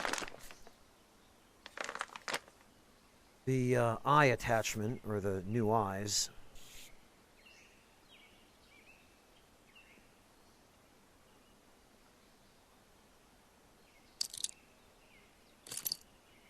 There we go.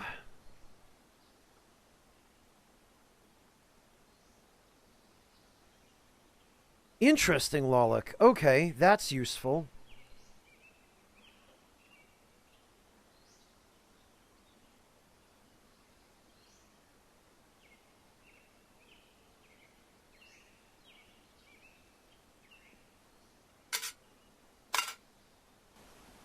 Right, I am going to go back for that duffel bag. Assuming that dog doesn't steal it.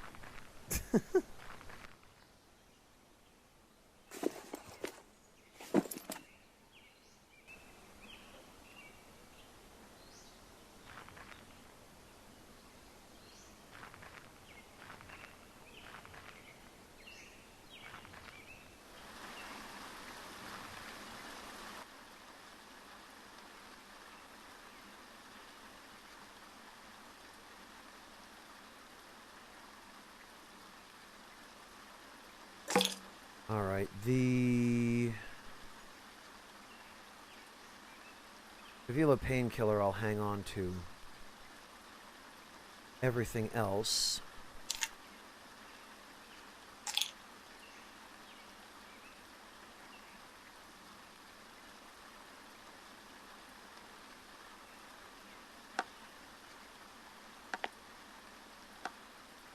just go in its proper place for the moment.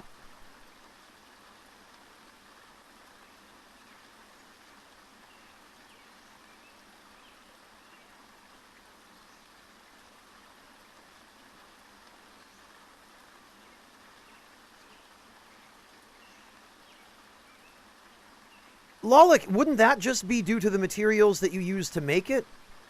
Like, to crafting it rather than just finding one?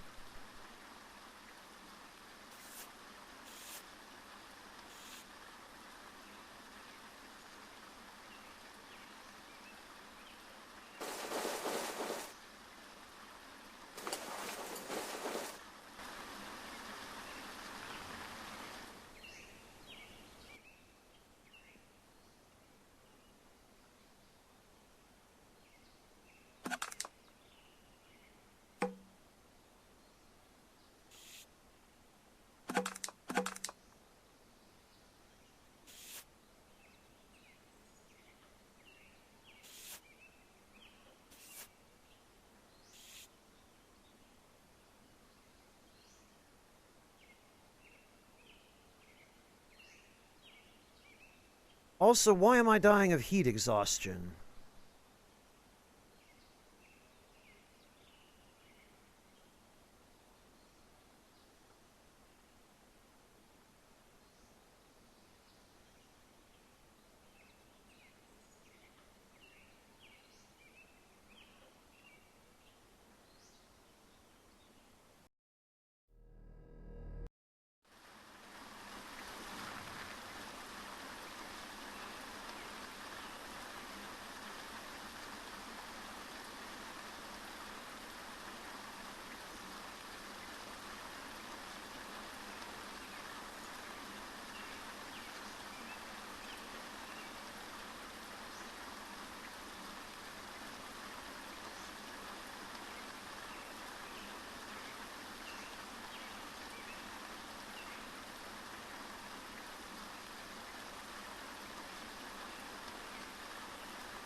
Oh, okay, Lolik. Fascinating. Really is complex. And now suddenly we're back to comfortable again.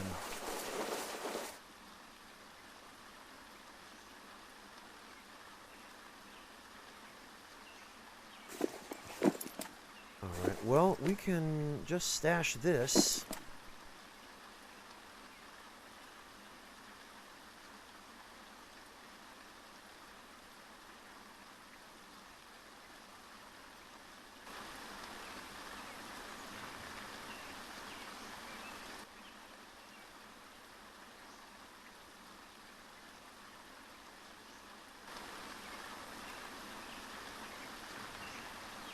And actually, we should probably stay the night here.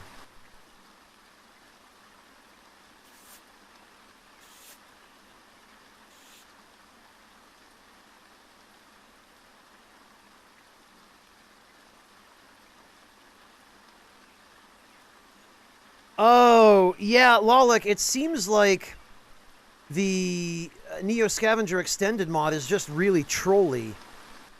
And it just takes stuff away without actually giving you anything.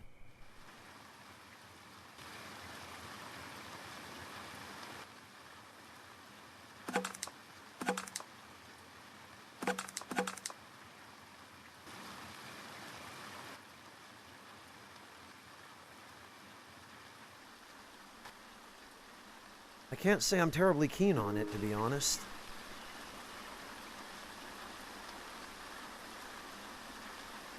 Alright, so from here, to get to ATN Enclave, it's basically a straight diagonal shot. And not actually as far as I thought it was originally. We might be able to do this.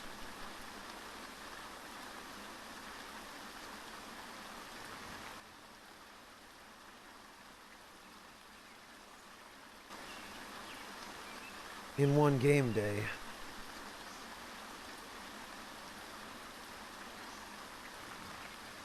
Oh, okay, Lolik, because the way you've been describing it up to now, it sounds like it's just a way of making the game harder without adding anything to it to make it actually more enjoyable. It seems like it just makes it less convenient.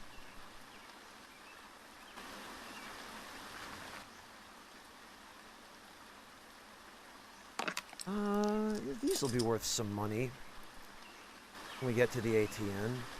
I don't want to spend a ton of time.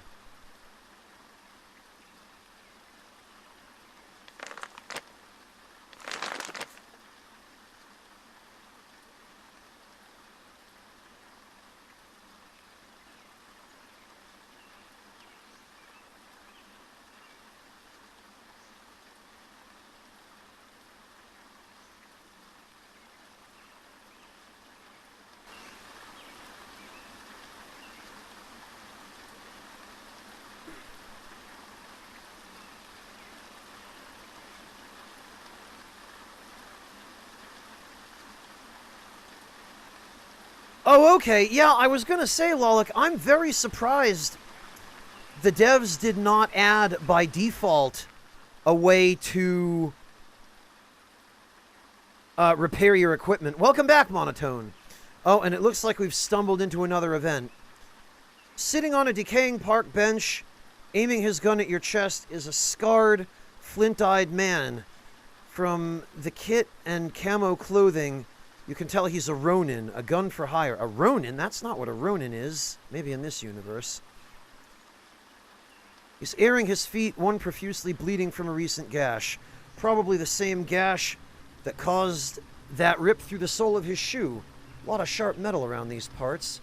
The pain must be affecting his grip on the rifle. It's wavering. Maybe enough for you to safely dive off to the side. He's not saying anything, just sitting there staring. Well, usually helping people in this game seems to lead to an instant death state, but who he is doesn't matter. The man's in pain, you're here to help. How much help do you give a killer? Throw him a stray shoe and get the heck out of there. Duck, dodge, and roll, you're a ghost, you're gone. That's a nice-looking rifle he has, probably best if you looked after it for a while. Hop along, Cassidy won't be needing it. Well, I mean, I'm guessing he wants us to help him?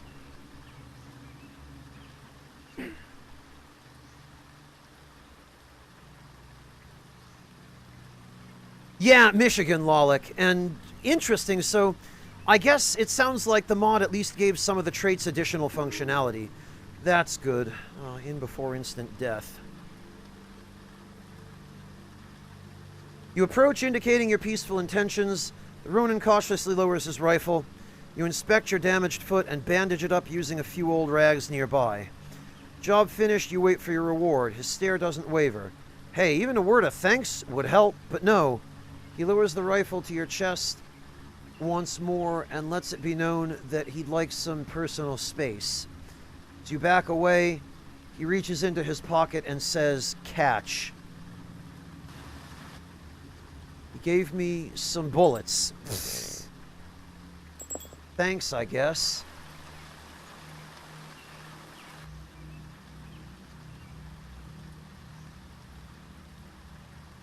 Okay, somehow the noise traps I left at this camp weeks ago, by the game's reckoning, are intact. The ones I left at the other camp had fallen apart. I don't understand how this game determines whether time passes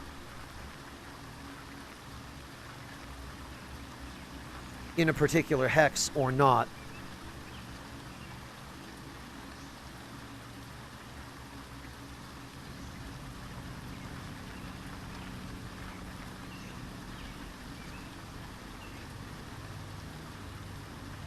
Pure RNG, not many people stumbled upon them. But I've had that happen with food too, Lolek. Like, there have been times when I've left food items in one of my camps, and I came back and found them spoiled. And I'm talking about meat, not stuff with preservatives like the snack cakes that doesn't spoil. Food with durability. I've left meat at camps And sometimes I've come back and it was ruined, and other times I came back and it didn't seem like any time had actually passed at the camp.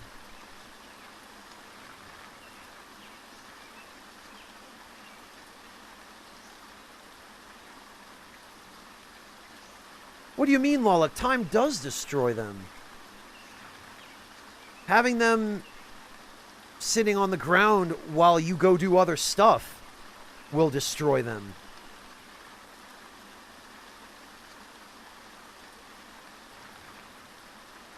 It seems like there is something that causes time to not pass at a particular hex. Wow, well, if we're just going to be handed a free rifle, and it's not in great shape, but we're right near the ATN.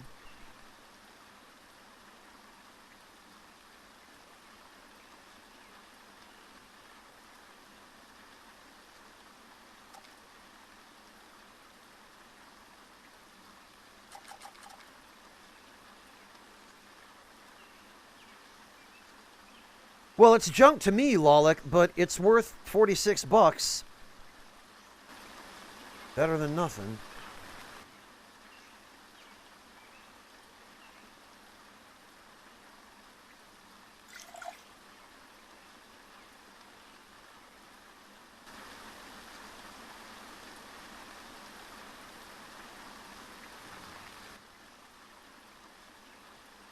Oh, okay.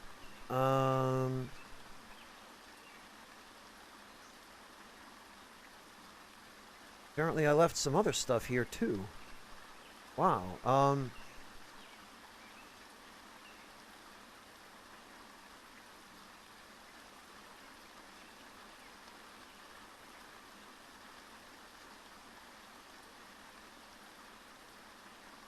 okay, that's the thing the Stoat gave us.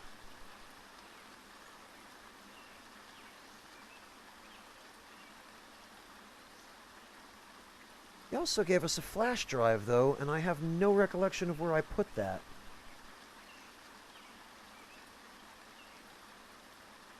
God, I hope I didn't lose it. Oh, wait a minute, no. I don't think I did. There it is. I was going to say, I thought it was at this camp.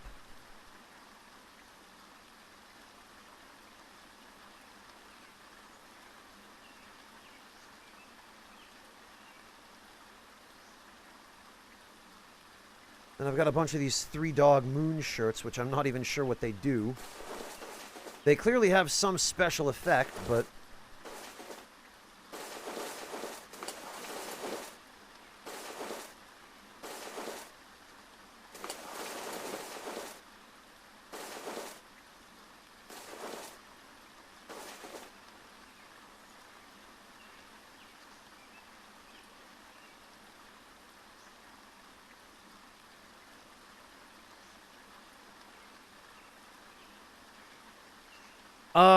really, Lolic?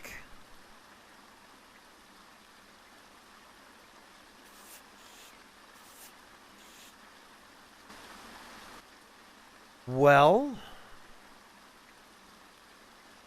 I can tell you, Lolic, the strap has durability. That much I know for a fact, because I have found individual rifle straps, and they always have durability. The scope also has durability.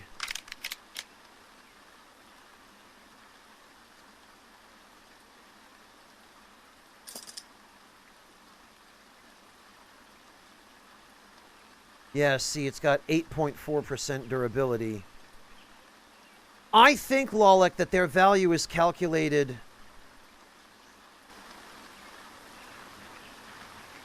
along with the value of the gun.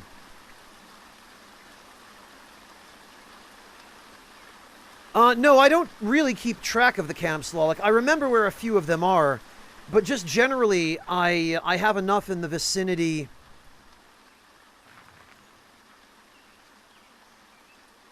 of the important areas to support whatever activity I might be engaged in there. Now this right here, this is good. 536.24 for this nearly new revolver, plus the 5 bullets in it. Shotgun shells and 45 caliber ammo I am keeping. Whoops. I said I'm keeping.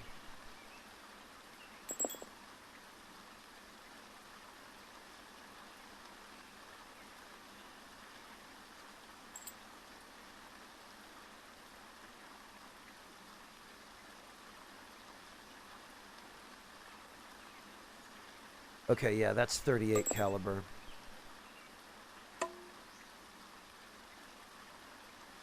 Then I've got all these multi-tools. This rifle scope.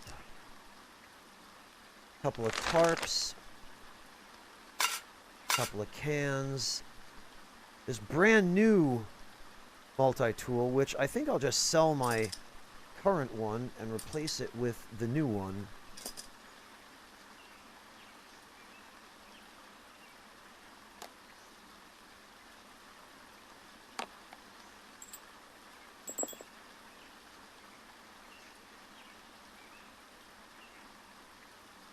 Lolik, neither does the junk market. The junk market doesn't identify bullets either.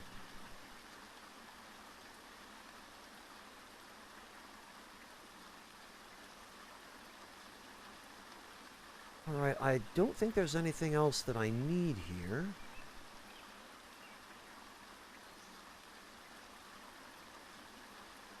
Yeah, no, I don't think there is. Okay, cool.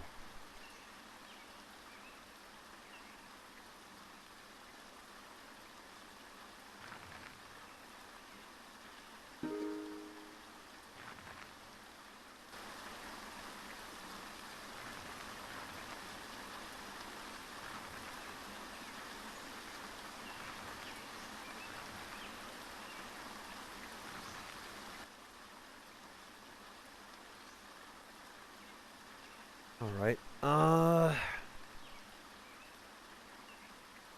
oh, there is one very important thing I wanted to do, which I guess I might as well do now. Now that we're positioned for it.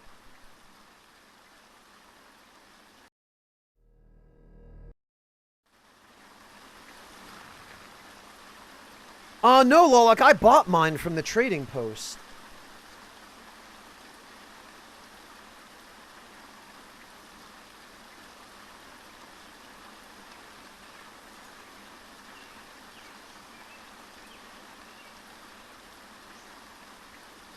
What I've been meaning to do for ages now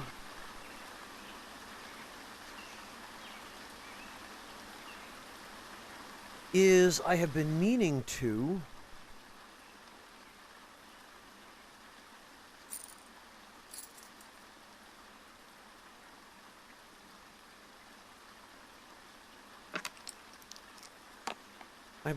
see what happens when we take off this pendant, because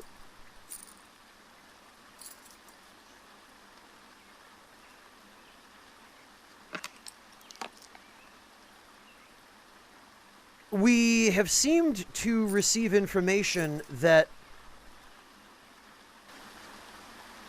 a Grim Reaper-looking evil force has been attacking me, or has been hunting me, and that the pendant was supposed to keep it away, but nothing happened after taking the pendant off. Maybe I have to wait. Aha! There is a sudden roar and a rush of dry air as blinding blue-white light bathes the area. Formless darkness begins to appear from within, and soon it emerges as an impenetrably black silhouette, endlessly casting off fragments of itself. Orange burns from its center, pierced by the scattering fragments of black. It's already moving by the time you can resolve its shape, and its crude chalk-white face is fixed on you. Oddly, something strikes you as familiar about this thing, like you've seen that frightening pattern before. Hatters? Is this the thing the security footage Hatter showed you? And that mantle of blackness, it would definitely leave a dragging pattern on the floor, like the one in the cryo facility. As it starts closing the gap towards you, your mind snaps back to the present. Yeah, it probably could, Jumbo Lingo. I guess I've just been invaded. That's what that pendant was. The pendant was preventing invaders from finding me. Another piece of the puzzle, but it doesn't really answer anything, Lolik. What did I do to piss this thing off? Why does it want me dead?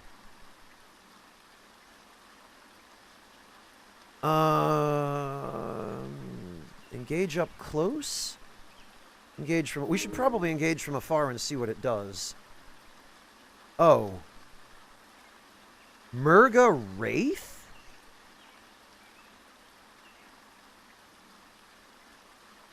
Huh. Weapon Grasp. I have a feeling I don't want to let this thing get too close to me. So we're going to sneak away. Oh, no, he saw me. Murga Wraith searches for player, and he found me, because of course he did. I wonder if I could...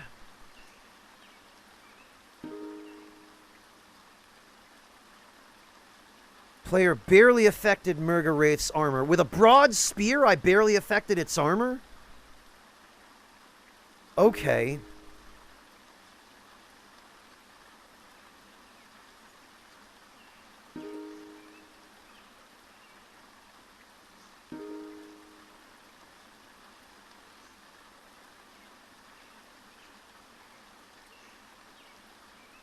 Create obstacle.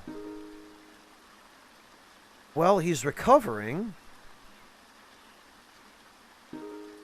Fall back. Create obstacle.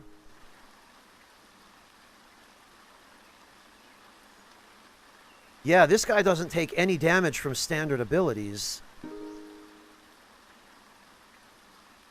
Let's stab him again. Barely affected his armor. Okay, so he's immune to standard attacks.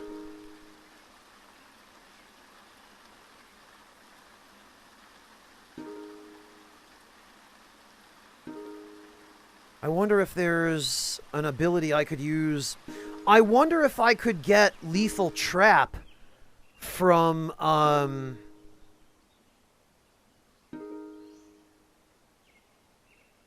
fell to the ground. Even with him on the ground, my attacks don't scratch him. Well, let's try getting Lethal Trap to proc.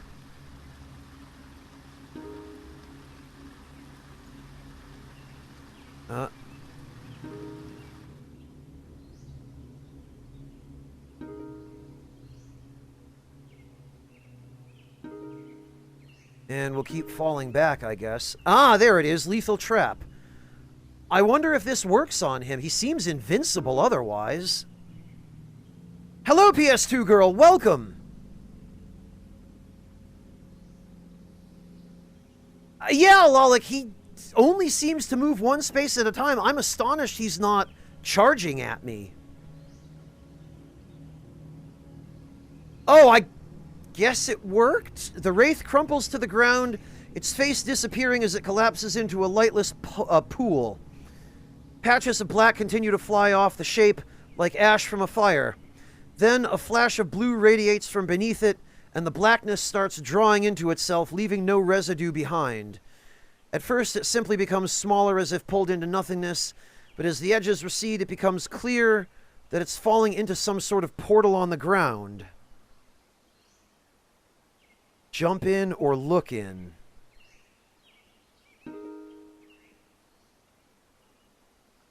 You peer over the edge and see steps leading to the floor of a cluttered chamber. As if viewing from its ceiling, items crowd every surface, though you see no signs of an occupant. The air intermingles between the two worlds, the other side having a dry, sterile quality compared to the moist, musty air here. Lolik, I have a feeling this is one of those encounters where it's like the Reaper in the Persona games. and you're not supposed to be able to kill it for most of the game, but if you run into it during flu season, you just wait 3 turns and it dies. Well, I guess we're obligated to jump into this portal, aren't we? You step forward and allow your weight to drop into the hole. And land firmly on the step. Despite your expectations to the contrary, you feel only a temperature gradient where the portal intersects your body. It feels like entering a museum from outdoors. Inside, you're surrounded by a small chamber cluttered with items on shelves and work surfaces. It's warm here and smells of desert and stone. Light spills in from a large opening on one wall, and you nearly stagger from the view. A vast open space lies beyond, filled with columns of impossible height. Far below, dozens, maybe hundreds of figures dot the floor. Some are interacting with strange pools of light, others crossing the floor or entering doorways at the base of the columns.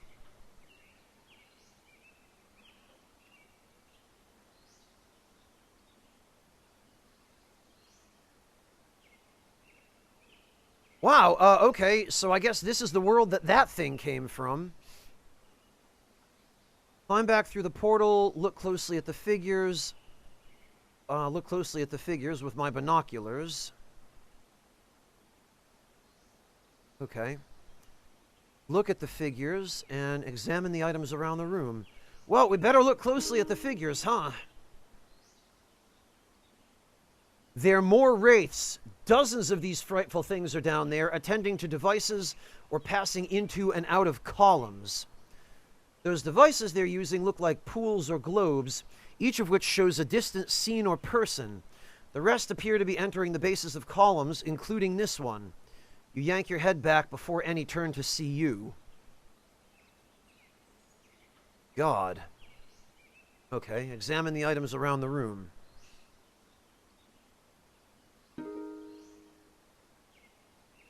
The room resembles an arcane study. Shelves are stuffed with artifacts from ancient to modern, and some completely alien to your eyes. There are also organic samples, possibly mummified or preserved trophies. It looks like one part evidence locker and one part wizard's laboratory. You take note of some of the more recognizable items. Oh, God.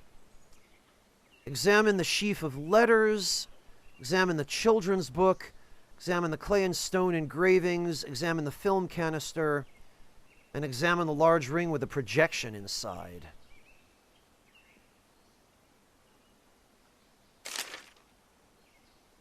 Sheaf of letter. I guess we'll just go in order. A sheaf of letters from Ambrose Bierce. Not Ambrose Pierce. Ambrose Bierce. Cataloging creatures and occurrences that lack any rational explanation. Yeah, so...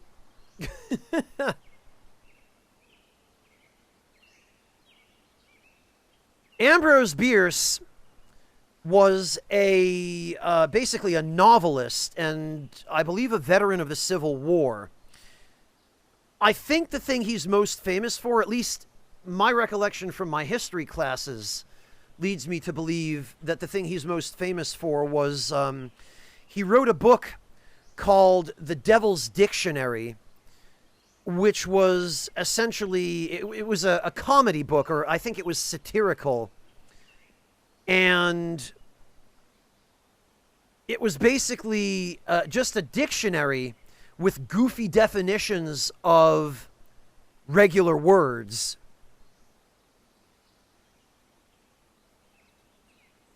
It's worth a read. It's actually a funny book. I've read part of it. And if you ever have your chance, or if you have a chance to get your hands on a copy of it, it's a worthwhile read. It's quite funny. At least I thought so. Take mental notes of the name? I mean, yeah, I am, Lolik. More interestingly, the letters appear to be part of a series trying to draw connections between the events and the participants. The series stops abruptly, however, before any conclusions made. Interesting. Sheaf of letters from Ambrose Bierce. Mind if I do?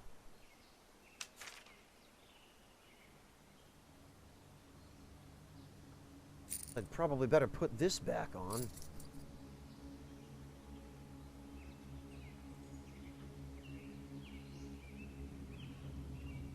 And it looks like I can steal it. So you get your wish, PS2 girl. Oh, this... It's a Ronald McDonald head that I found at a fairgrounds, an abandoned fairgrounds. It was lying in one of the tents. So, of course I put it on, because it's the apocalypse. And you need to show everybody in the apocalypse that you're a Chad and you're not to be messed with.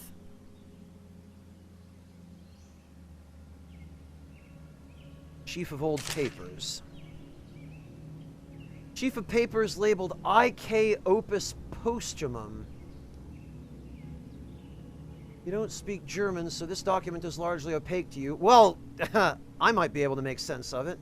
However, it appears to be excerpts of a larger work. Whole sections are missing.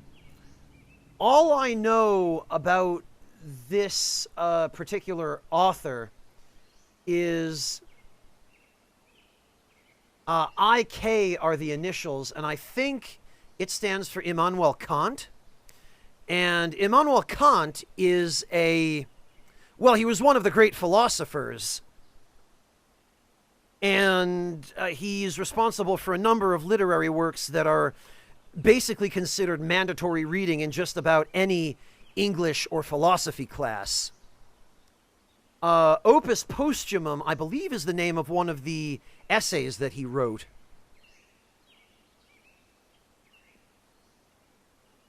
Why the hell not? We'll take it.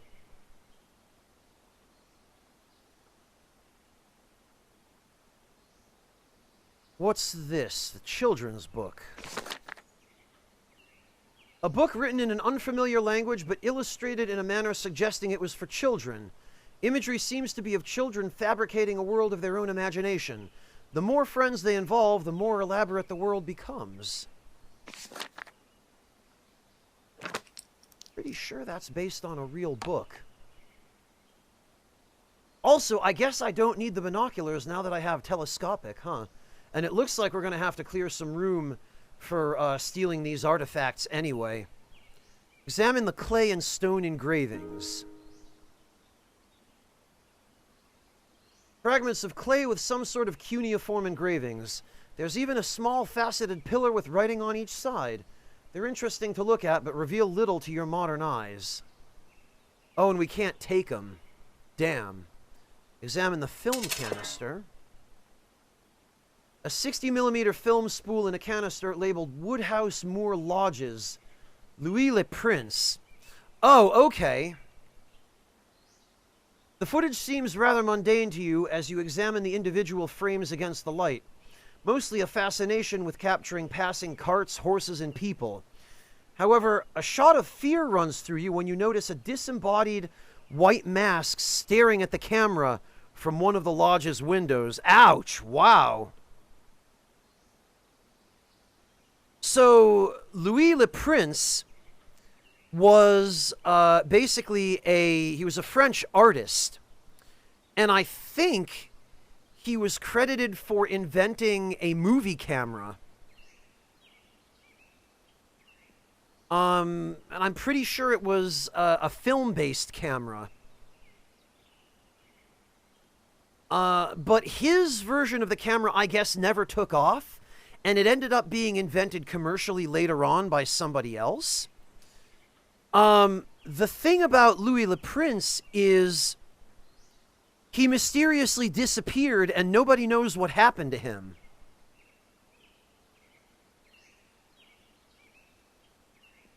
I'm not sure about the details of his disappearance, but basically all I know is he got on a train and that was the last anybody ever heard of him.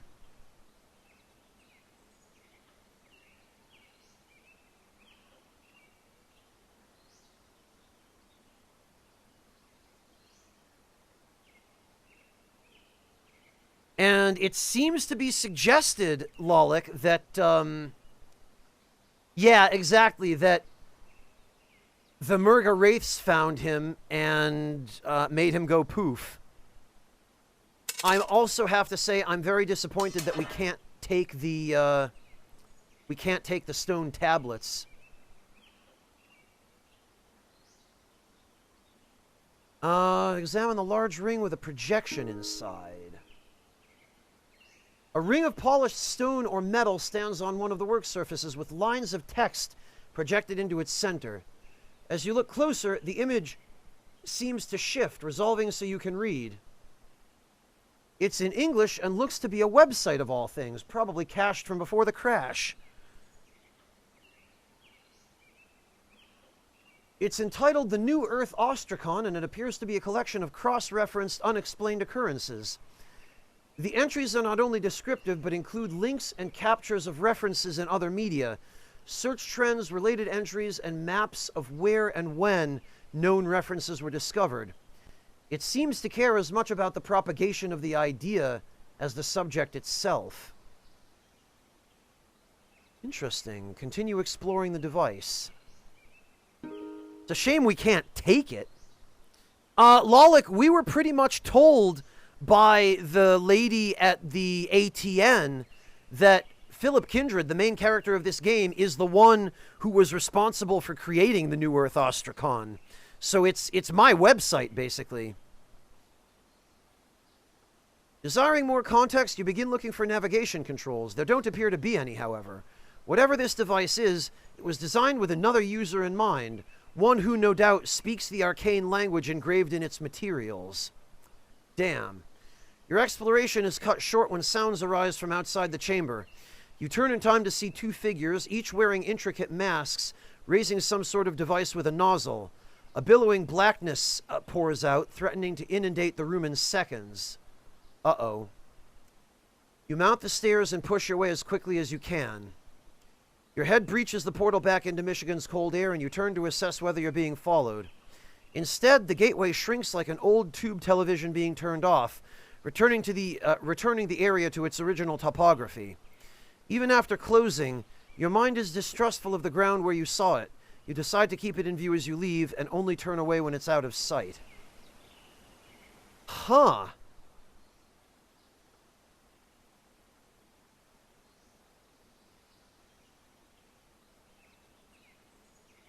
I don't monotone, unfortunately.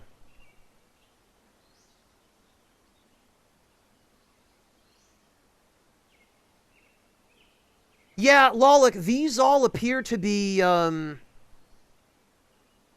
all appear to be items that caught the attention of the Wraiths for some reason. I don't know what it is they're trying to accomplish or to prevent.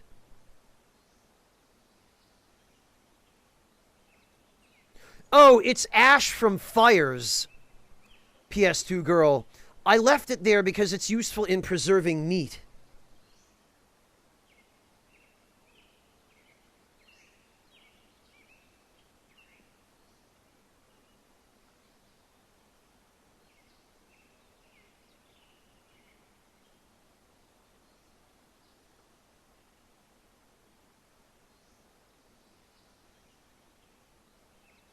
Lolik, so I don't know if English is your first language.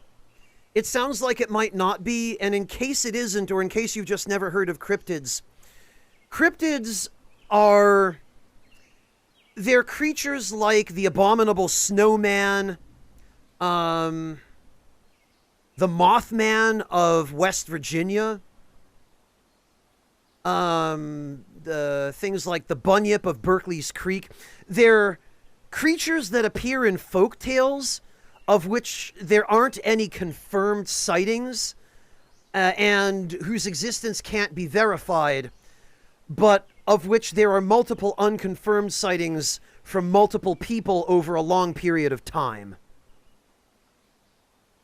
Yeah, the jackalope, the Jersey Devil. Exactly, Lolik, those kinds of things. Chupacabras. They're creatures that might be made up, but that have a very, very, very small chance of being real and just nobody's ever actually seen them or been able to get any footage of them.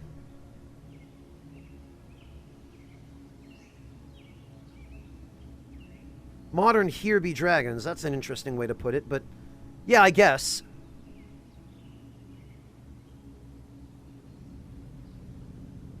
I see quite a few of you are familiar with cryptids.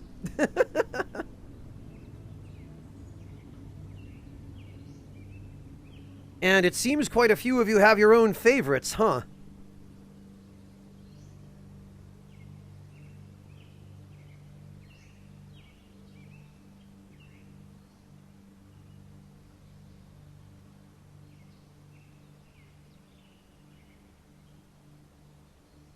Oh, you moved to Australia to learn about the bunyip, or you learned about the bunyip by moving to Australia, Jumbo? The Insulindian Phasmid, nobleman. I knew somebody was going to freaking bring up Disco Elysium.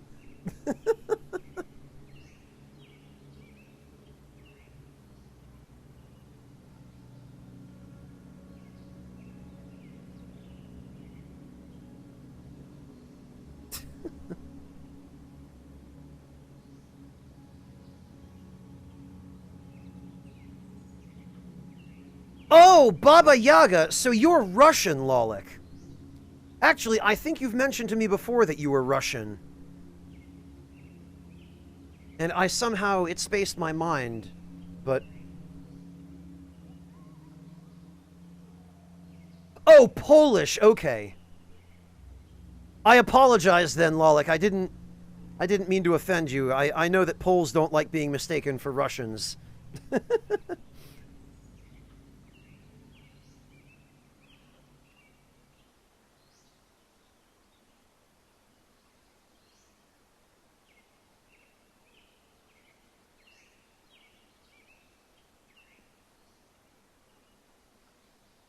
Well, Jumbo, the good thing is you don't have to move to a country just to learn about its cryptids. You can go on vacation there and not have to spend the money on a house. Also, I wonder if there's anything I can do with all this stuff.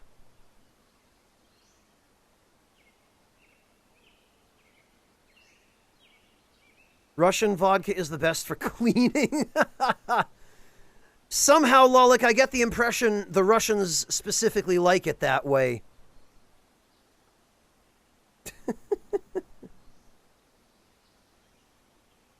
Zyrek, that I know better. My mother's side of my family is Ukrainian, and therefore I am half.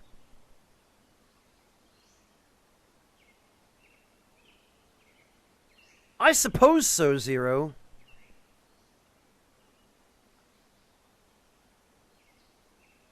I mean, yeah, Jumbo, that is a hell of a commitment.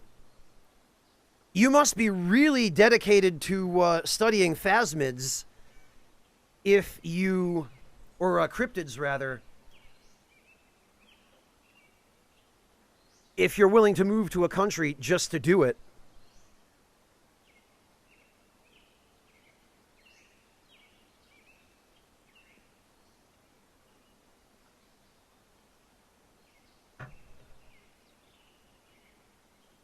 And speaking of dedication...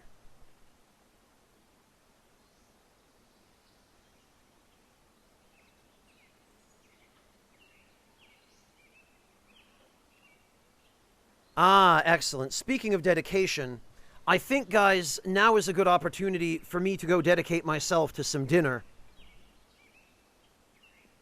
Because I am getting pretty hungry, and I did not expect that we would be encountering and defeating the mysterious spirit that's been plaguing our poor protagonist quite so quickly, but I think that's a good note on which to cap off the stream.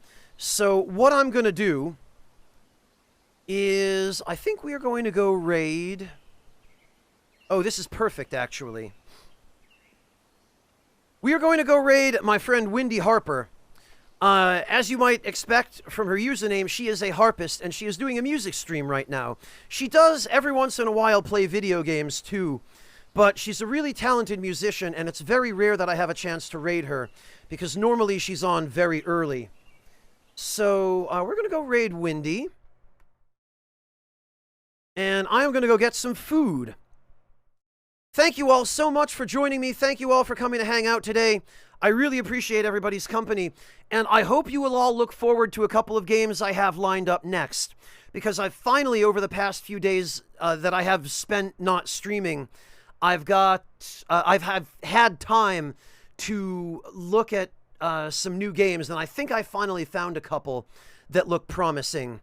So I might intersperse those with this as I finish this. And I hope you will all look forward to them, and I will catch you all next time. Take care, everyone.